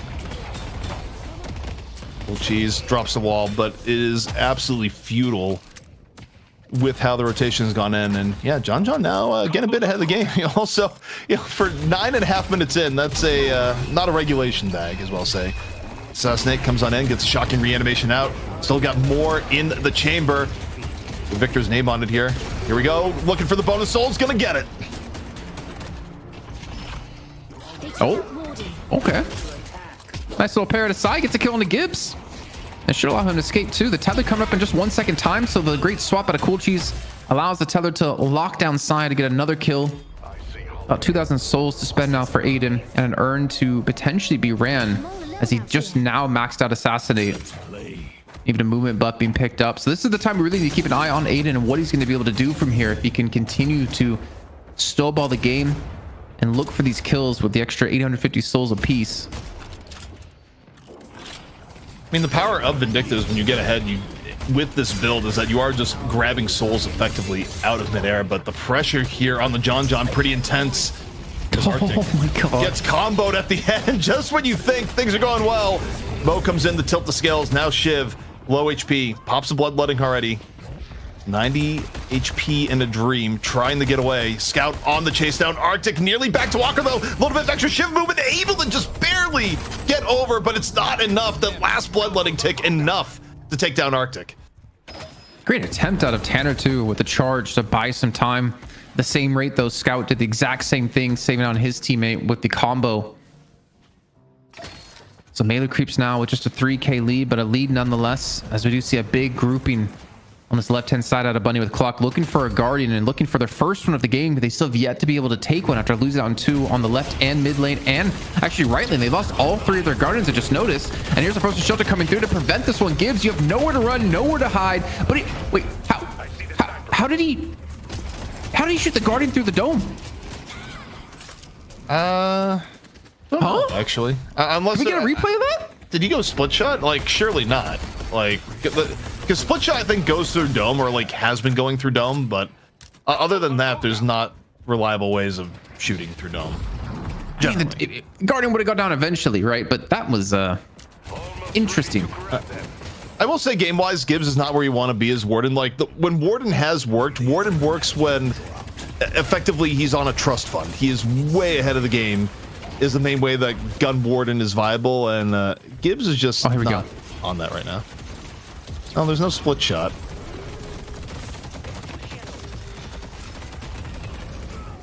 I mean, I didn't even see any damage come from his shot either, so I think like, I don't see numbers ticking. So maybe it was minions and he got credit.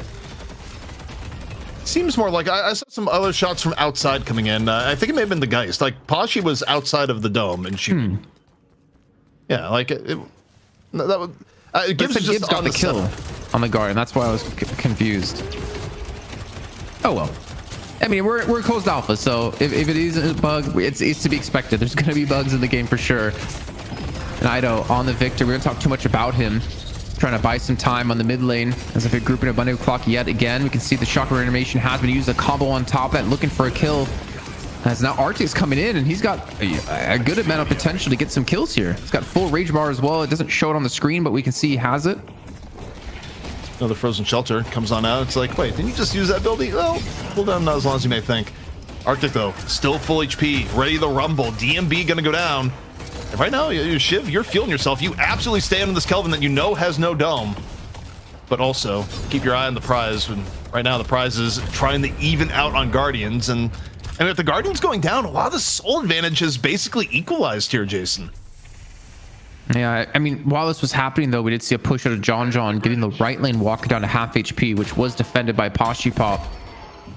But keeping souls equal here is definitely the start for Bunny with Clock. I'm still going to be keeping my eye on Aiden and what he's going to potentially be able to do if he's going to get any connections. Remember, he had 6,500 souls pretty much secured from that last game that they played with Assassinate alone. And there's going to be another one to add to the tally here, up to 14,000 souls now. And he's got, how much is that in the bag? 1,900 souls in his bag. He's got to be so careful. And yeah, you can see him backing away. He realizes, maybe I should spend these. I do wonder as the game evolves, like if you start seeing more Aiden level Vindictas, or Vindicta just gets buffed and, you know, ends up being more of a centerpiece, how much you make it a priority of going, okay, we probably should, you know, take down Vindicta because it is incredibly worthwhile. Like, Vindicta inadvertently becomes like one of the best pickoffs in the game if she's got to pick off on you, but not after she goes a little bit of shopping, picks up 2 items, drains the bank account. And the fights keep on coming. Tanner finding Ido. Parry, though, comes on in. John having none of the fisticuffs, able to just bounce away. Good charge, interrupt the combo. Scout's gonna get locked down by the Binding Word, and oh my god, Tanner just doesn't stop punching like in high school with ZP. Gets another kill, and that's the extra pickup of 240 on top of that too. Tanner's having a pretty good game here on this Abrams, 13,000 souls, and just like that, ZP, we see a 5k lead for Bunny with Clock and an Urn coming up. This is an ideal time for them to maybe take a walker, or maybe just take the Urn turn in to lengthen their lead. They need it. Like, I think if Bunny with Clock have any opportunity of winning this game, they have to get a lead now, because the late game is miserable against them. Like, they do not win late game if it is even. So they need to take what they have now and run with it. And getting this walker here would be a good start if possible. Last stand coming out here from Gibbs. Of course, it's gonna be more of a tickle here. Only spirit item being slowing Hex. They're just trying to get a little bit of extra sustain while getting damage onto the walker. But I don't know if they get the walker this time around. I think it's gonna take another trip. Scout was even looking for the chase to keep Pasha Pop away. The Urn is actually being fought over on the right-hand side while we were tuning in with what's happening on the left. No team really has full control of this Urn at the moment, as the Frozen Shelter has come down. It's locked in Arctic with it, living up to his name here, fighting in the cold. They get themselves a kill and might be able to get more here. Full rage bar as well on top of this. And Tanner's going to escape with just a little bit of HP, but they get themselves 2 kills and the Urn back in their own hands. Eventually picked up for Arctic, but not so clean of a chance to take it here, though. They could transition this into a very easy walker take with it already low on HP. I like Urn fight terrain for Bunny with Clock right now. It's easy to forget at times because we haven't seen more gun focused or like selfish Vindicta in recent memory. But Vindicta is carrying firepower. Your ability to just be abusive around the Urn fight is pretty high just because of how open it is. But in this case, melee creeps decide, nah, like we're not even gonna contest this. But you look at this and you go, what are you getting for this? Well, melee creeps, the calculus was to get right walker. And it's close, but I'm not entirely sure they get it here, Jason. We'll see. Ido's gonna try. He's got shotgun reanimation. I think he's gonna commit for it, even if he doesn't fall. Committing. Even if he gives his life up for it, it's generally worth it at this point. I think they stopped attacking to try to give it over to Aiden. I think the Siphon Life eventually got the kill on towards Ido as a combo comes through into Arctic. I don't know if Scout and Sai have enough damage to take Arctic down, to be honest, but they have a decent amount of sustain. The killing blow is going to be up. Healing Nova been used to keep Sai above that threshold, and they are going to survive the fight. Fishcake comes in to clean this one up, and they do at least alleviate the pressure, but not before losing the walker on the left-hand side. So 1-for-1 trade between the two teams on those walkers. It's funny that the team Bunny with Clock is the one that is on the timer at the moment here, Jason. I'm looking at this, is like the Bunny has the clock because they're the ones that actually need to finish this quickly. Because I look at the hero rosters here, and while Melee Creeps has a lot of people to give souls to, if they can withstand for a long enough period of time, Jason, they absolutely maul the late game. They really do. Oh, for sure. I mean, DMB is going to be fed a lot of farm. I think it's pretty much just like a 3-way fight, and Ido has to pick up the scraps here, like John, Fish, and DMB. Oh, I don't know if you want to be here necessarily, Cool Cheese. Eventually, let's go for the chase on the Scout. Pulls him back into the Alchemist Fire, or Alchemical Fire. And Scout, man, he's been having a rough series so far. He's been caught out quite a few times, but obviously being forced to play the Mob and Krill. It looks like he'll be able to escape to safety here. with relative ease. But yeah, we get to the late game, man. And obviously Shiv's gonna be annoying, but seeing like John with glass cannon, we got the kill with the bleed. There had to have been a sniper or something out of Vindicta to help facilitate that. It may have just been the bleed too. I mean, the knives are actually doing absurd amounts of damage right now. Like I saw the second knife hit and you're just like, wait, Scout, where's your HP going? And Arctic is in a really, really good spot right now. And I mean, look, if Bunny with Clock is able to bring us to a game 3 based on everything else we know about the teams, to me, it goes back to the idea of like right now, you don't want to give up Shiv, right? Frozen Shelter in. You put Shiv in the Thunderdome, but can you actually take him out? A lot of damage coming in from DMB. DMB slowly working down Arctic. And yeah, I mean, it takes a long period of time, but eventually Shiv can fall. It's over. Aiden's here, but he was blocked out by the Frozen Shelter before. And that soul bag being picked up, and I think DMB actually might die here. He's up against Gibbs now and doesn't have the backup of Saya anymore because Saya's had to retreat away. And Ido's going for a chase himself on the right-hand side, trying to keep and defer away Bunny with Clock from taking the right lane Walker. But Aiden and Gibbs are going to be actually in hot pursuit from this middle lane. Oh no. Man, Last Stand is not a good ult without spirit items. Like, you just look at the range there, it's like, aha, Last Stand, and it's not good. Like, there's nothing good about that ability unless you have items invested into it. It is absolutely ridiculous. I mean, a great lasso came in and caught out Aiden. Aiden gets the barrel on top of it. He eventually takes Aiden down. There's a lot of souls to be picked up from this, actually. If he can just lock those down, considering Aiden, I think, got a kill with the assassinate before that. I heard a killing bug go off out of Arctic, but no kill coming from that. And John's just on the hot pursuit. He's on the chaser. He wants this kill in a Poshop who doesn't have ultimate. He's in the closet. I don't think there's a... Well, okay, you actually get the backup from Shiv. That is enough to buy you enough time. Enough for John to go down the Tanner at the very end. Bunny with Clock able to get some late kills here. And this could be dangerous for melee creeps. I mean, they lose one more off the end of this near middle. It's where mid-boss becomes a thing. However, same goes the other way with Ido being able to pick up a kill in their Tanner on the end. I don't know how Poshipop escaped that one. I would really like to see his point of view of how he ran away, knowing he was trapped in the closet. Arctic had to bail him out. Earn on the map, and we're still within 5,000 souls of the two teams, and Gibbs is going to pick this one up and quickly run away to make sure they have the opportunity to turn it in. It's kind of crazy, by the way, ZP. Doorman was open, but Doorman wasn't picked in this game.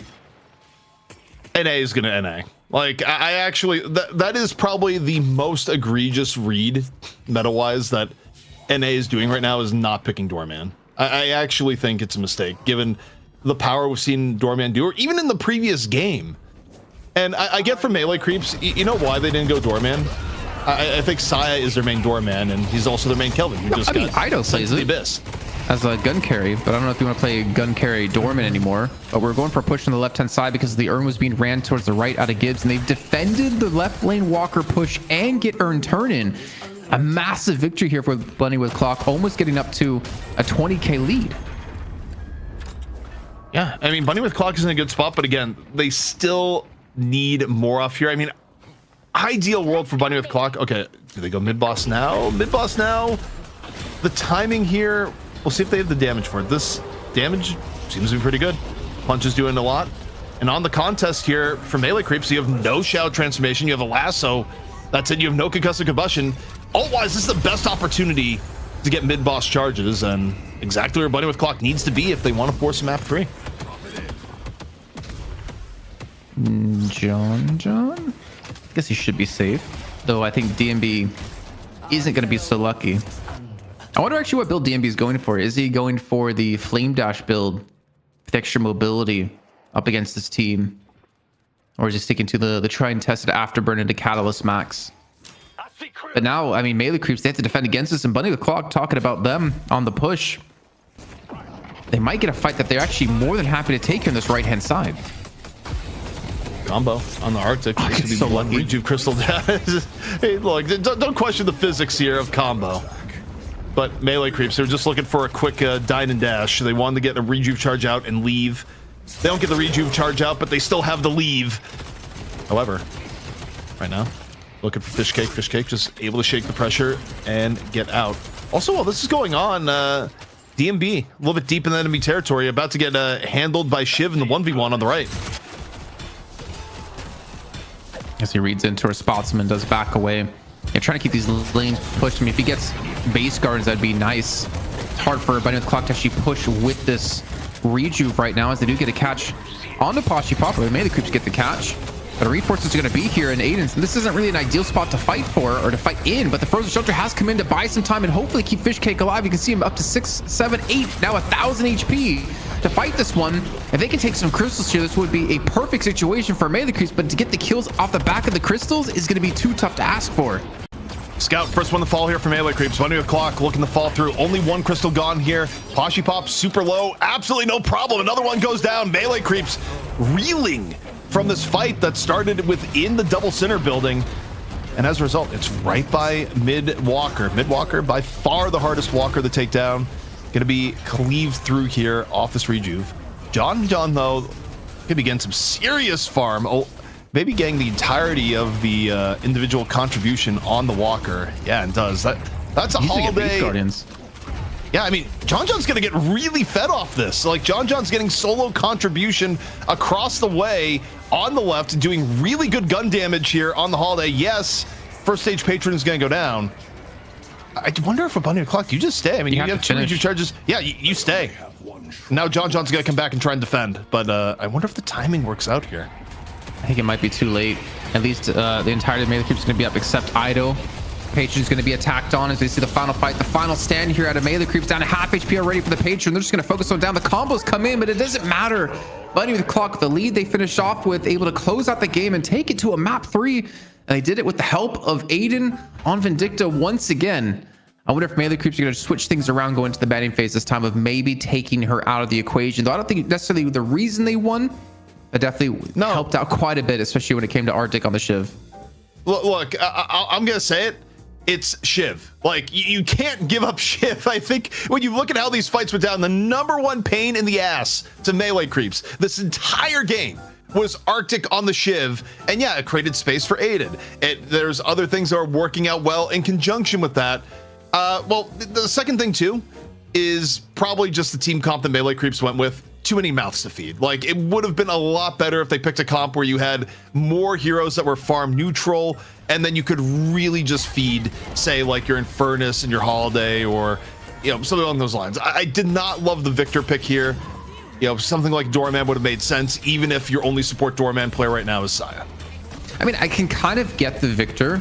If you Frozen Shelter with a Victor inside, when you have a Warden, a Shiv, an Abrams, a Geist, like, you're going to do a significant amount of damage.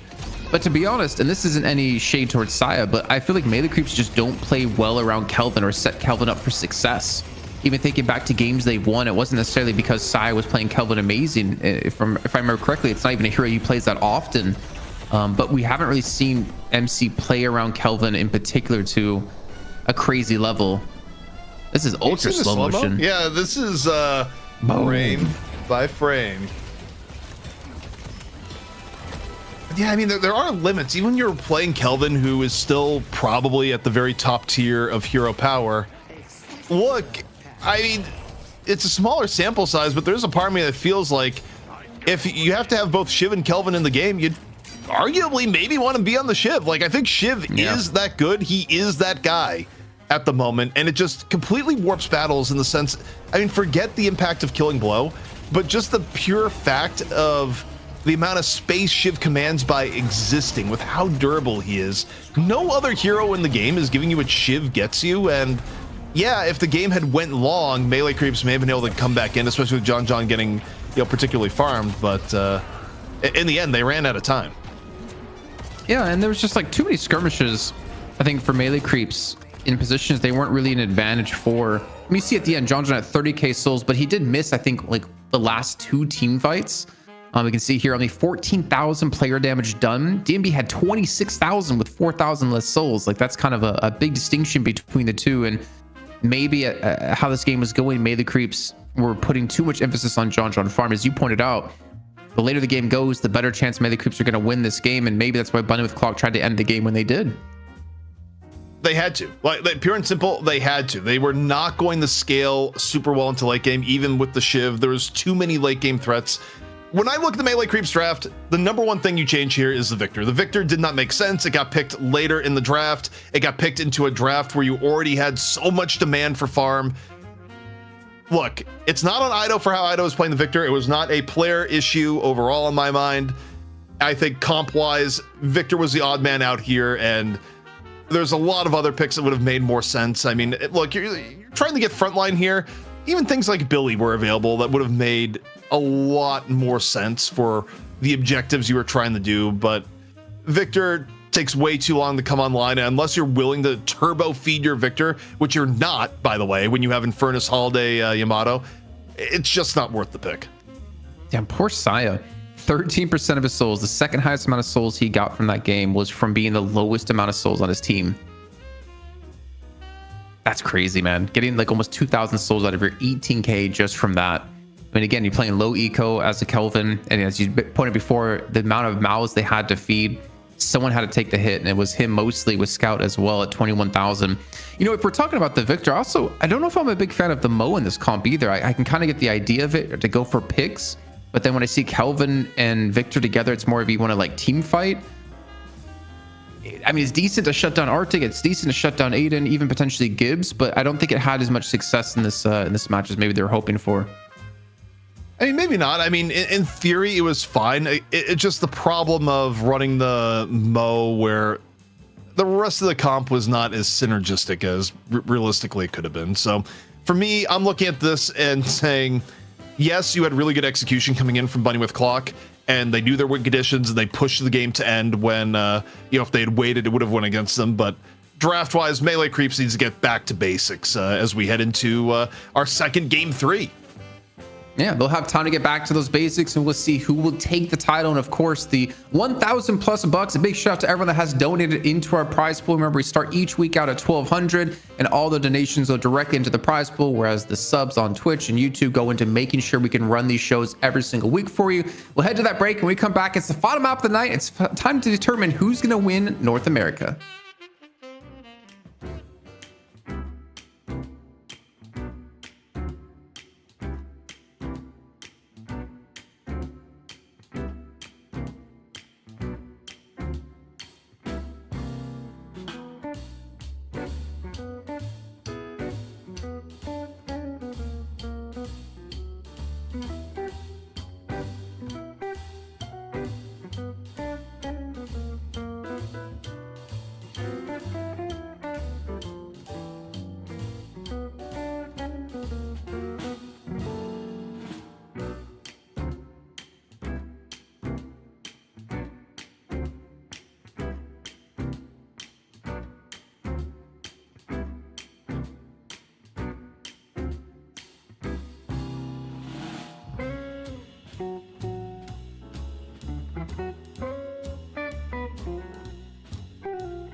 Well, ladies and gentlemen, we're back here with our final game of the night between Melee Creeps and Bunny with Clock. BWC taking the last map, and potentially a third and final one to win themselves the 1,250 and change of the prize pool. Most of that being donated from you guys at home who are watching it. Once again, a big shout out to you guys for making that one possible. But ZP, as we're about to head into the final game, honestly, I had this one pinned to be a relatively quick 2-0 for Melee Creeps, but game 2 definitely proved to be quite difficult for MC.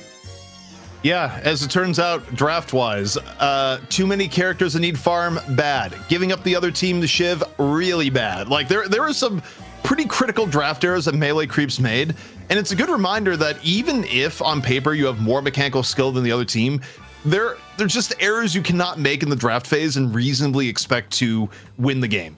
And I think Melee Creeps are going to come back at this with a much more respectful approach, and I can guarantee you this here, Jason, there is no universe where they are giving away Shiv here. Bunny with Clock, they have first pick.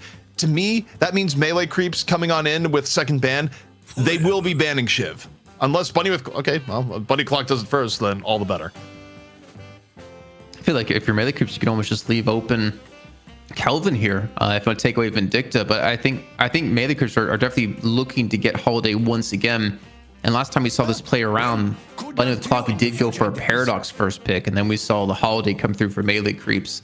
But I'm also wondering, or also hoping that Holiday does get picked for Bunny with Clock, because I want to see John on some Bebop, man. Yeah, I mean, John on the stream was a whole lot of Holiday pilled. I mean, look, Holiday is addictive right now, man. Like, you play Holiday, you get to late game, and you feel the power of just dropping someone in 3 shots. Why do you say that, ZP? What do you mean about her being addictive? What's your game history look like? Holiday. I mean, it's Holiday all the way down, and it's directly linked to when Warden became absolute garbage, especially in pub games. But yeah, okay. Yamato comes in for Melee Creeps, not a big surprise. We'll see if the Holiday comes in to back it up. I think if you do want to play the Holiday, you kind of have to pick it now, or otherwise be prepared to grab Bebop on the turn. But okay, they do want to play Holiday. John's gonna be on, and for Bunny with Clock, you almost don't have to worry about the Bebop now, because Melee Creeps has shown that they really only want to play John on the Holiday, and they're not gonna put anyone else on Bebop. I mean, okay, so I think I remember saying this before, that there is like still a world where we see Saya play Holiday if they don't pick anything else for Saya, because like they have shown the flexibility in that. But I think, to your point, Holiday is too strong as gun right now to not give it to John and have Saya play it. But looking at the picks now coming through with Mina, I mean, game 1, Mina didn't look good. You do take it away from Ido, but if you're forcing Aiden to play it, that means he's not going to be on Vindicta. And I don't see a world they play Mina and Vindicta in the same lineup at once. This feels like a little bit of a screw you to Ido with how they're drafted here. Like, I actually think the early Mina pick here is less that you want Aiden to play it, because I think all things being even, you'd probably want Aiden on the Vindicta, but it's purely Mina has become one of Ido's signature heroes over time. Probably the signature hero for him in the last, microcosm of time, even more so than his pocket, as far as what we've seen preference to play. And last time around, you drafted in a way that Ido ends up on Victor, which was very not good. So yeah, I think the Mina pick, all those factors being considered, makes a whole lot of sense. And okay, this is actually hate draft against Ido when you throw in the pocket ban at the very end. Like, it's very obvious what's going on here, Jason. I mean, what is he going to play now? I think there's still a decent amount of possibilities for him. I mean, you have Abrams, which we know he can play quite a bit, which we do see it picked up. So I kind of actually, well, to be fair, I think Scout can play Abrams too. So there's no guarantee it's going to be Ido on Abrams just yet. But I do like the move away from Owen Krill, to be fair. I feel like Scout's, he's done his job for the team. He's played it twice in a row. Don't make this man play it 3 times. What I'll say here is, please, Doorman, do not get another character that needs farm. You already have Yamato, Holiday, Infernus. Get things that are a little better. By the way, you know what's actually available for Melee Creeps right now? If Bunny with Clock doesn't take it, Paige.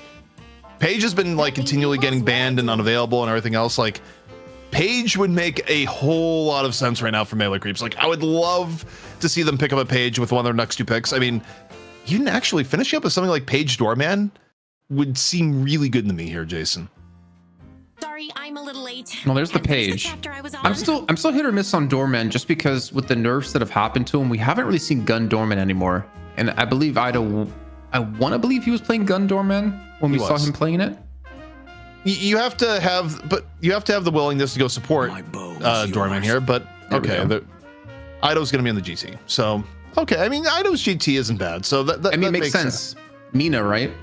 Can pop her out of the sky really easily with great talent. And Ido, he wasn't like GigaFed when we saw him in game 1, but they still won the game, and it was still really not even close. And we're also seeing the Mirage come back into play yet again. So honestly, a very similar comp for Bunny with Clock from what we had in game 1, which doesn't bode well for them here, ZP, because I don't know if they can stop John from farming or the global impact from Great Talon played by Ido. But the big change up is having, I believe, Ivy and Billy with Bunny with Clock. I can't remember what they played in the first game in those 2 slots in particular. I would have to go back and look myself, but I do think the overall comp for melee creeps to me looks straight up better. I think your end game is insane for melee creeps. You still have a lot of early and mid game power. I mean, look, your early and mid game is going to be carried by the fact that Holiday is like a dual purpose hero, really good in the early game and late game combined. Page, any one Page is laning with just becomes a miserable to deal with. Like, it could just be a Page Abrams lane. And then GT, you get Owl online, your map control is out of this world. Bunny with Clock, yeah, I mean, you have things here like, yeah, I mean, it could be good early, same with Paradox, but the overall package for Bunny with Clock is not as good early game. And frankly, I mean, you think about late game scaling, I don't think it's even better late game. Like, I think this is just a pure draft win from melee creeps, pulling through. Yeah, and again, it's kind of like the deeper levels of when it comes to the draft. The ability to be able to play all these heroes that they pick to a very high level that also work well together, that also synergize well together, that also work around the whole economy game well together. It's just kind of a win-win-win here at the moment for melee creeps. And I mean, I think if we're to look at draft alone, ZP, I think we both agree Bunny with Clock are going to be having to fight very hard to keep things equal here. And one thing we're going to see is that Saya already on the page going to be paired actually with the Great Town. I was expecting it to be Abrams, but I guess you want to make sure Ido has a stronger start here, and you don't want to pair Great Talon and Infernus together. Yeah, I mean, it is interesting that it's not the Abrams, but I mean, Abrams can still kind of work at a bunch of lanes. You don't have to go for the absolute filth that is getting trades with the Page Abrams. And I mean, people have gotten good enough at Page at this point to where you can make any lane with Page a good lane. Like, she's just a really strong laner, and already you see the pressure that even a viscous lane with Mirage is under at the moment. Yeah, that's kind of crazy that they're this far playing safe. And oh my god, Gibbs just takes a hell of a lot of damage here. Not about a quarter health, and look how aggressive they're being. I don't. This is blowing my mind that they're actually forcing them this far back, and they're so low HP that honestly, there's a point where you're just like, maybe we just both go back and heal at base. Because the lane's still being shoved against you. I mean, obviously you want to miss the wave, but if you clear this wave, then you run back really quickly. There's that opportunity. You know, the worst part is that Saya, like, could actually go back and get Mystic Expansion right now, but they're just like, nope, we've already done so much damage. We want to convert HP damage into Guardian damage and go from there. And Saya's probably just going to wait for the 1600 buy instead, which is, oh god, like, the left lane is an actual disaster. No, god, please no. Yeah, no gun page, I don't think.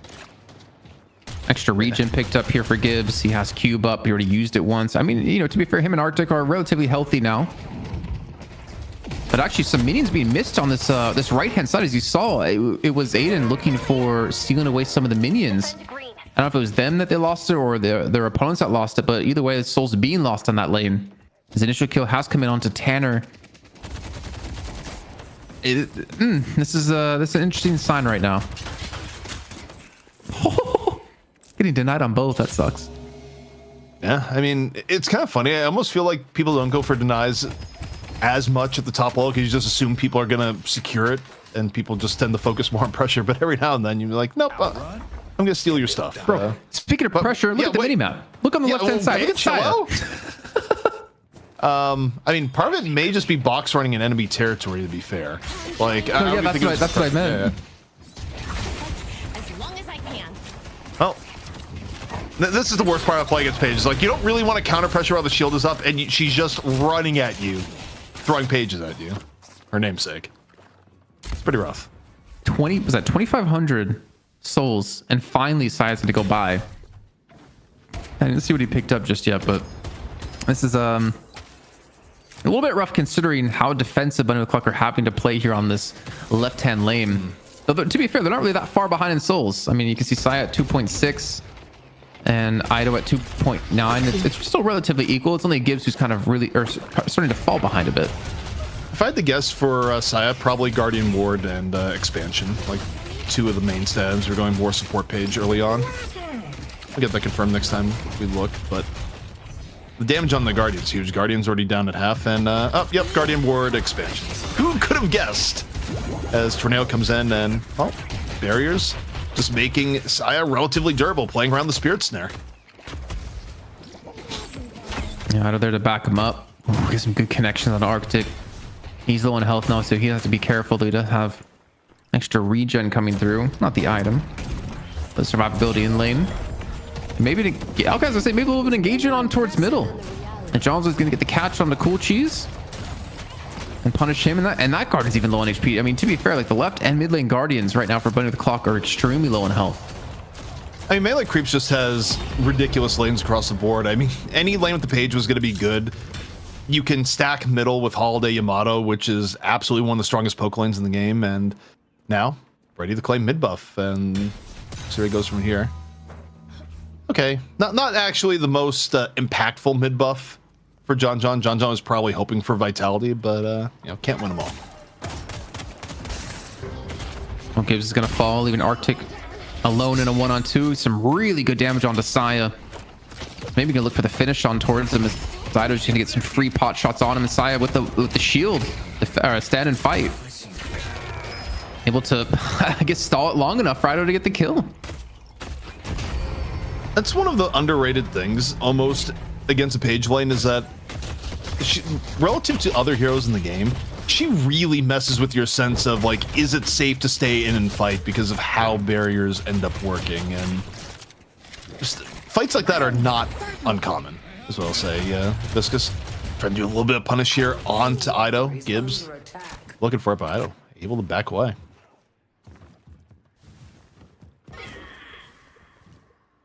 Man, just keep seeing these kills being traded. It's a 5k lead, 6k lead now for Melee Creeps, and at the rate it's going, ZP, I'm getting very worried for Bunny with the Clock. I mean, they're losing in the left lane, losing the mid lane. They've already lost to both the Guardians. The right lane's their one semi-saving grace, but even that's falling behind. Eden at 4.4 thousand souls. I mean, Scout's already at 4.8. He's allowed to be this beefy front line with the spirit shielding. And Josh even gets another kill. It's just all over the map right now. No matter where you go, when yellow is taking on blue, yellow is winning. And it's, you know, it's starting to snowball completely out of control. You look at, oh, just 6k, but you look at the Guardian situation and the free roam ability is just ridiculous. Pashi having to take cover underneath the walker. Now, EMB maybe bit off a little bit more than they could chew. Taken down here by Tanner, who looking for a little bit of big blue at the same time. Oh, I mean, Aiden's gonna fall, and of course it's gonna be Yamato once again. Fish cake, looking for another catch on a cool cheese. And I'm not gonna lie, I'm not sure you're gonna escape this one. Paradox, another power slash comes through, and he does survive that hit, but won't survive much more than this. The dive's gonna come in full force. Melee Creeps continue to extend this lead up to 6k, and Tanner, I don't think you can even take this fight. No, not at all. And I mean, yeah, okay, you got fish cake down the half, but the soul difference is so ridiculous now that Melee Creeps can push their advantage. Like, you can take fights that normally you can't take because the stat differential is just that big. And this is how this is going to be reflected. We're 10 seconds away from Sinner spawning. Look at the mini map, because you're about to see some robbery across the map in all likelihood. Melee Creeps starting with Sinners on the blue side first before going to their own. And this is how you really start snowballing an even larger advantage. As see the initiation coming in here, Aiden having the Sanguine out as Paradox just gets cut down in the middle of the lane. I mean, maybe we could see Posh Pup get the mid lane Guardian for this, but they're going to lose their third Guardian of the game. They're going to lose massive control around the map. And as you said before, the Sinners on top of that. You already see that Saya and Ido have been able to take the left-hand side by the lane. And they're gonna be looking for their own Sinners and still enemy Sinners. Like, this is like a massive denial. And now Posh Pup's gonna get hooked in and lassoed under the tower, being forced to fly away. And it looks like will be able to escape, but so much damage has been done in this last 1 to 2 minutes of time. Owl for good measure in onto Gibbs. You know, you have a little bit of spirit shielding, but the power shot taking away most of it. Ido right now versus Mirage. Something Mirage may be able to win here. Gets a tornado towards the end. However, guess what? It's Paige. It's ruining your day. 450 plus barrier onto Ido. Let's Ido stay in the fight. DMB going down the other side of the map. So Bunny with Clock, a little bit of movement, but just Saya, right place, right time to stop Ido from going down. It's gone from tough to tougher. Trying to push for this Guardian. Backup's going to be here in the form of DMB. Oh my god, these snipes just hitting through. 400 health left for Arctic. Procking out on that QSR, and Ido is going to go in. I think he's just trying to bait, just trying to pull in players to keep them around for longer. Nobody has the survivability of Sio there, and you can see the ultimate being thrown in out of Page. And Arctic's just going to be chased down as DMB, or sorry, that's cool. She's going to be chased down as DMB's here ready to fight. Even Scouts join the party. This is a massive fight on his left-hand side. All right, yeah, Gibbs is gonna goo ball here, but you're gonna get lit on fire, and okay, actually able to get out. The power of goo ball in the early game, but the skirmishing not done here. Scout out for blood right now. Cool Cheese endangered. Parry attempt comes out, no melee to meet it. Low HP, quick melee attempt in from Scout. Scout in off the jump pad. A few more shotgun shots will do it. Over in charge, done. It's gone from bad to worse. The momentum starting to pick up now for melee creeps, starting to win out in these fights. They have an Urn in hand out of Sai, who's going to run this one across the map, and you already have John shoving this lane to make sure they can go for the turn in. I don't actually know if Bunny with Clock have gotten a single Sinners yet. I can see that Pudding's still up. I mean, the problem was that melee creeps, the Sinners that they took first were all on the Bunny with Clock side of the map, and Bunny with Clock, you are nowhere near strong enough to go to the melee creep side of the map, which is, you know, one of the best things to do in your head is just, you know, take enemy Sinners. Swap here on the Scout, not caring too much. Shield being up. Use melee for a little bit of movement, off the corner boost, into the charge, and not feeling too stressed whatsoever, even as Bunny with Clock is trying to overload the left-hand side, but you're going to start seeing the rotations coming on in. Ido coming over and in, has the Owl good to go, and, you know, maybe they get DMB here, which would make this somewhat better, but, you know, with DMB still being ahead of things relative to Bunny with Clock, there's a good chance he gets out of this here, Jason. I think he should be fine, considering where everyone is. I think maybe if Gibbs hits a sick puddle punch, it could be what they need. But as long as you're melee creeps and you don't lose anyone in this fight, I feel like you win in the end. Because with 3 players, you should be able to defend the left lane Walker. And if you look on the right-hand side, you see John and Saya ready to push onto that right lane Walker, which they should get with relative ease. They should go a step further. Go on. Allocation-wise, I think if you are Saya, you stay there until the Walker is like a little bit low, and then you leave and let John get maximum Walker contribution. Like, get that Holiday to endgame ASAP. See, I've always wondered if they took that out, because I remember you used to see like people spike like 2,000 to 3,000 souls for taking a Walker, but I swear we're not seeing that happen anymore. Even last game, you still spike like 2k. In this case, though, wait, is Paige leading? Okay, she's getting chased down, and John, yeah, getting a nice little boost there, and oh man, Pashi probably should have gotten out of there. Was looking for the Page instead. Get a face full of Holiday here. The shield coming in towards the end. Billy coming in for the save. Low HP is Pashi. One more hit's gonna do it. Has Billy done enough to save? Maybe. The parry fish comes on out with nothing for John at the end. Able to bounce away. Billy's still in pursuit, but I think they made enough clearance. It's been enough for Pasha to escape, and also it's been long enough for ZP to get the hiccups once again. The 3rd time on the show. This is like the first time I've ever heard you get hiccups on a broadcast, and you had it 3 times in one night. I'm holding my breath right now. Well, Tanner, he still wants these kills, though I think the window has disappeared for you to get them. You know Sai's gonna have shield. He's gonna have Guardian Ward up again. There's no backup. There's even an Owl coming through at Avido to help give some protection. Expecting him to be in this position. Oh my god, he's been playing Flight Sim in his off time. No more Arc Raiders for him. You know, what's just going to continue to happen on this right hand side? They want this Guardian. They want this flex slot unlocked, and they've not necessarily overcommitted, but they've committed a lot of players here to make it happen. I mean, it's practically an all-in. The only person not there is Ivy and melee creeps. Okay, even if you give up the Guardian here, you know, if you get a kill or two after, you're starting to get in the room where you're close up the middle. You know, you start wondering, hey, we're so far out of the game. Go mid boss, but doesn't quite pan out into extra kills. But Bunny with Clock in a really rough position. I'm gonna try and fix this, I swear.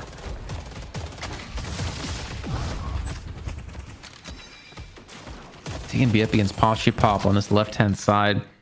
There's a lot of farm to be taken for DMB to deny away. He's only at 11,000 souls. This has probably been quote unquote one of the worst games for DMB. Normally he's fed a lot of souls, but it's been heavily invested into John so far, and for good reason, obviously. I think this next urn is gonna be a really telling sign as well. Like Bunny with hic. Bunny with hiccups. Yep. No, say it right. Bunny. Oh, okay. I thought you were just reading chat. I didn't realize production came in here. Bunny. Hick. You know, honestly, well deserved. But yeah, I mean, the John problem is going to be horrendous for Bunny with Clock as things go on here. I mean, the end game win condition is set for melee creeps. They're running a comp that's doing way better soul allocation, even if DMB is the one biting the bullet. And yeah, I mean, okay, Poshy Pop is farmed, but you put Poshy Pop versus John, Holiday scale is even better than Ivy does right now. Yeah. I mean, at least he's getting a lot of farm, but yeah. One lasso is all it takes. One captivating read, one shoulder charge. There's really not that much cash besides the chain gang. The pedestal swap as Al comes through looking to open up an opportunity onto Tanner. He doesn't eat the damage from the Owl, but he's eating more enough damage from Fishcake, who just turns his sights over towards Gibbs, saying, hey, you're interrupting my kill, then I'll kill you instead. He's going to back away.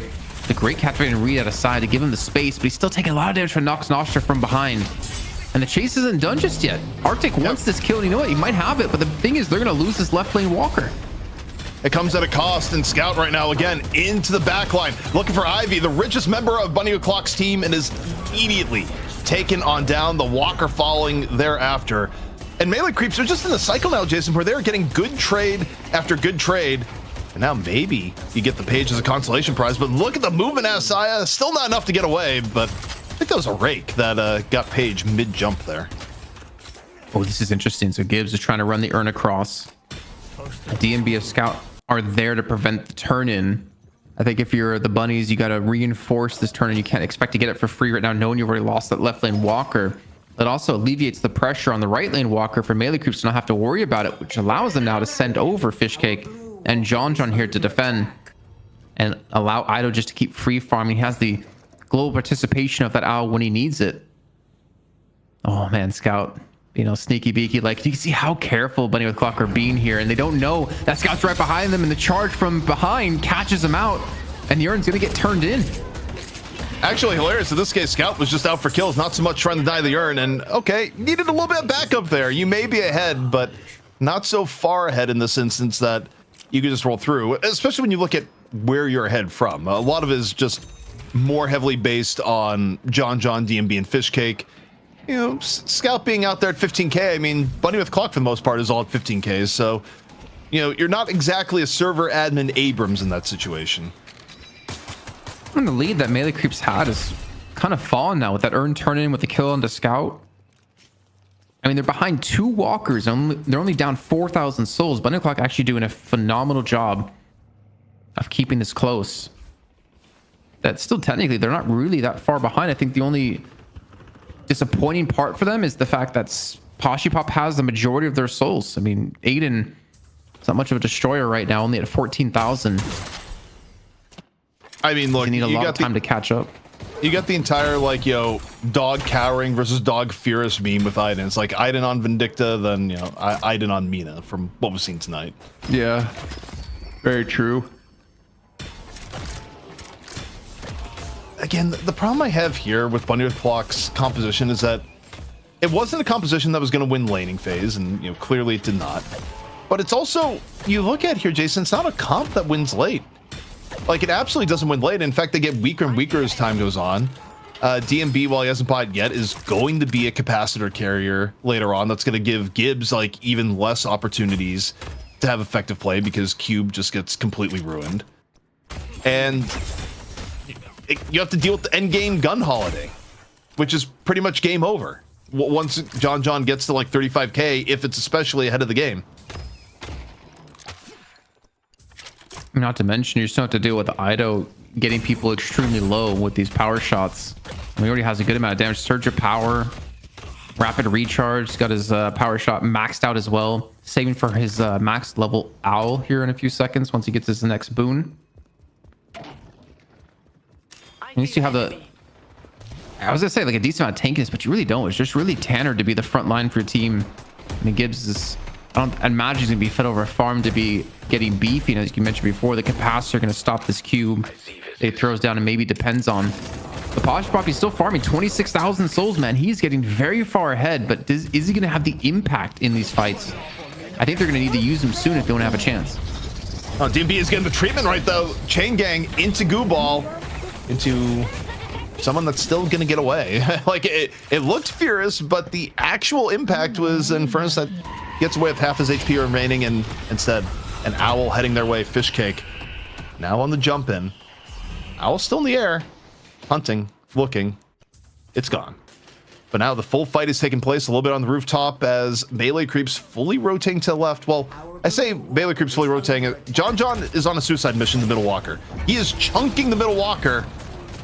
And also using the high ground may not be a suicide mission after all. Could use a train here, Jason, to get like half HP off the mid walker, get away, and still get a little bit of creeps on the way out. Yeah, for sure. And even these Guardians are taking a lot of damage at the base. They're forcing Art to go back and deal with this one. Both of them pretty much at half HP or lower. A lot of like free damage being done for Bunny with Clock without really losing anything. Capacitor just came online, which again is going to be making Gibbs's life all the more miserable. Speaking of miserable, more sinners being taken. I really wish we knew a modder out there that we could talk to about modding in the golden statue buffs, just to know how much extra percent of everything everyone has. And I would also like to see like a counter of how many sinners have been taken by one team compared to another at this point. Team fight underway. Bunny with Clock all grouped together looking for anything here. They're looking for Scout, who has to use Seismic Slam to escape, and it's not quite the escape he was looking for. One pick off, and okay, they're just going mid. Honestly, a Hail Mary here, is it likely to work right now, Jason? No. Do I think they need to go for it while up one? Yes, because the way this game is going, they need to take a risk here. They have the ability to disrupt with Viscous. However, the leap in is coming here from Melee Creeps. Melee Creeps in on the full contest. John has finally arrived. And Bunny with Clock, they're trying to just, in the rotation here, get one. They get Ido. I mean, this is scrappy enough, Jason. It could work. When John's here, he's not being pressured. Fishit goes down as well, so they turn the one kill into two more. I mean, base guardians are still being hammered by these minions, though, so something I have to really pay attention to. They might lose the right lane base guardians. The mid boss will be destroyed. Chain gang's not up. DMB's gonna have to back away. I mean, you pretty much just don't want to die right now. You have to get this one over for free, but here comes Scout. A little bit too late, as all the crystals have been taken, and he's gonna be the one to pay the price. So a really good turnaround here for Bunny with Clock. The timing there is actually almost inexcusable. I think the read was clearly a bit wrong, and as a result, I mean, Scout gives up his life for nothing, and Bunny with Clock, they're absolutely going to even things up in this game, likely getting one, if not two walkers off the rejuve. The late game still isn't good for them, Jason, but that was a play they needed to make to stay in the game. But the thing is, even with that play, Bunny with Clock lost mid lane walker. They lost left and right lane base guardians. They lost a lot around the map, to be fair, and the way they have not been monitoring these waves of minions has really punished them. I mean, they lost 75% HP from the right lane guardians. They lost 100% HP from the left lane guardians. A little bit of a like macro misplay.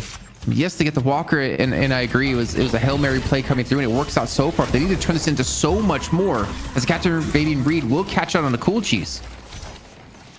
Melee Creeps, I mean, they're dancing a delicate line right now. They'd love to get a rejuve out, but also if you fight too openly, you're just going to lose. They can't contest the urn.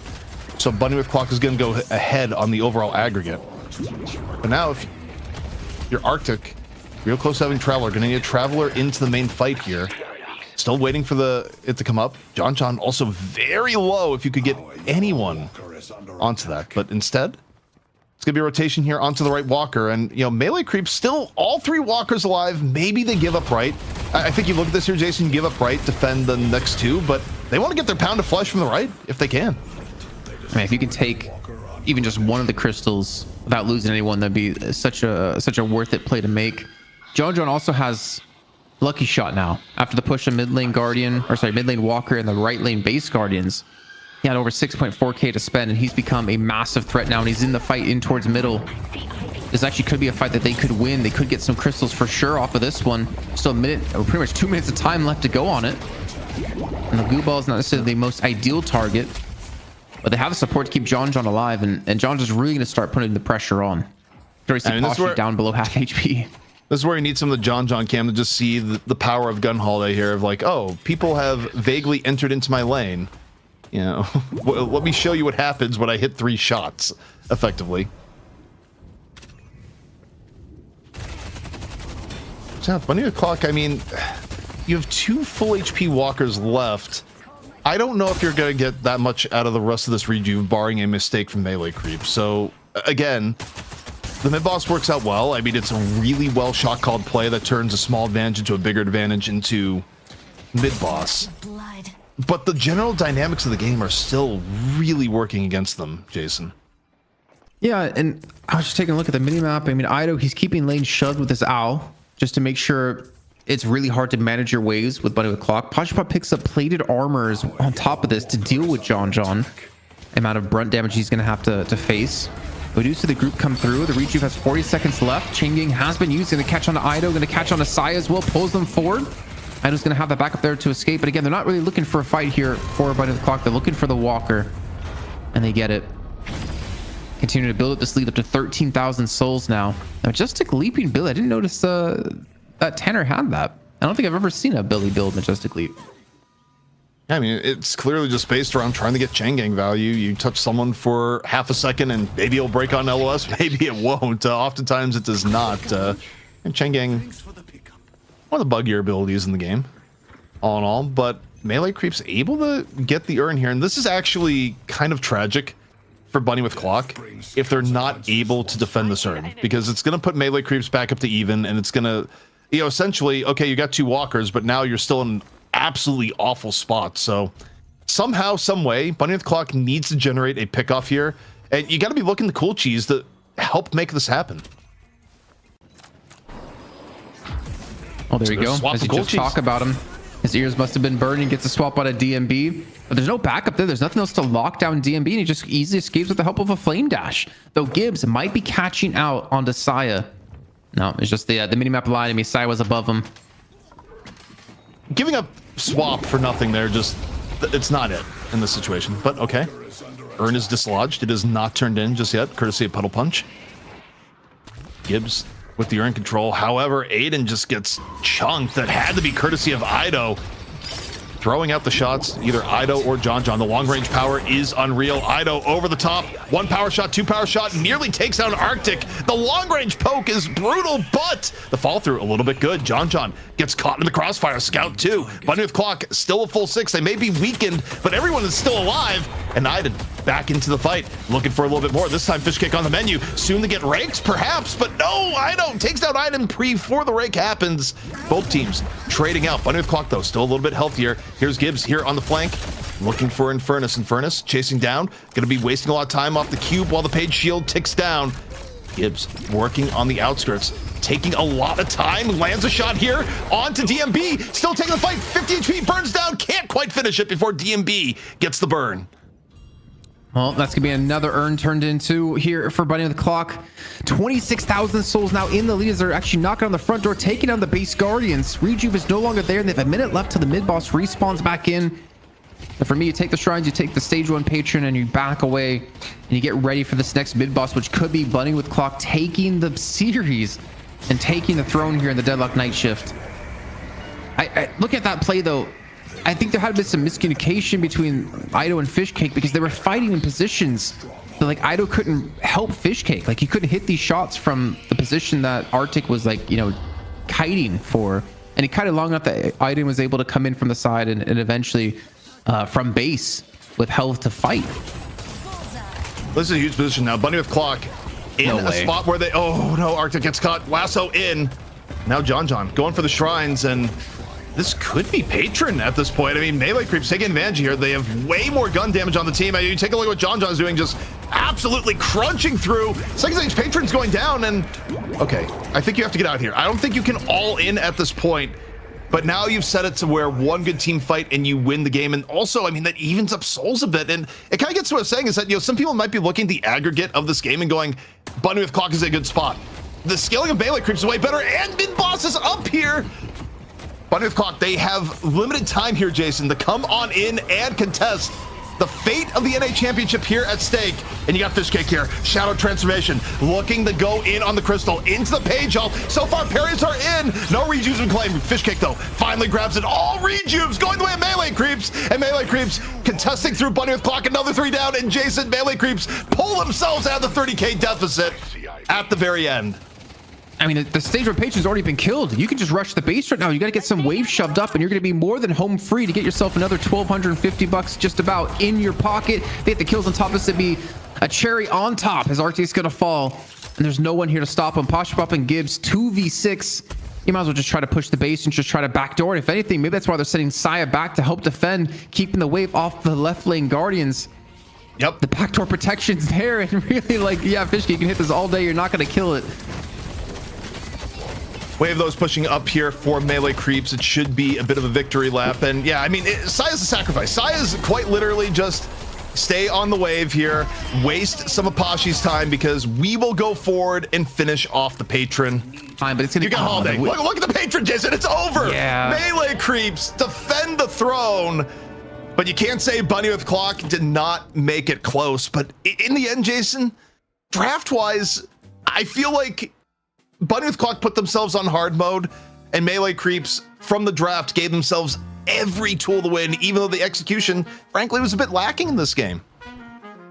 It's just the gun Holiday. Like John just inevitably hit this point where nothing could stand against him, even the base. He was able to take down in just a few shots.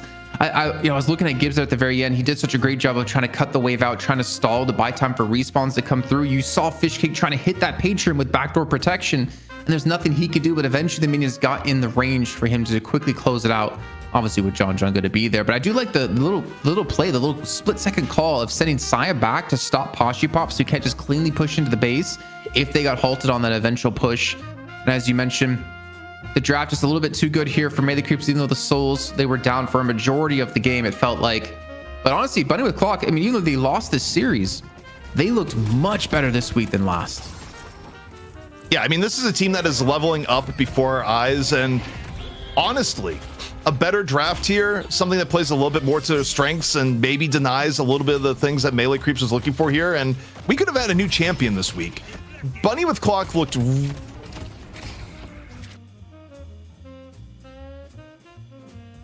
with a comp that on face level should not have been able to compete at that point. Like, they were just absolutely outclassed in general hero power, and through some really gutsy shot calling and outmaneuvering, they were able to generate a mid boss for themselves effectively out of midair. And even though it slipped away, if you can make those sorts of shot calls and plays, it's not if you eventually win, it is when.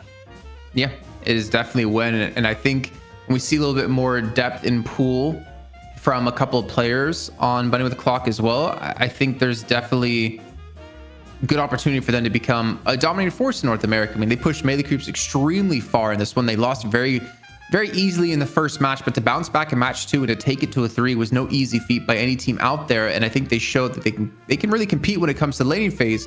But I want to see more success when Aiden's not on Vindicta, and I want to see a little bit more, I don't know, like individual prep when it comes to him on playing a couple more heroes. We could have a similar level of impact, though. Vindicta is a little bit special when it comes to that, right? The fact you can snowball with your max level assassinate. But I want to see him have that same level of impact on someone else. And I don't know who it's going to be, but hopefully we continue to see them in the next weeks here in the night shift.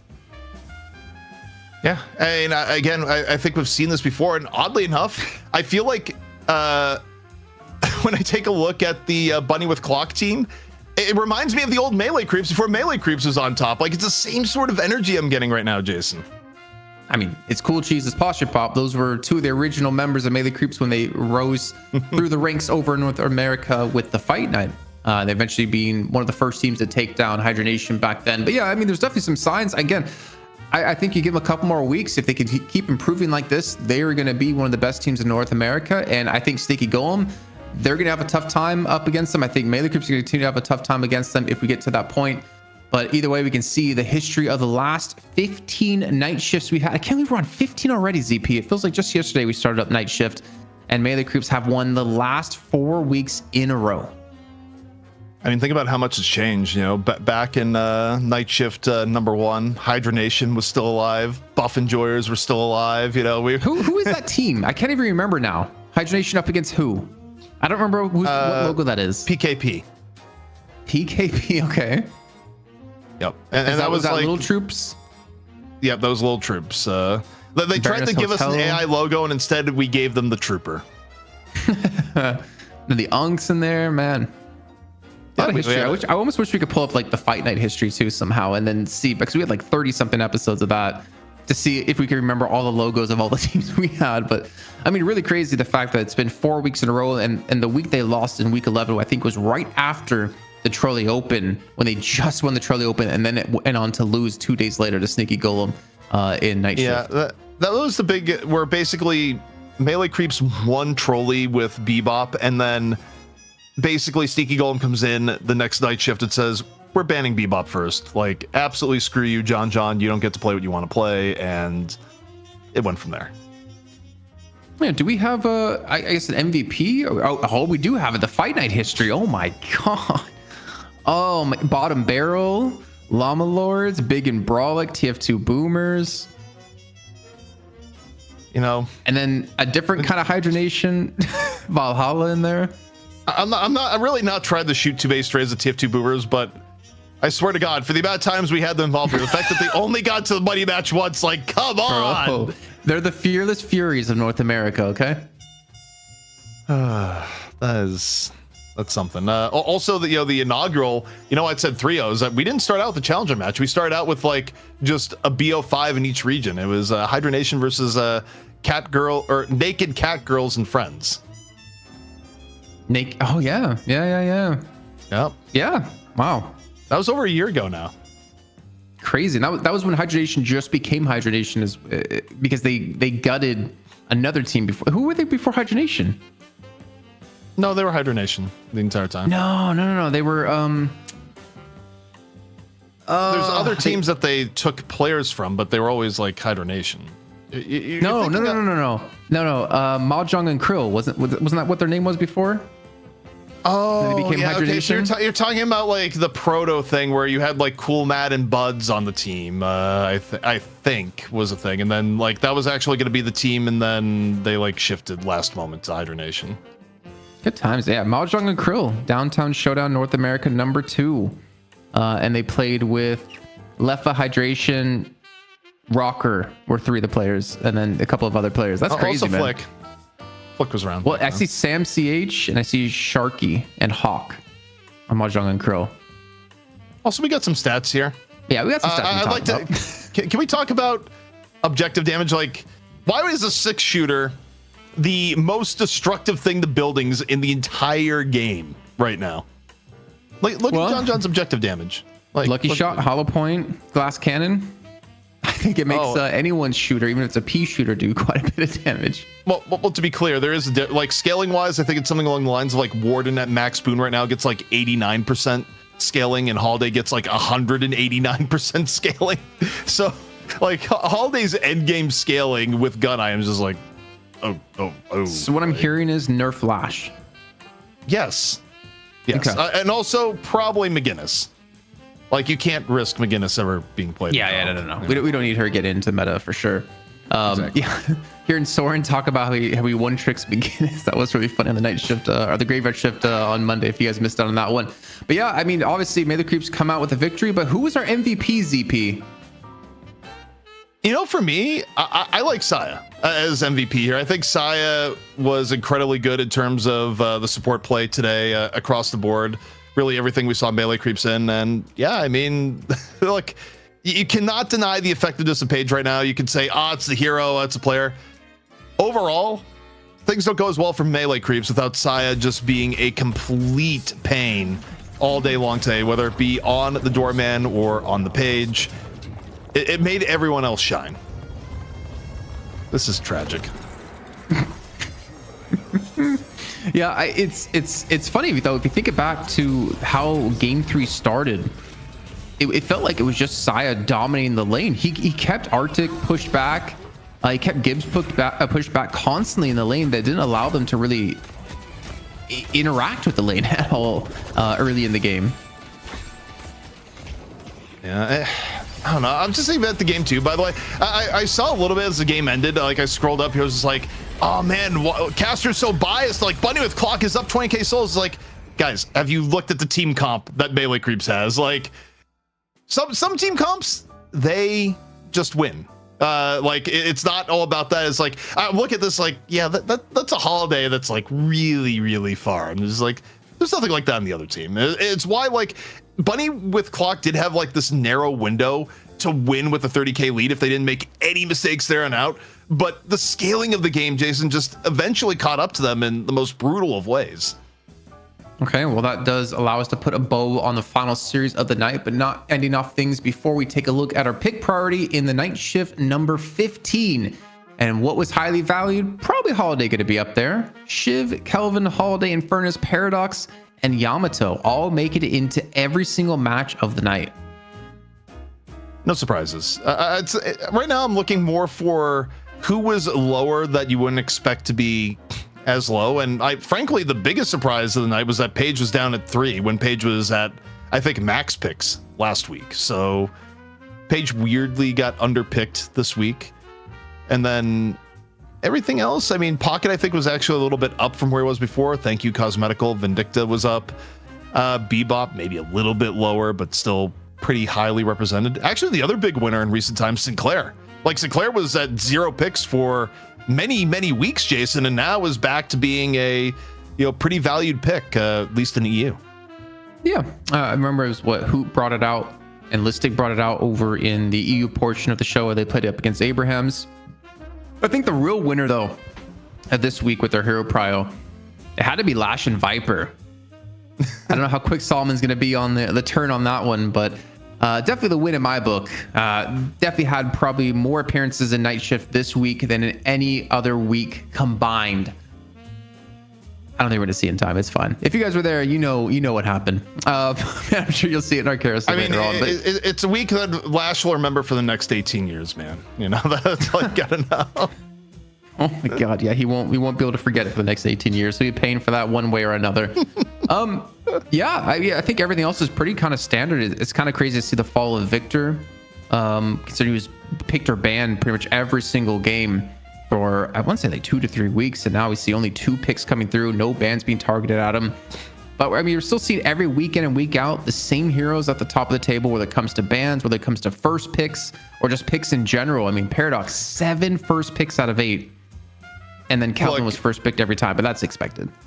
I think we've finally hit the point where there are some changes week to week, but we have sort of figured out this iteration of the game. We are due a patch, like hopefully sooner rather than later, because look, honestly, the biggest thing when I look at that too is Shiv. Like, as much as like Kelvin has been put up to be the devil of Deadlock, it's actually Shiv right now. Like, you cannot give up Shiv. Shiv is that good, and probably arguably the most in need of a nerf. I mean, you got Shiv up there, you got Holiday up there, but Shiv in particular has just been the guy, and his win rate also backs up where he was either our highest win rate over the last few weeks or like, number 2 or number 3. His win rate is really up there for when he did get through. He is him. He's the devil of Deadlock when it comes to heroes. But ZP, what's the devil of Deadlock when it comes to items? Let's take a look here at our most bought items this week in the night shift as well. And I would imagine Spirit Shielding still going to be probably quite up there. And you can see 6.4. So actually was bought a little bit more compared to last week, but Reactive Barrier is up a little bit as well. Battle Vest getting some extra, and even Debuff Remover being picked up quite a bit more than previous. This is per game. So if you imagine we had 8 games, total amount of times we saw it bought divided by 8, and that gives you how often it was bought. So by half the team, pretty much, by a full team, 6 out of the 12 for Spirit Shield in every game. I mean, Spirit Shielding, it's really, really good in the laning phase, which is the one part of the game that you really don't want it to go against you. And it even has like ridiculous synergy with heroes like Mina, where, oh, your HP is on the lower end, while Spirit Shielding and the way it scales, like, gives you a very significant amount of bonus HP, especially when you think about Meat in his playstyle, who wants to be hit and run. Like, you get the shield at the exact right time to go in, land a rake, and not die for it. And overall, the item is probably a little too good right now. Reactive, I mean, probably the same. I mean, especially given there's so many matchups where throwing in reactive is generally a good idea. I have less hate towards like Battle Vest, where I mean, already you're like way down the prow chart relative to Spirit Shielding, and Battle Vest is more just like, okay, you have a stat stick, you need a little bit of HP and some gun damage. You know, throw on Battle Vest is where that's at. Kind of crazy though that out of all 8 games, half the players bought Spirit Shielding. Yeah. Like, I mean, it kind of makes sense, right? Because Spirit damage is very, very high in the like early to mid game, and that's where most of the momentum is taking place, is that point. So it makes sense, but kind of crazy to see that we have one item being kind of the end all be all for most players if you want to get some early Spirit or resist mixed into here. But I think ZP, that's going to pretty much end out our night shift number 15. But we do have an update about the graveyard shift we want to tell the audience. Yeah, the update is that if we did the graveyard shift tonight, it would just be me, and I'm also on my last win. We went the distance here today, so the graveyard shift is going to be on Friday at 4 p.m. Eastern. Is when we're going to be doing it. Of course, if you are a sub, if you are a Patreon, if you're a YouTube member, all those different ways you get access to it when it goes live. We're going to be talking with Wick about, you know, basically the grind up here as Deadlock as a, you know, player looking to make it, you know, from Boston Tea Party. Thank you, Wick, for being gracious and moving that over the Friday, so you're not just dealing with a solo interview ZP who's very on the tired side. So yeah, it'll be a good time, and it'll be on Friday this week. Yeah, heaven forbid it's like 5 a.m. your time or something. But, you know, I'm going to talk to the other talent. We're going to make sure you do it solo anyways. We're going to all be busy at that time and just make you do it in the end. No, we need to make Dan do it solo, man. Like, Dan has not been on as many graveyard shifts lately. Like, just, you know, get Dan to be like, Dan, you solo the graveyard shift this week. No, let's put Puckett on it. Solo Puckett show. True. It has some potential. I think actually, for the sake of keeping us around and making sure we do more shows in the future, maybe we shouldn't do that. But once again, a big shout out to all of you who are watching the show. A big shout out to everyone who donated as well towards the prize pool, or all of those who did sub over on Twitch or did become members on YouTube. A big thank you to our production team. We've been lovely adapting to the show every week in and week out, adding some new little bells and whistles to make sure you guys at home can enjoy it. That's going to wrap up another week of the night shift. We'll see you next week on Wednesday for night shift number 16.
Bye.